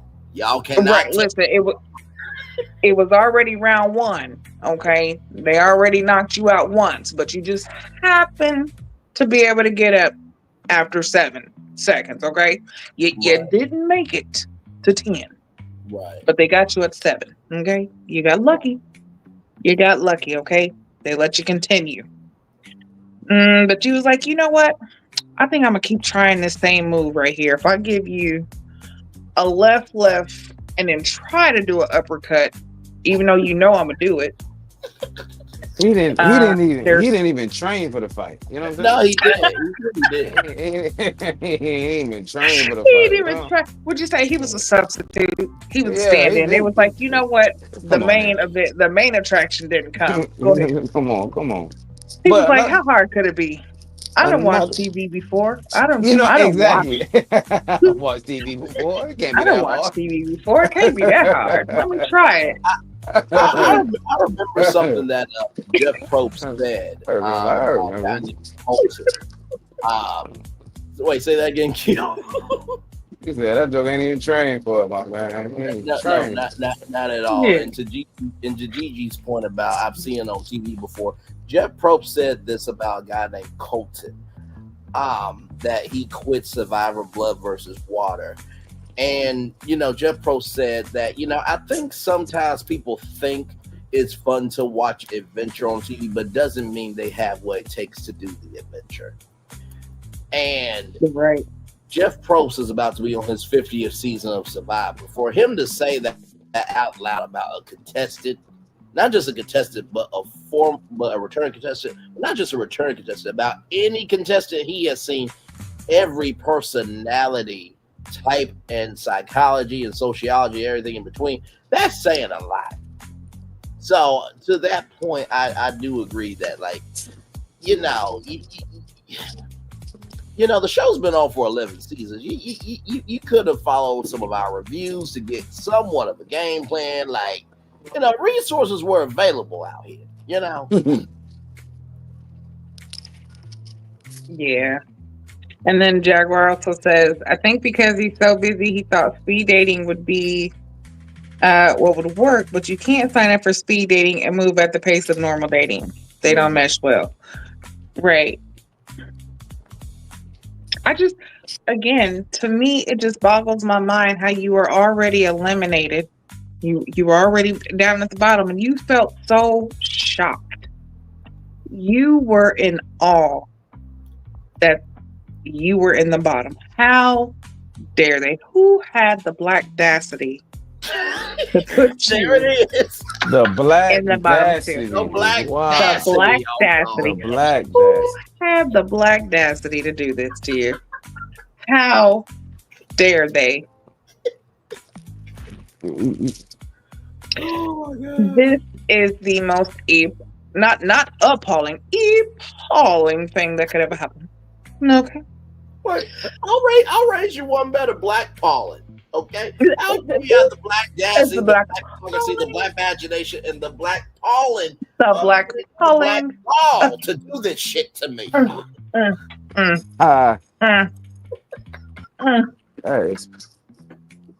How dare they, in their black imagination, dare to eliminate one Xavier? Oh my God. Okay, so, like I said, it's just funny how you were already in the bottom, sir. You were already there, and that's so surprised. It was like, you know what? I'm not even gonna do better. I don't even think he said he was gonna do better. He was just shocked.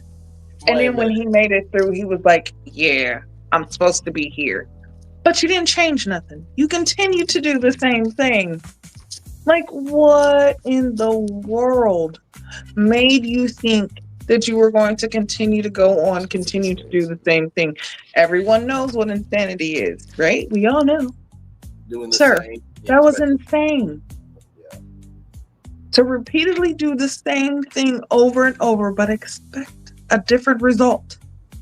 Yeah. But another thing, I don't really think the ladies was really interested in him either, because we've seen on the show a couple times where the ladies actually gave the guy their number. You know what I'm saying? And he failed to make connections, but I don't feel like ladies were connecting to him anyway. You know what I'm saying? Right. Tommy summed it all up when he said rated love 65 years old. Right. That was crazy. Rated love 65. Right. That was crazy. Ready to love geriatric edition. You know what I'm saying? Like ready to love orthopedic edition. You know what I'm saying? It was just like, bro, what you got going? It felt like ready to love granddad edition. You know what I'm saying? It felt like, honestly, crazy. It felt like when it came to him getting water, it's like, wait a minute, I thought I was supposed to have a Wakia Hawaiian volcanic water contract. No, brother, we got a decided contract from Coca-Cola, but it's still a contract. Right? You're still getting water for the fight, but it's just that quality Hawaiian volcanic water. And by the way, y'all, just to let y'all know, if you really, well, you're probably not really wondering this, but one of my good virtual friends, Michelle, she said, do y'all know that nursing homes have more STDs than anywhere else? And I'm just like, how the why? Yeah, I've heard that before. And I'm just like, who did this fucking research to know this shit? Well, people who work in nursing homes, okay, let me tell you, that's crazy. Ew, just a little insight. Ew. Yeah. Okay. So in the nursing homes, Yeah, them old people still be fucking. Okay, let's not get I into don't know. that. I wonder are they coming to the nursing home with the STD? Like, are they Okay, already okay, have the okay. So STD? listen, some of them have have had STDs because some STDs they stay in your body. They lay dormant or they might not surface until you get older. Or like if you have herpes and it might have been settled when you were younger, once you get older, you might have flare up. So now you can still pass on herpes and syphilis and stuff like that. But you got to think about it in nursing homes, especially like medications causes infections, even though it's like, oh, well, they're supposed to treat stuff. A lot of times they can cause infections, especially in older people. And in women get yeast infections a lot from like medications, or like if they're the ones that have to have catheters in, bedpans, they wet themselves a lot, like that carries infections, bacteria infections. So those infections spread. Once you spread those infections can turn into other STDs, which is just a cycle. Now, let's just get down to also what everyone also knows too is some of the nursing home staff be fucking some of those people. And they give them STDs as well. Damn, oh, God. I can only be honest, okay? If y'all don't believe me, look it up. Okay? There's plenty of research. Y'all can actually even, if you want to look up even, you can even look up like public health records. And you can see. I like my brain and my brain cells to form a brain so much, but I appreciate you for caring enough to know that. Like, it truly makes my heart cry. And I don't mean with tears of joy. I mean tears of what the fuck is this shit? Yeah. But thank you so much. Truly. Yeah, there's been cases of people, of nurses getting arrested for it. Somebody or caregiver. Yeah, there's been cases of people getting arrested for it and stuff like that. Just like there was a woman who was actually in a coma and had been in a coma for a long time, but she ended up pregnant. It's like, how do you end up pregnant? Well, come to find out, one of the nurses, which was a male nurse, would go into her room and was having sex with her and end up impregnating her. Good damn. Yeah. So the things you learn on YouTube, ladies and gentlemen. Don't y'all ever say education is not equalizer, okay? Yeah. But moving on, Jaguar, I agree with you. I think Donna, when she asked Xavier about if he would change his approach, to see how things are on Radio Love, and he said no, that he was going home. Yeah. Not only just that, did he say no on that, but also when I think it was it Lauren or Christina who asked him to spin around, gave him a nice comment. I was like, hey, you look nice, and asked him to spin around, and he was like, no, or you got to work on that, or you got to deserve that or something. Yep, that was Lauren. Yeah. So, yeah, he was on his 3-4 strikes too. And he on the wrong show. He need to be on Ready Love Interracial. That's what he need to be on Ready Love Interracial. You know what I'm saying? Yeah. That's my opinion. You know what I'm saying? I feel like he might don't too much care for the sisters. Ain't nothing wrong with it. You know what I'm saying? This ain't for everybody. Yeah, I didn't want to say nothing, but I was like, this might not be the right. I was thinking that about Vincent too, but I wasn't gonna say it.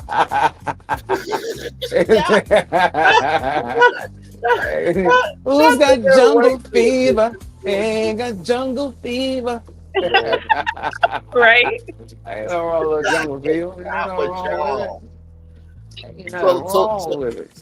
So, ladies and gentlemen, eventually there might be a Ready to Love Swirl edition. Swirl edition. Listen, there is a thing as white chocolate. There are some starring Charlie. Neapolitan edition. I ain't lying. I'm not about to do this with your ass. Ready to Love Neapolitan. But you know what? You hear me, Braylon? They're gonna have a special guest, and it's gonna be Charlie.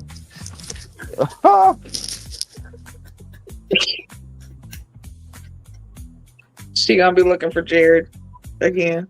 Oh, Father. God, my Lord. Not Charlie and Jared, my Lord Jesus. Yeah. I can't even blame Q on that. I said Swirl, he just picked it right up. Hold my glass of wine. I got you. You said Swirl. Got you. Wait a minute. Ready to love Swirl edition. I got you. Some people are stuck in their ways. Yeah, that's true. That is very, very Ready true. to love Swirl edition. I can't with y'all. This is Well, out you of said hand. Neapolitan.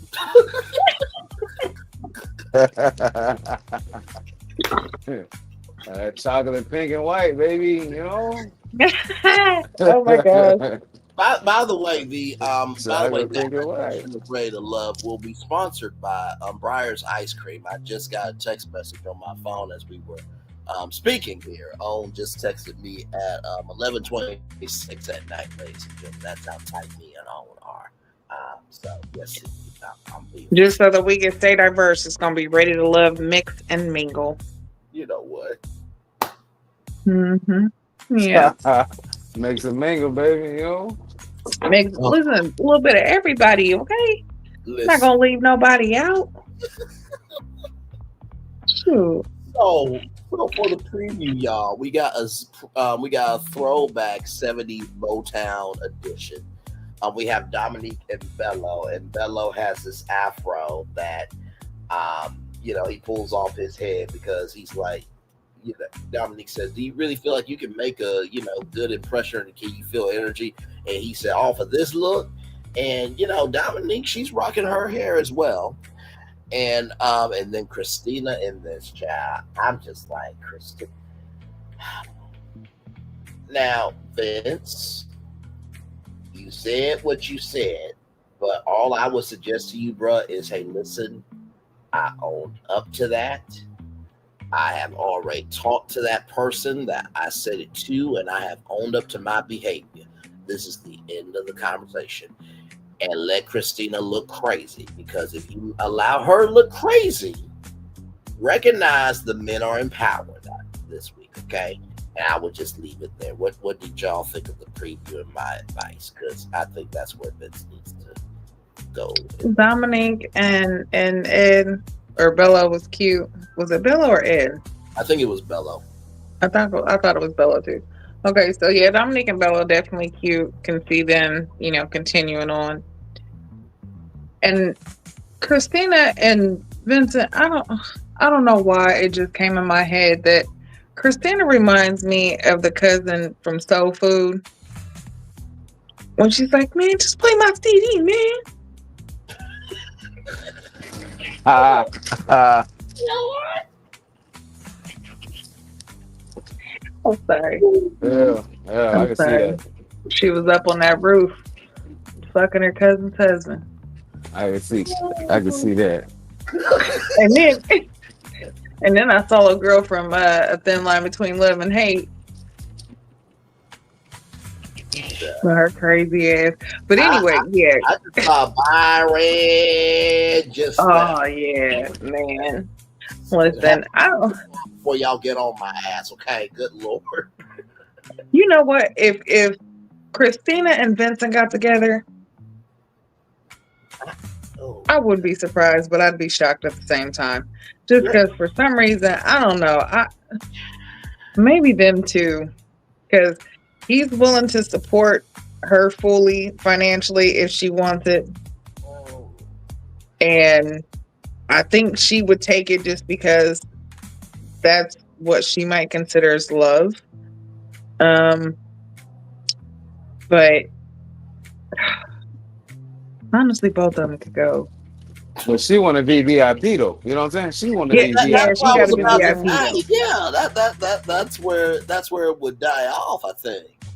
Yeah, so. Yeah, at the end of the day, I'm ready to see Vincent go. I really don't even care, because I don't see who he could match with there. But again, this is only episode 4, so I am going to give grace and space, and I'm going to allow the process to happen because I want to see. I really want to see a different side of him. I'm gonna tell you, I want my mind to be changed. I am looking forward to it, but I don't think it's gonna happen.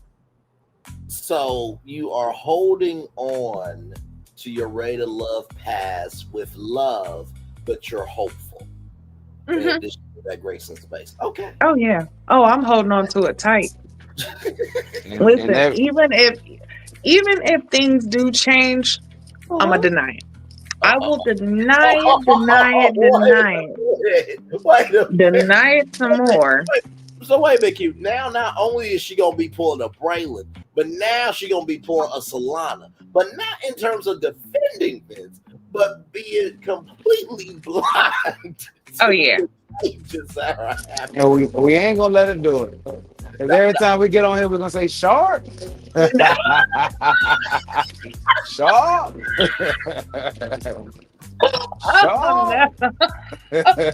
Oh no. We're gonna bring those feelings right back up to the top. Oh no. Before we get off, are you sure you want to lock this in? Because once you lock this in, listen, this is my past. You cannot take it from me, okay? All right, and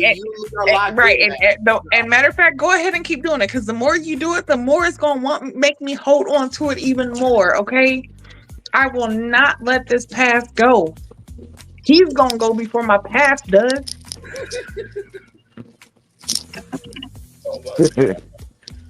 Sure. I ain't going nowhere. Oh my gosh.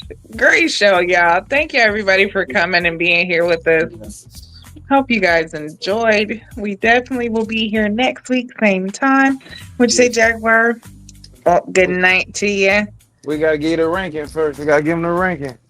Oh yeah, we gotta rank this episode. This episode for me, I'm actually going just because of him. But I'm gonna give it a 7. I'll give it a 6.5/7. All right, 6.5/7. Q. I'm going 7. I ain't gonna play with it. I'm gonna go 7. Okay. That was a good episode. I will have to agree. I think I will give it a 7. And like I said too, really, I feel like most of the episodes really have been. I feel like most of the episodes have been 7s, but they've been on a 10 energy or a 9 energy, if that makes sense. Yeah. Like they actually make me look forward to, the next episode. Yes. I agree. I totally agree. So this has been good. But yeah, good night, everybody. I know it's late. We glad that you had a wonderful time, and also to Mo Perspective. Thank you so much. I'm off to bed. I set my notifications to get updates when you're back on to review the episode. Nice meeting you guys. Take care, everyone. And by the way, good night. And Mo Perspective, for y'all first time over here, y'all did a great job. You did, definitely. Y'all was up in here in them chats, y'all. Yes, you were. So please come back anytime. We're usually here Saturdays or Sundays, depending on what's going on. But you guys will always get a show from us. So until then, keep being sharp. I am out of here, y'all. Good night, y'all. Much love, everybody. For sure. Good night. Good night. I'm sorry, y'all. I had to do it too, Gigi, before we headed out. Oh, my Lord Jesus. All right, y'all. Let's get the Daily Motivator up here, then head on out.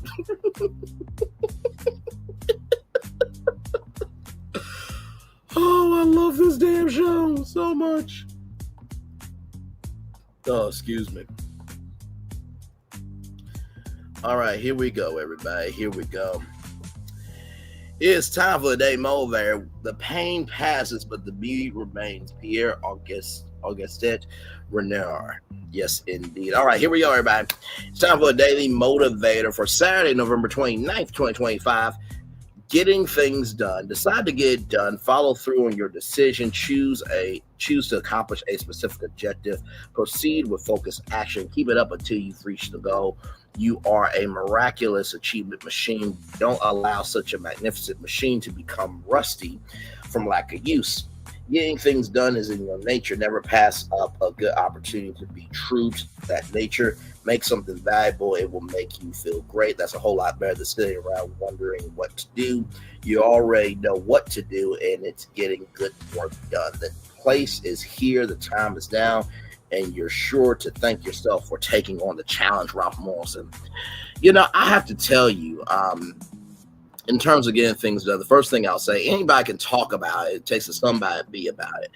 And just recognize that in your life. If you are being about it, don't let somebody tell you what you should and should not do about being about it when they're not doing anything their damn stuff. Like I said at the top of the show, shout out to all the subscribers. We love y'all, but there are some of y'all that can't do a fifth, quarter, or a half of what we do.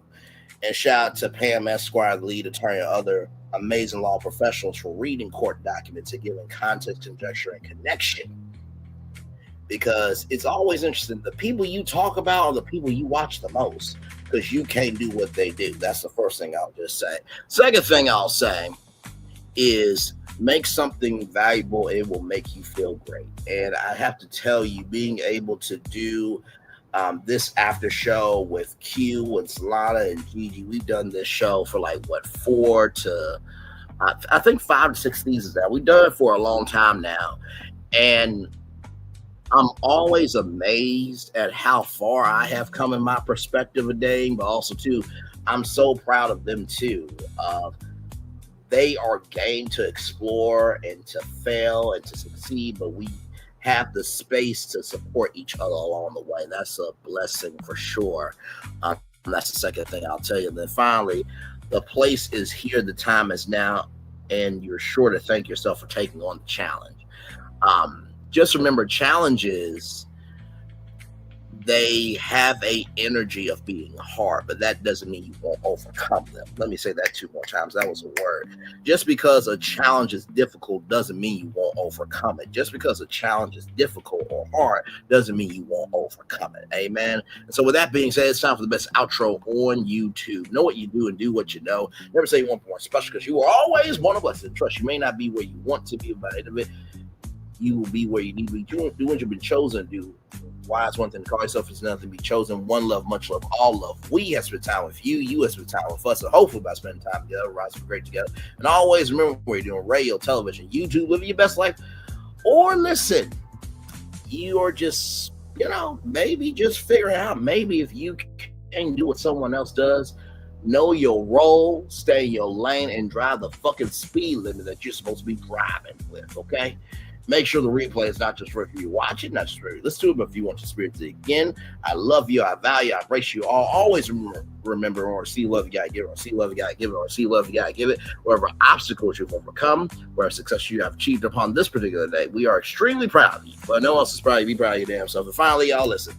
It is only episode 4, but just recognize this is a reflection of what could be. That doesn't mean it's your reality.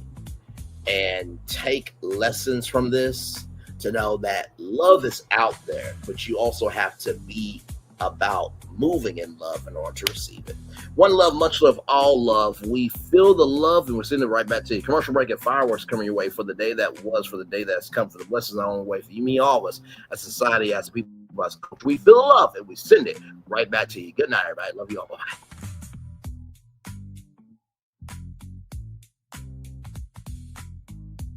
I thought I should tell you, they've been talking about you. Yeah, they've been talking about you. They've been talking about the fact that they've done everything they could to stop you and everything they could to block you, but you still win. They've been talking about the fact that they have undermined your success and they have tried to sabotage your seasons, but you keep winning. They've been talking about the fact that even though they don't like each other, they get together to try to kill you, but you keep winning. They've been talking about the fact that you were voted least likely to succeed, but like cream, you keep rising to the top. They've been talking about how they tried to burn your world down, but like the phoenix, you rose from the ashes. They've been talking about you. And you know what they say? Oh, she's just lucky. He's just lucky. But no, you ain't lucky. You're anointed. You got something on you. You got favor on you. You got power on you. You were born to win. Now they can call it luck, but it's grace. They can call it luck, but it's favor. But whatever they call it, it doesn't matter, because you know what God calls you? Do you know what God calls you? A winner. I thought I should tell you they've been talking about you. Yeah, they've been talking about you. They've been talking about the fact that they've done everything they could to stop you and everything they could to block you, but you still win. They've been talking about the fact that they have undermined your success and they have tried to sabotage your seasons, but you keep winning. They've been talking about the fact that even though they don't like each other, they get together to try to kill you, but you keep winning. They've been talking about the fact that you were voted least likely to succeed, but like cream, you keep rising to the top. They've been talking about how they tried to burn your world down, but like the phoenix, you rose from the ashes. They've been talking about you. And you know what they say? Oh, she's just lucky. He's just lucky. But no, you ain't lucky. You're anointed. You got something on you. You got favor on you. You got power on you. You were born to win. Now they can call it luck, but it's grace. They can call it luck, but it's favor. But whatever they call it, it doesn't matter, because you know what God calls you? Do you know what God calls you? A winner. I thought I should tell you they've been talking about you. Yeah, they've been talking about you. They've been talking about the fact that they've done everything they could to stop you and everything they could to block you, but you still win. They've been talking about the fact that they have undermined your success and they have tried to sabotage your seasons, but you keep winning.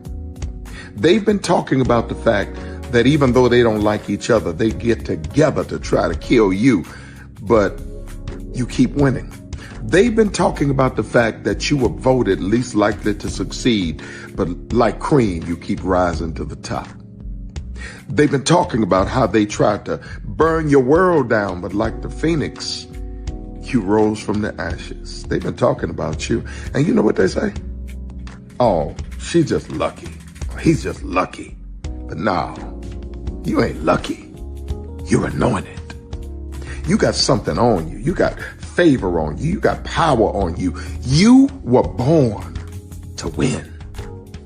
Now they can call it luck, but it's grace. They can call it luck, but it's favor. But whatever they call it, it doesn't matter, because you know what God calls you?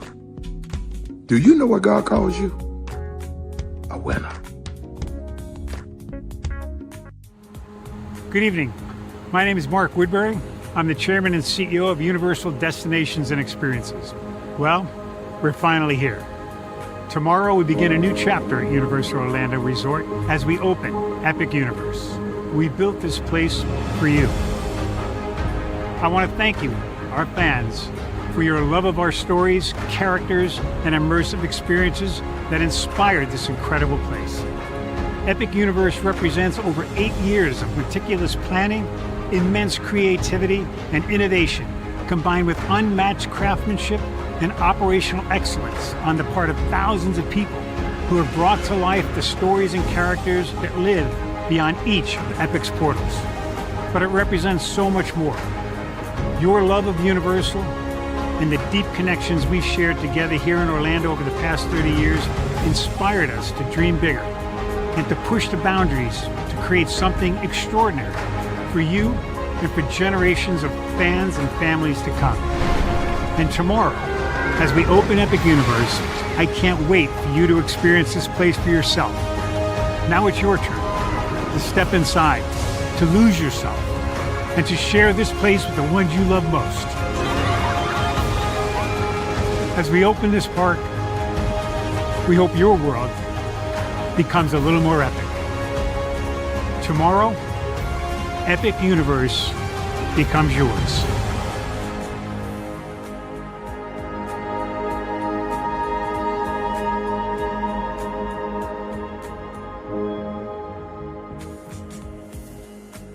Are video games getting too expensive? This episode, we want to find some common ground because the CEOs want to raise the price even more. Not with these broken ass games.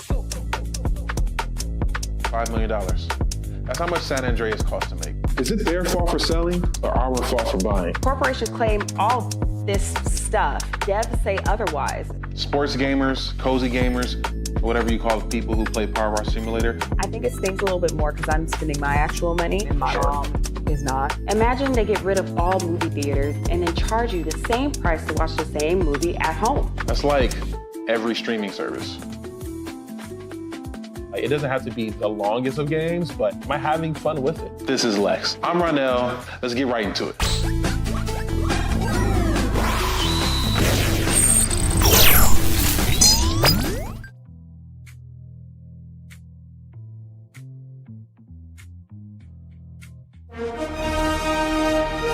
Prepare for a journey beyond imagination, beyond belief, beyond anything you've experienced before. Universal Epic Universe, a new theme park where you'll step through extraordinary portals to 5 immersive worlds. Prepare for a cosmic voyage of discovery, an isle of fire-breathing excitement, a shadowy world of monsters and mystery, new wonders in the wizarding world, and a new way to play. Plus the splendor of a magnificent resort hotel overlooking the park. It's all new excitement at Universal Orlando Resort. A week's worth of vacation thrills with 4 amazing theme parks, a variety of spectacular themed hotels, and incredible dining and entertainment. It's all at Universal Orlando Resort, where you'll find new adventures every day. Explore the astonishing worlds of Universal Epic Universe at Universal Orlando Resort. Because here's the thing, a good streamer can find other content. Because here's the thing, a good streamer can find other content. Because here's the thing, a good streamer can find other content.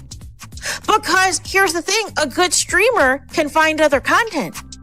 Because here's the thing, a good streamer can find other content. Child, Braylon been over there doing his thing, minding his GD business, staying out of trouble, trying to get the folks some positive stuff to talk about. Besides lying all the damn time. Child, Braylon been over there doing his thing, minding his GD business, staying out of trouble, trying to get the folks some positive stuff to talk about. Besides lying all the damn time. Child, Braylon been over there doing his thing, minding his GD business, staying out of trouble, trying to get the folks some positive stuff to talk about. Besides lying all the damn time. Good morning, TikTok. Can I have your attention, please? Girl, are you ticking? Are you talking? Because knowledge is knocking. Then I want to talk to you real quick about ignoring a bitch. Oh, there's power in turning the other cheek. Now, I'm going to tell you something. One thing about people that like to throw shade, you don't fight shade with shade. The only thing that overrides and destroys the shade is the sunlight. See, your light got to be so bright that you keep that bitch where they belong. In the shadows, the dark. The bitch is invisible, and we don't see you, girl. See, you don't go back and forth with a person that's hating on you, because when you do that, you become just like them. A weak bitch. So the next time they mention your name in a status, or your name come up in a conversation, don't respond because you're too high to look that low. We can't go back and forth with people that we can't reach and that's not on our level. We not sitting at the same table eating the same meals.